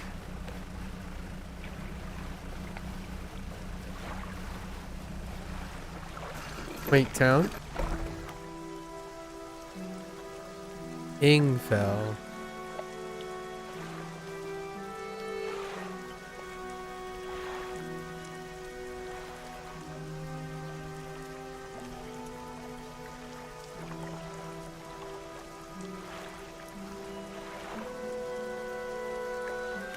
A resident, huh? What is it? Do you need help with anything? Yeah, I've been trying to prepare a special meal for my partner, but I've been having some issues. That Doge, though. Around here, we consider aged conger eels to be a particular delicacy. You may say they're rotting, but they're delicious if prepared correctly. Why is rotting in... Okay. So I imagine I catch a conger eel and just let it rot intentionally. Normally we bury them in the ground and allow them to mature, but our dog keeps sticking them up and eating them. I can't raise the subject without spoiling the surprise. That's a pun. Can you bring me an aged conger eel? Sure. Thank you. You'll be decently compensated. Where can I catch one? Ah, yes. They can be tricky to find. I'm told they inhabit the holes and burrows within the cliffs themselves. I imagine they've been fished out around the edges, so you may have to venture into the passageways of the cliffs to find them. Oh, and I did mention that they only come out at night? Or did I mention that they only come out at night? Of course. Yes, I believe they hide during the day. Good luck? Okay. What can you tell me about the cliffs? Many years ago, the cliff used to be a haven for smugglers and pirates. Legend tells of two pirate lords who used Gale Cliffs as their hideout. Supposedly, they got into some disagreement and a huge battle was fought over the south side of the cliffs. There are certainly a large number of wrecks in that area. Both sides are completely destroyed, their treasure hoards left abandoned and unclaimed to this day. I dare say they'd be worth a lot if anyone knew where to find them. That screams us. Do you know any odd characters around these parts? Have you heard the tale of Magran? He was an old whaler from these parts. As the whales got more scarce, the crew spent longer and longer at sea trying to find them. Magran, it seems, wasn't cut out for this. He formed an unnatural attachment to a scroll he found on one of these trips. He said the scroll told him how to become immortal by eating mutated fish. People started calling him Magran, the Fishman. One day, the town awaked to find all the boat's nets and lines had been slashed in the night, and old Magran was nowhere to be found, nor has he been seen since. Interesting. Where can I sell my fish here? We catch our fish ourselves here, so we don't have much need for buying any. But there is a merchant that travels around. She usually anchor across the bay. She buys and sells almost anything, and she does repairs too. Fair enough. Fair enough. Let's take this out. It's kind of dark. Oh, there.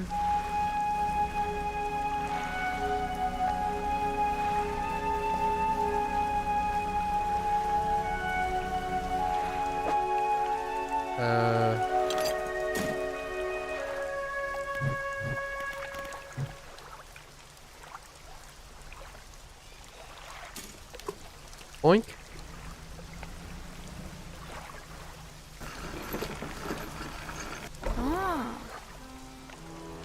Ahoy there!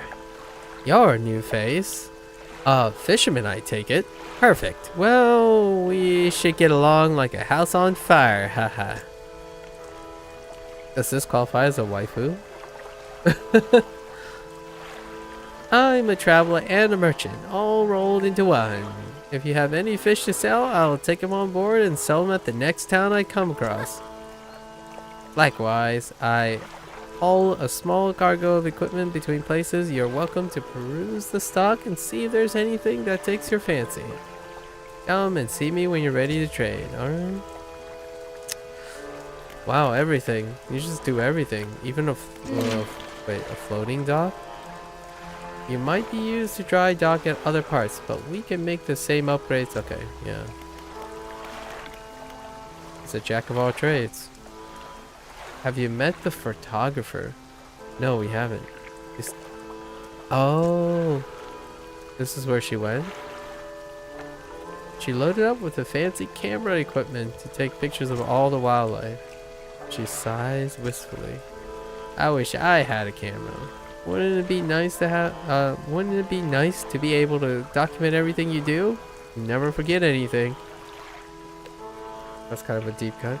Anyway, She said she was setting up a small island to the south of the Morrows. If you're in the area, maybe you should check on her. Interesting.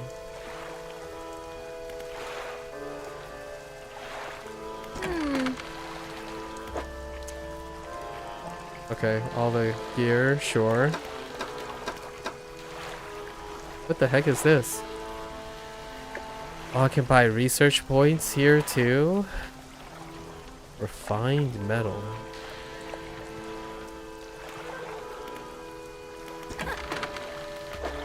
Yep. Also stock on crab pots as well.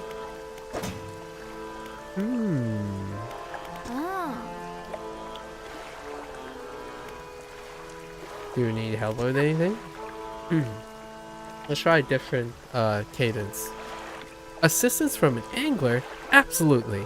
I've been trying to collect records of where each species of fish is located. I figured out most of them on my travels so far, but there are a few I haven't been able to track down. Reckon you should share your info with me. Sure. Great! The fish I have left to track down are oarfish, gulper eel, Goliath tigerfish, and a coelacanth. I know a little about each species already, so maybe I can point you in the right direction. What do you want to know about? Where's the oarfish at? All these fish. We've seen these multiple times. All the fish in Like a Dragon and Dave the Diver, of course. Right. Given that the oarfish has a long and fragile body, I suspect they live reasonably deep but calm water. Maybe the shelter of gale cliffs would suit them. Fair enough. I wonder if this is logged in somewhere. Gulper eels. I know that gulper eels live at the deepest depths imaginable. You have to get some specialist gear to catch one of these. Okay. Goliath tigerfish. These guys are legitimately scary. They hunt in murky, swampy water, using the shade of trees as cover, so the tangled strands. Actually, I have no idea what coelacanths might be, but they have a primordial feel to them, don't you think? Of a volcanic area, which is the Devil's Peak. They're like legendary Pokemon. I mean, legendary fish.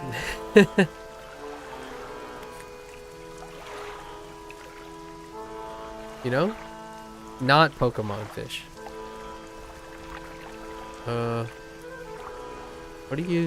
What do you know about Gale Cliffs?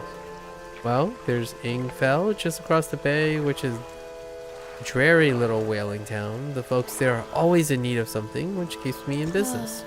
The residents are always talking about the cliffs. Most seem afraid. Frankly, I'm not sure why they stayed. Occasionally, I hear deep rumbling from within the rocks. I don't hang around here for long. Deep rumbling. Are you always out on the water? Yeah, always. I like to keep moving along. The merchanting is secondary to the traveling, really. I'm more of a merchanting traveler. I get to see a lot of places, which is nice. I also get to meet a lot of people, which is only sometimes nice. Fair enough. Is there... Okay. Do you ever see strange things? Strange things? Plenty. But I try not to dwell on them. You could go crazy, you know? Ha! But hey, if you're seeing strange things, maybe you're not seeing them the right way. Maybe they're not so strange after all. Or perhaps they are, and they're incredibly dangerous. Better not risk it. Is there... Okay.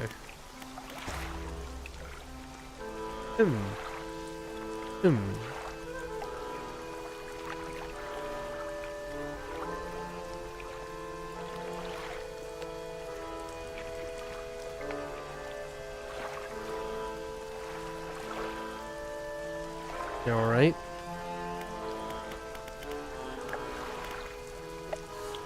So, money, parts. Let's go look for some parts quickly.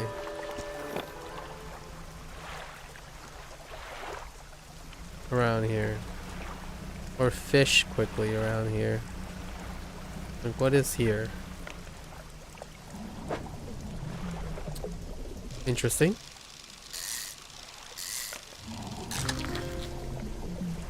A wreckfish.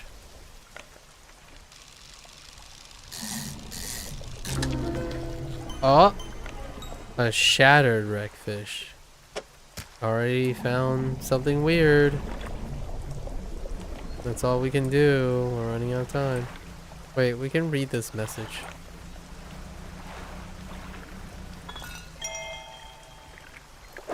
Artifact manifest.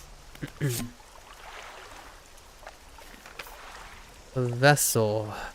SY Grand Prize. Owner Mr. Michael Schultz. Port Gale Cliffs. Oaken music box.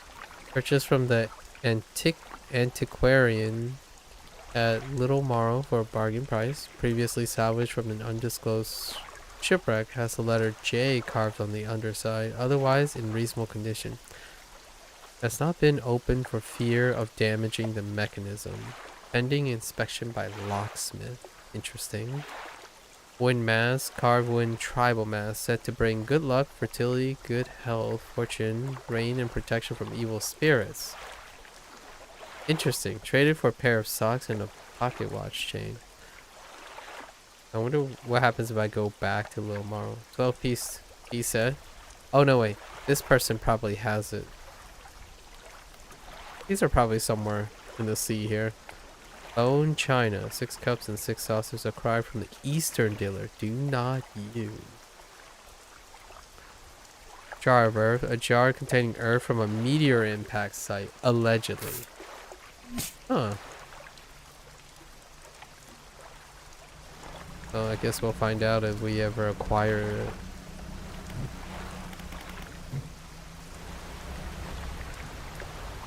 That is a water spout. Huh. Interesting.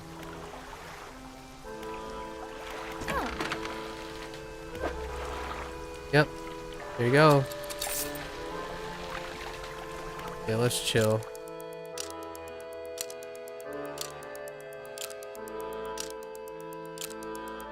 Let's explore the Gale Cliffs quickly.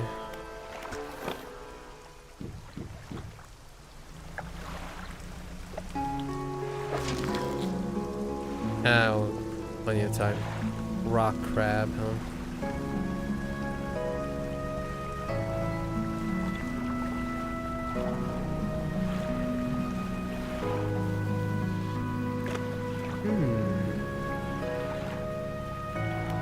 Loose debris, explosives.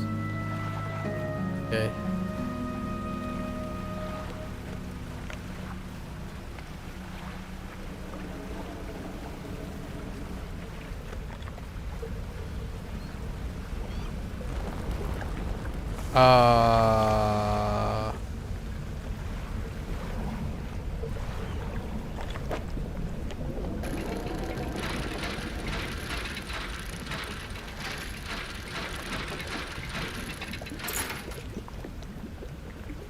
A bag of doubloons.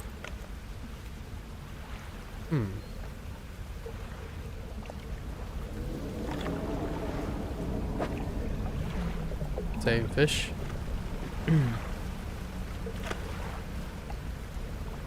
What about these guys?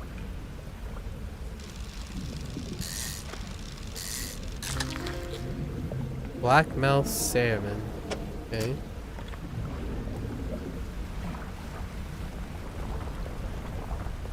So we need more explosives, huh? The gaps between the rocks, you can see what appears to be large white teeth.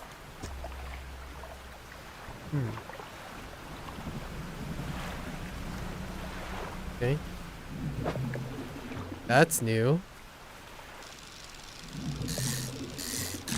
Oh. Stonefish. Okay. This is the stuff I'm looking for here. Whoa, not quite this thing. Trying to upgrade my ship here. That boat.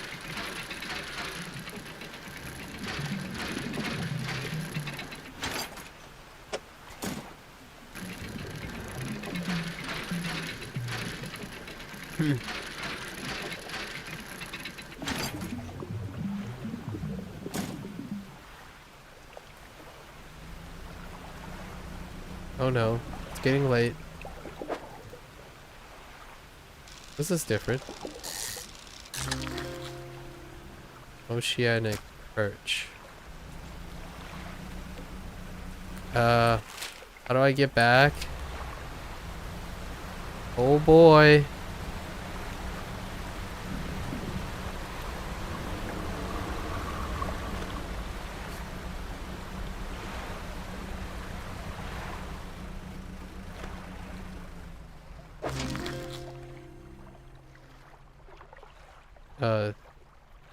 Decorative crab?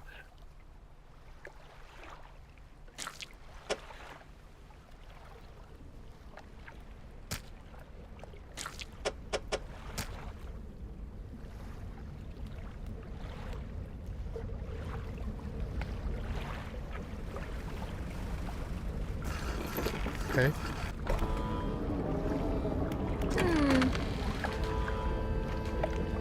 When trawling, pay attention to how deep the water is. Not every type of fish likes deep water. Check your encyclopedia if you're not sure. Okay. I don't know what trawling is at the moment.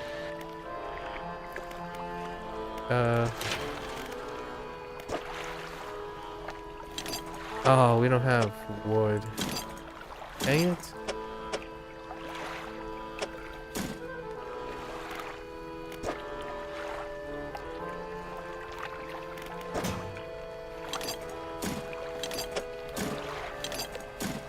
Or lumber, anyways. I'm guessing this is an artifact sale. I can buy the gear, the research parts. Maybe oh, I need both of these to get this. Or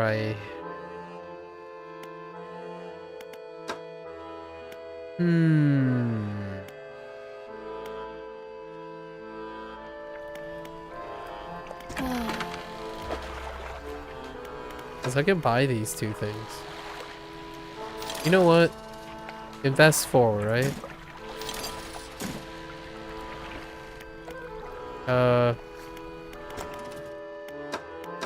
Let's get the new, let's get this one. Massive crab pot.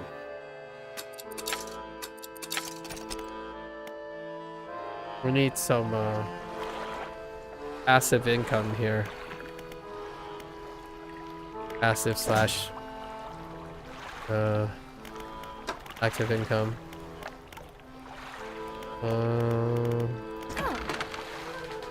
Crab hubs. Okay, yep. Let's grab this. 225. It's fine. Let's chill.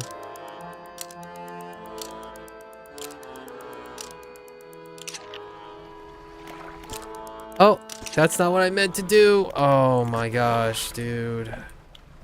Hold up.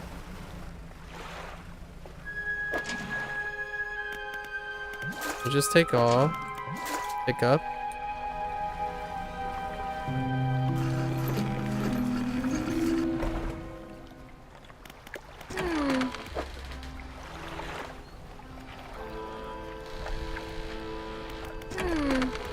How much can I sell this for? Not enough. What is this? 225?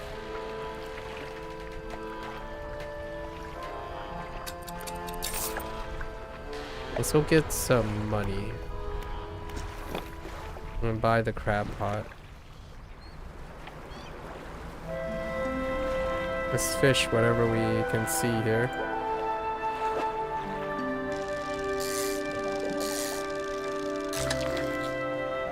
A tiger mackerel.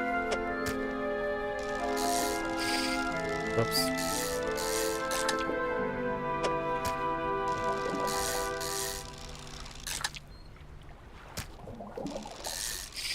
Dang it. Okay. Go over here.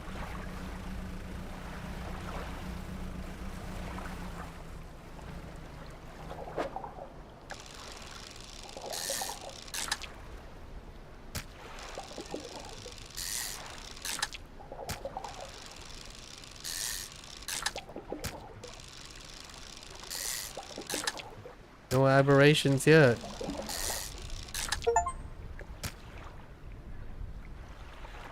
Complete 25 fishing spots. Sure.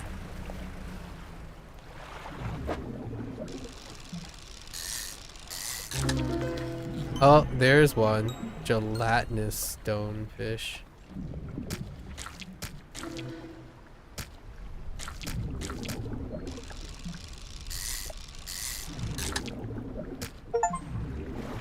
Have a full cargo? Yeah. Okay. Getting some achievements down.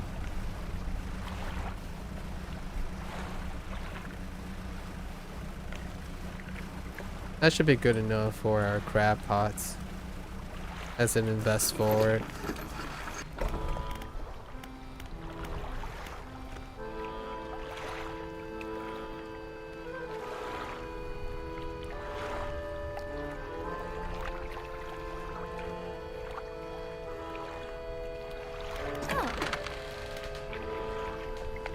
I've got a surprise for you. A gift for my most loyal customer. I want you to have this. The Art of the Silver Tongue. Oh, this must be a way to get more money. Sell a total of 2,500 worth. Okay. So let's get this massive.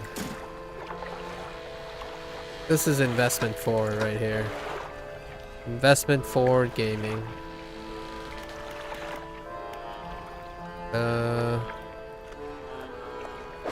Set this new book. Perhaps make more money off of whoops. Off of cells. Just place one here. Boop.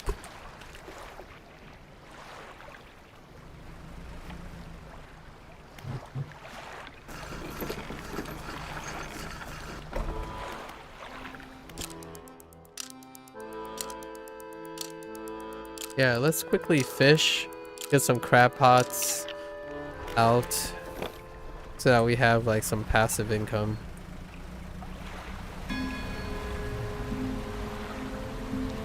I don't know why that.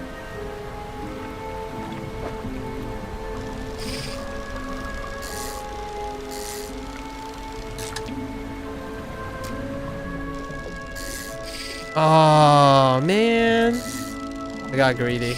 I should have waited. Dang it.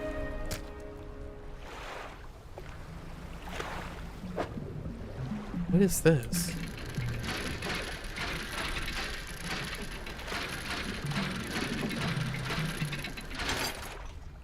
Oh, it's a research part. Nice. Dang it, I was greedy. I was too impatient.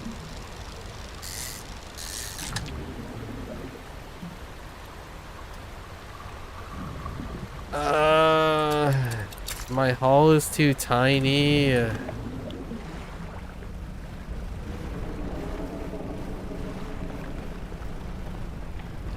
Oh, what's happening? Ah! Oh my goodness. Oh, holy.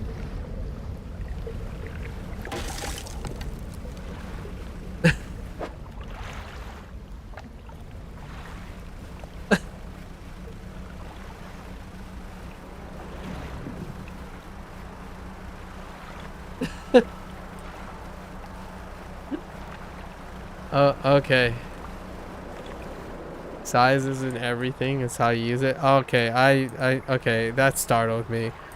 I thought I saw some red off to the left and I just turned like, dude, you can't react to that stuff. That's so mean. Oh my gosh.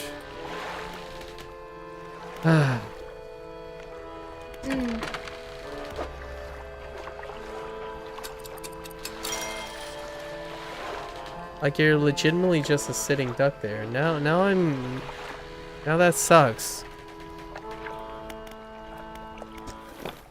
Great.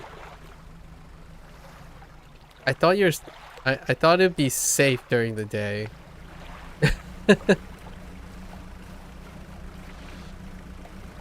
Boy, was I wrong.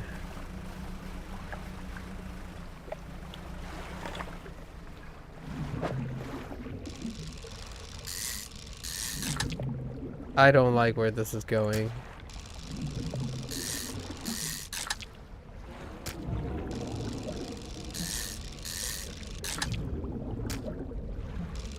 Oh, wait. Dang it. I can't.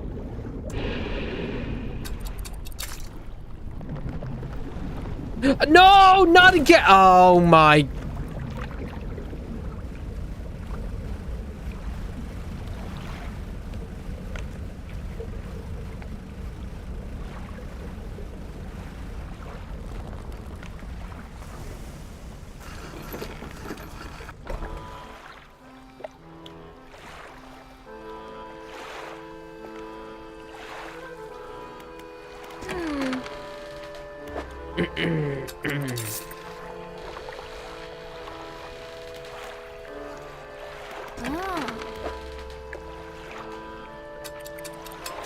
I'm actually making negative money.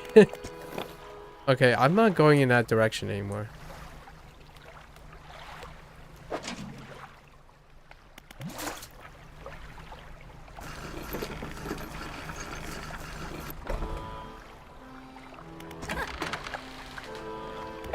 I didn't totally reach to that.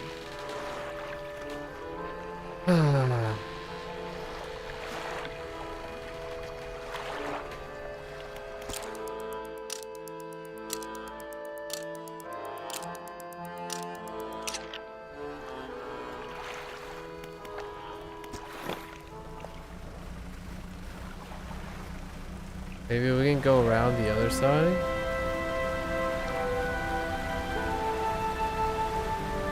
That guy's a bully. I don't care what you guys think. Alright? That guy's a total bully. Okay, you know what? We really need to look for wreckage. We need to dredge up parts. Can I get lumber? No lumber.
I swear.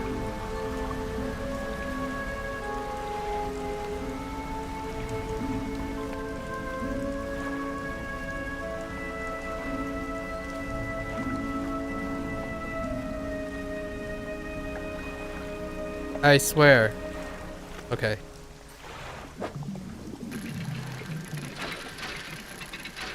Oh yeah, we need money for the upgrades too.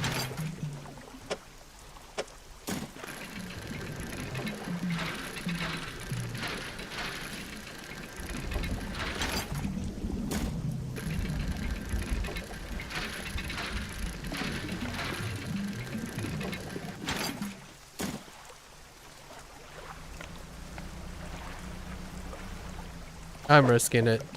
Risking it for the biscuit.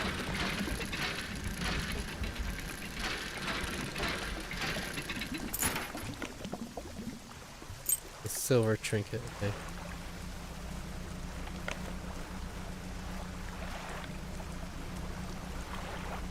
Everything's okay. Everything's okay. Nothing's gonna jump out. Nope. Nope. Not that big fish either. Yep. Okay.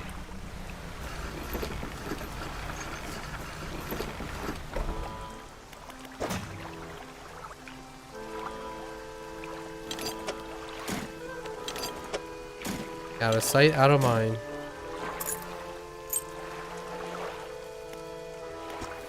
Let me collect.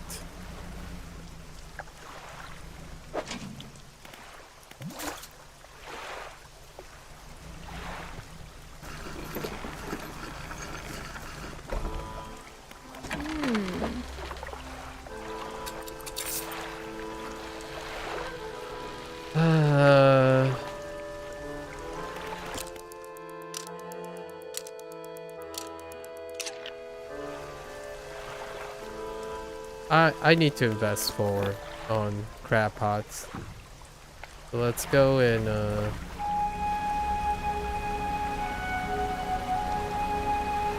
fish some more.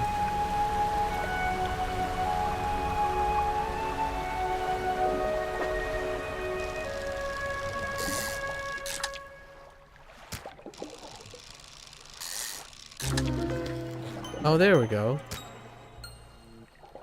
Gnashing. That kind of looks disgusting. Nasty little fella.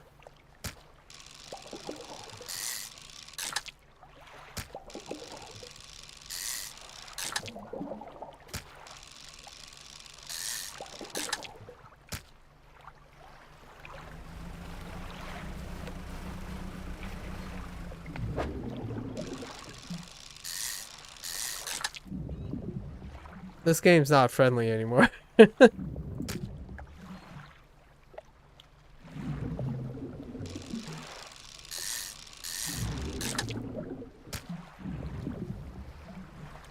I'm not feeling secure anymore.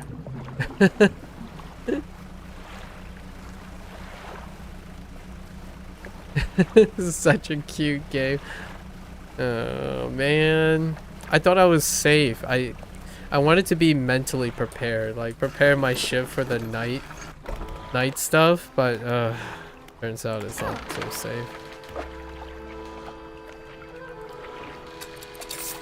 Okay, let's buy another pot.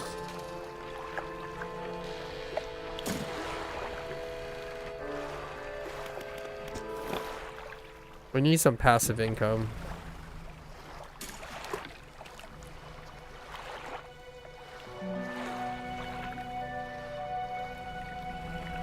When the music does that, I'm extra paranoid now. I don't like this. There's too much tension. What does this mean?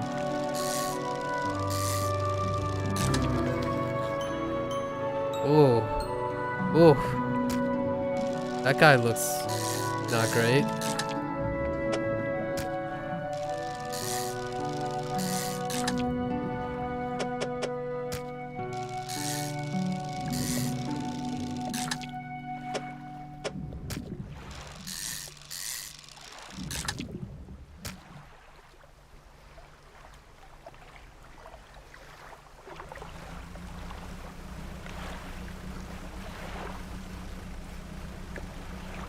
This game we're gonna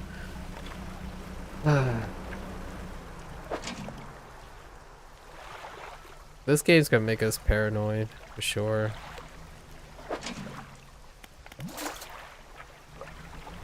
Oh, and we gotta remember that we have to repair these crab pots. So there is repairing cost.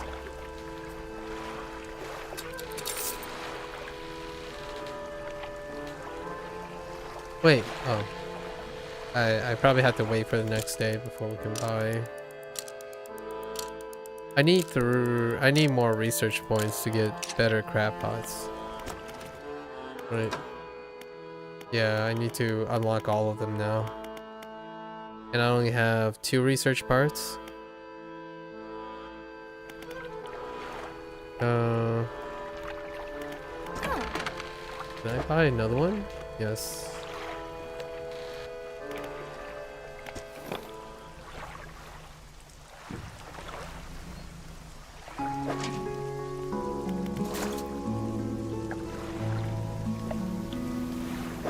I need to move this one.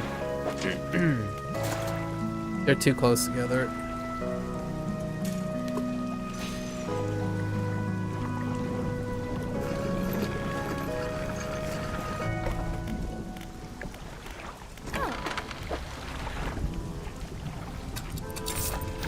Yoink.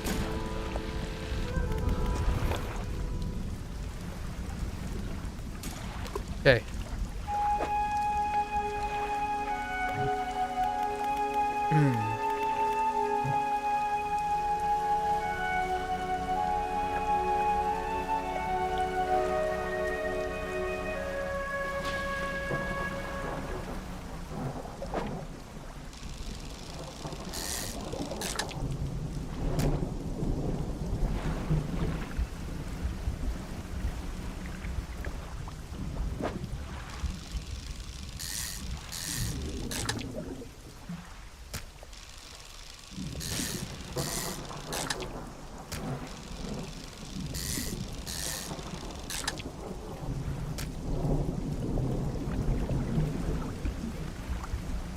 I swear, man.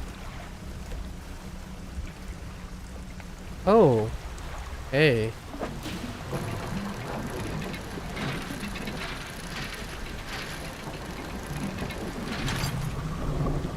Oh, hey, a research point.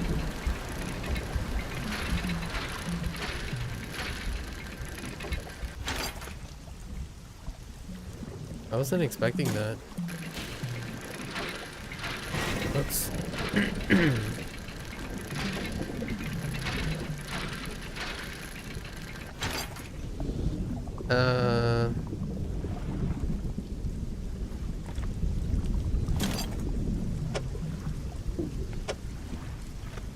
Uh-oh. I didn't think this through. I was hoping to move that one.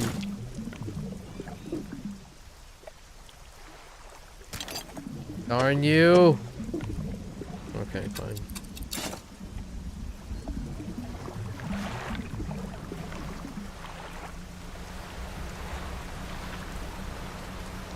You can only interchange one item at a time. There's no like overflow protection or anything like that. Are these little guys? Oh, I can grab one of these.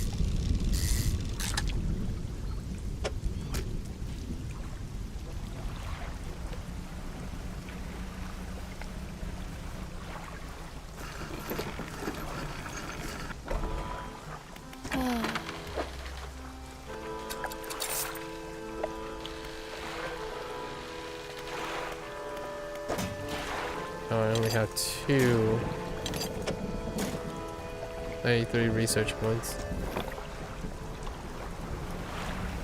Yeah, because we can check out crab pots at night.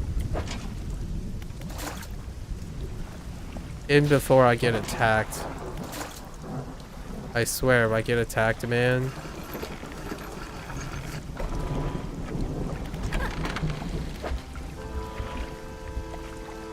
It's 34. That's not a lot. We can improve. Nets. Oh, these are the net positions. Okay.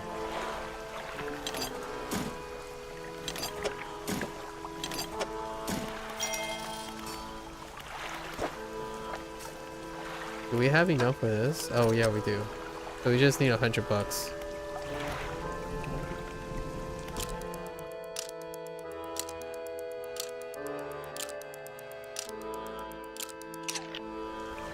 I wonder how much I'm actually saving from repairing, as opposed to just buying a new crab pot.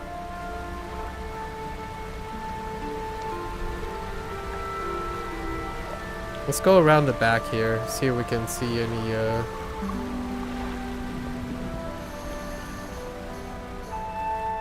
yeah, here we go.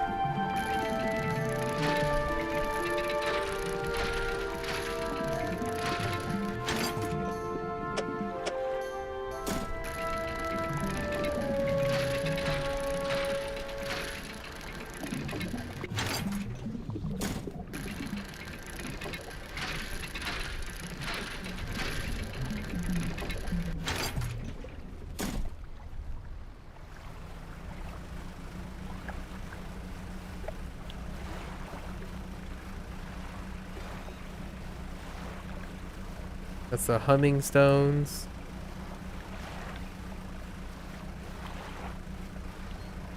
Okay. I'm not going in there for a while. Wait, these guys are kind of different. Oh. Actually, let's grab these. Their shape is very friendly.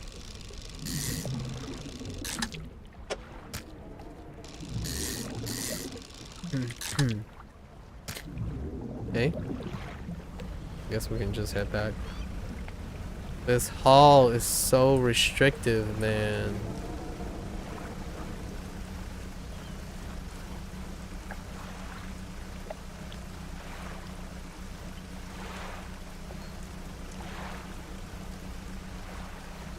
Can we get like the tiny guys? Or the perches? No? Okay.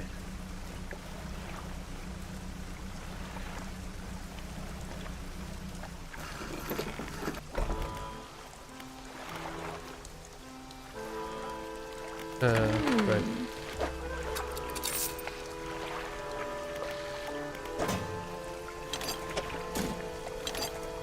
Okay, we don't need, I don't think we need any more scraps.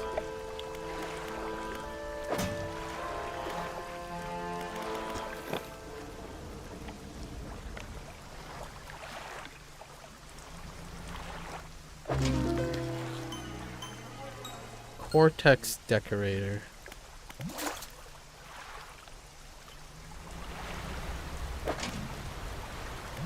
Still got 1 day on this guy. Okay.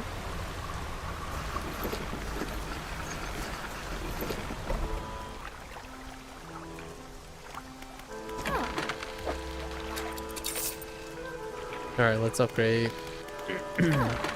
That's not the right one.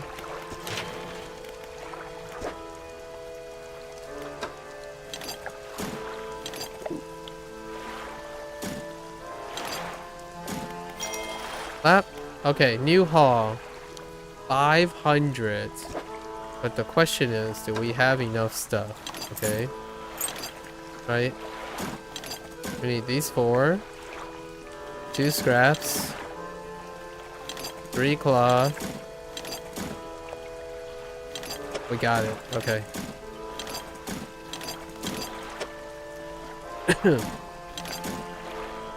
So we need to make 500.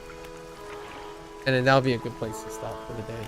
So let's get some money. It's money time. Although I need to repair this one crab pot. This one. Oh no. Got 11 hours left. Ooh. Right, what is the art of more money? Increase sale price, okay, and decrease buy price. Fair enough. I think we're safe over here, right? Famous last words, but let's just go. Why is it red over there? Okay.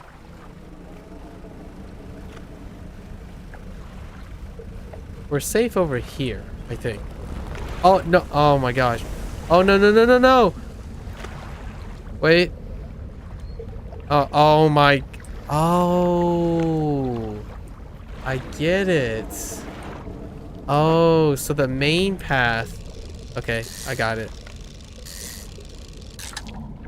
Okay. Whoops.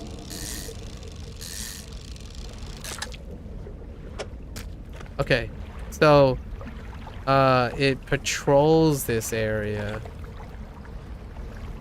So these alcoves, yeah.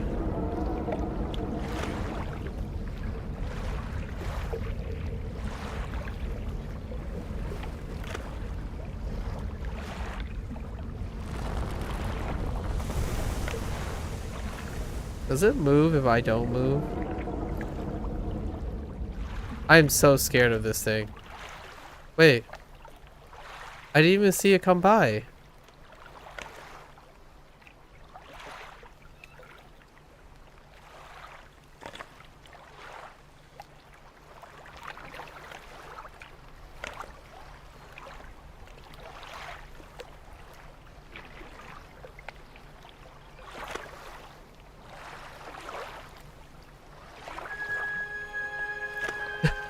I'm so petrified. I'm leaving. Run!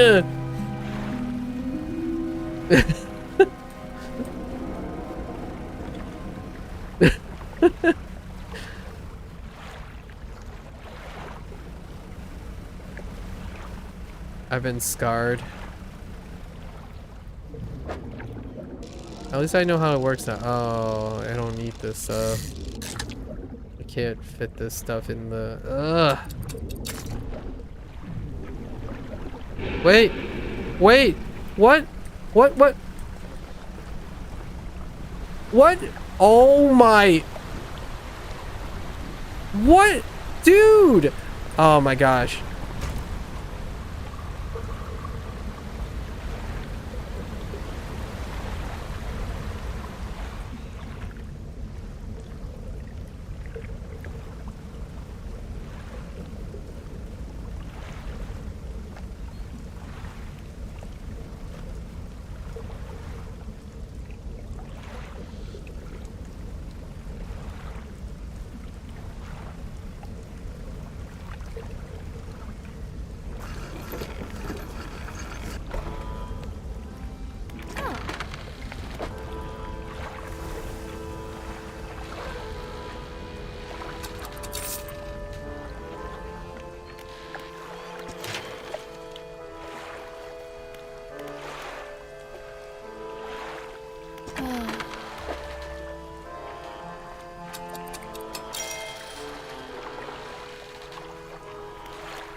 I'm so upset right now.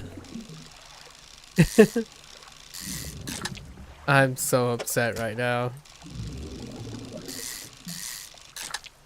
I was trying to dock. But apparently there isn't a dock there.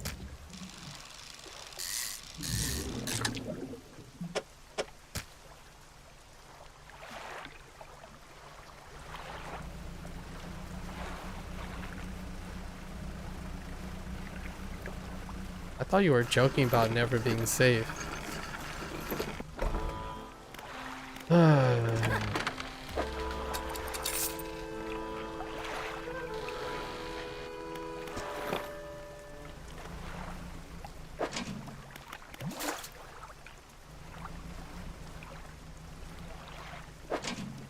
Yep. Need to pick this up. Repair this. Oh, we don't have enough space. Hold up. Okay.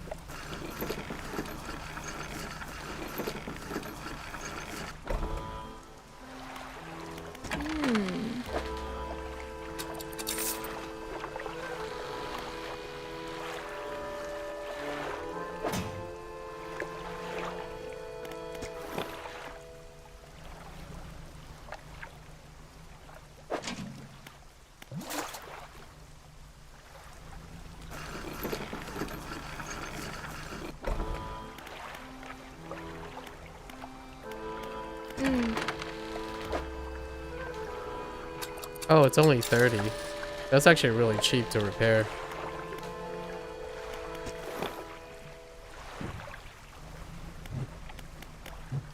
Alright. You know what we're gonna do? We're gonna investigate whatever that red thing is.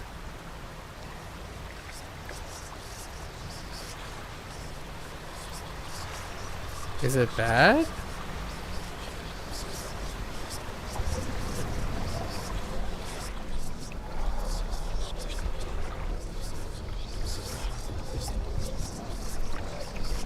That's a bad thing, right? It's just increasing our insanity. Oh, okay. It doesn't actually do anything. I thought it was a... Okay. Oh.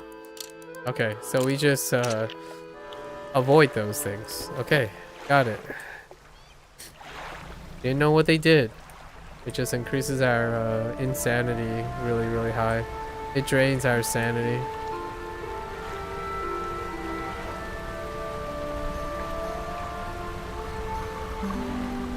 Oh.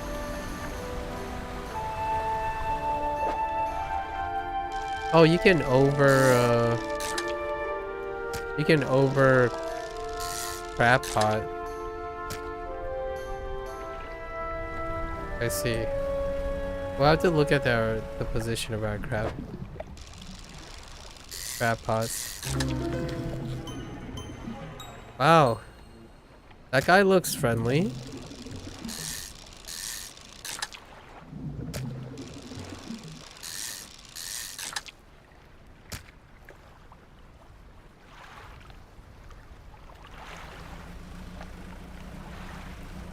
Yeah, let's look at the crab. Few. We might have to put out crab pots. Oh no. These are... Yeah, these are... Oh, this one's not in a good place. Right? Yeah, this one's fine. This one's fine.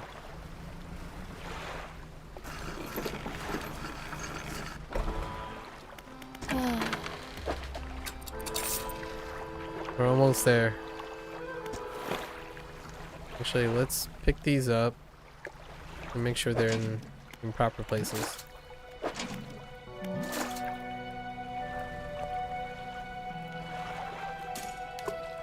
Okay. I don't know if the status changes. Let's put them out a little bit.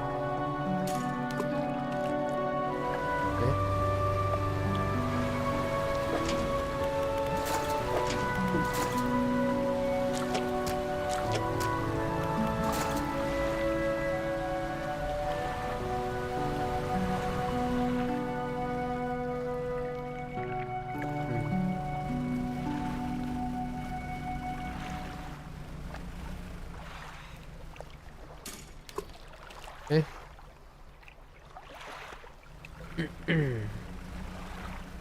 All right. I think this is enough. Yep. All right. Let's see if our boat changes after this. Okay. Whoops.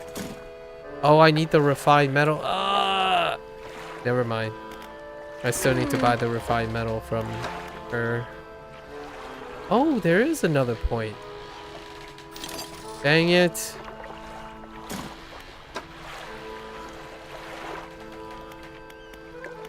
Nope. We gotta make more money. Wait. Wait. What happened to my... Oh, is it still stored in here? I see. Oh, you can use this space to liberate.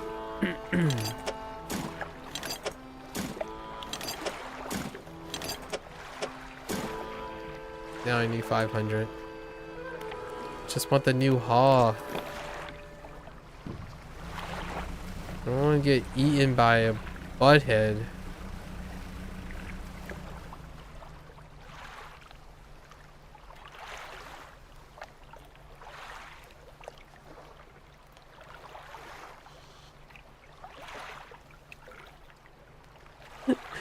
How could go? How could going insane be bad? I know, right?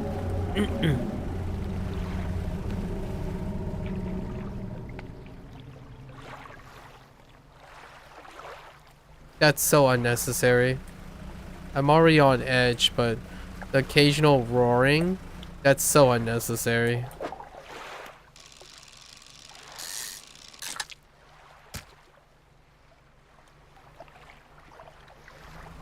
Oh wait, it's already nighttime? Wait. Wait, wait, hold. Hold. No. No, no, no, no, no, no, no, no, no. It's fine. These buoys prevent us from going insane.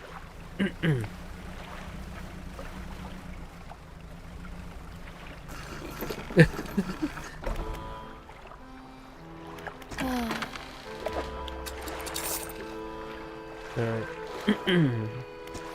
What's that leaves?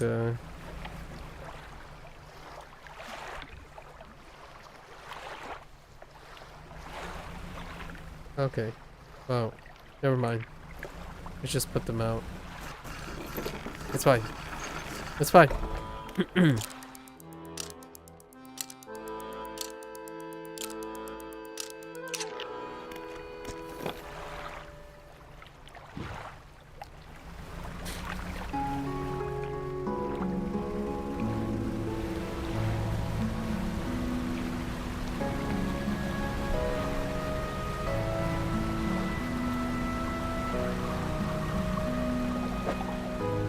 We can get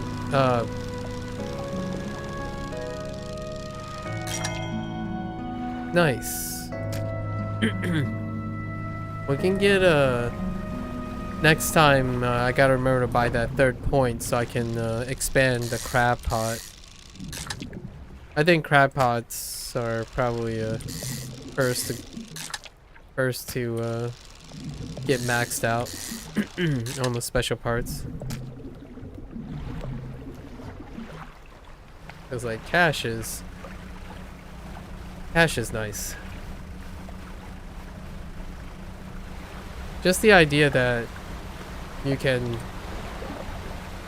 catch something close to a base is nice. While we explore.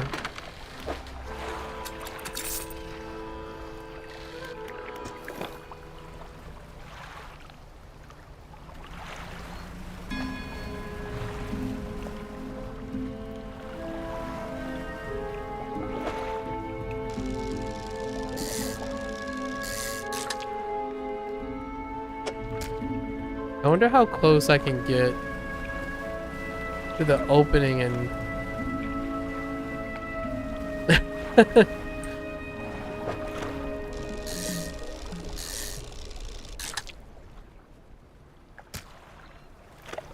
I'm so nervous around this.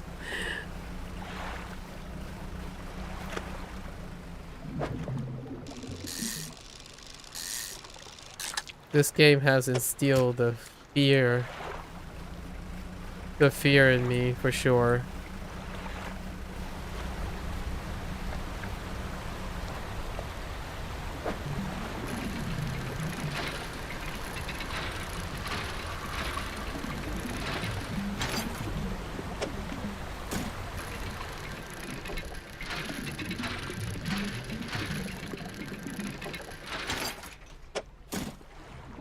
Oh. There's a lot of wood there. I don't like this. I don't like this. I don't like this.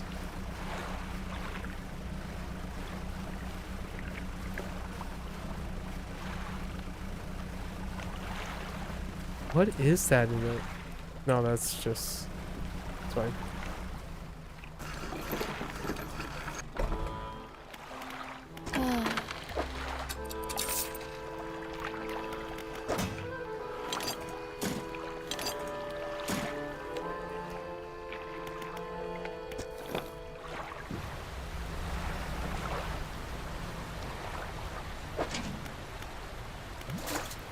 I don't like that sound that's nearby. What is that?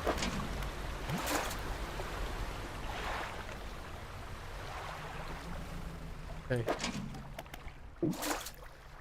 Not enough space? Nonsense. Oh yeah, not enough space.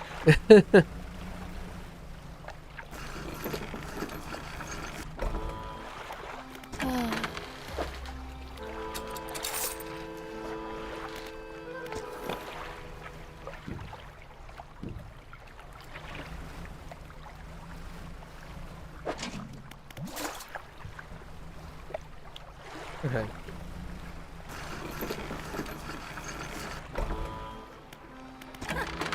We're close. We're very close. And then we can wrap it up for today.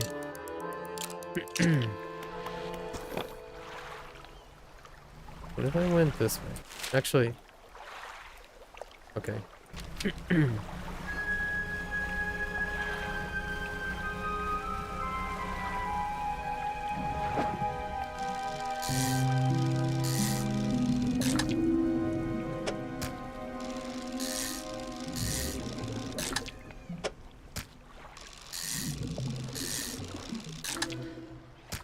No. Nice. I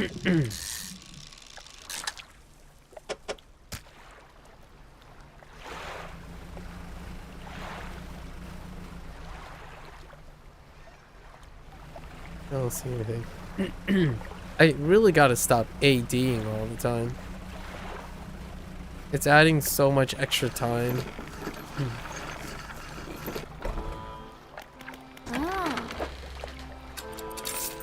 Right. Here we are. Finally. We did it. Modified 3 cargo spaces to also hold rods. I need to double dash. Add 4 new cargo spaces to the hull. Oh my goodness.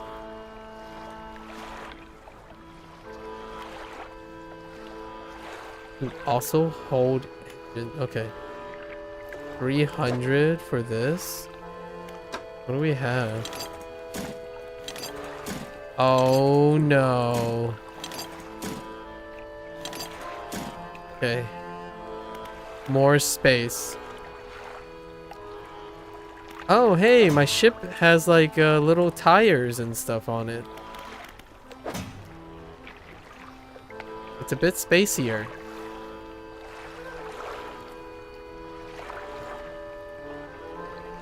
I think I might, I should, oh wait, 3, oh no, I need 6, never mind, just kidding. I think we're gonna do engine then.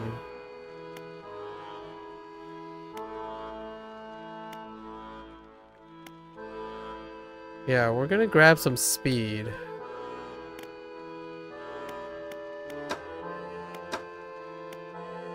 Yes.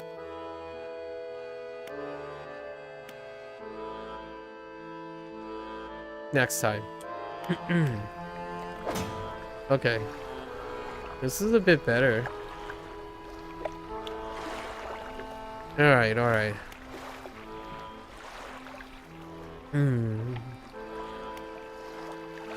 Save and quit.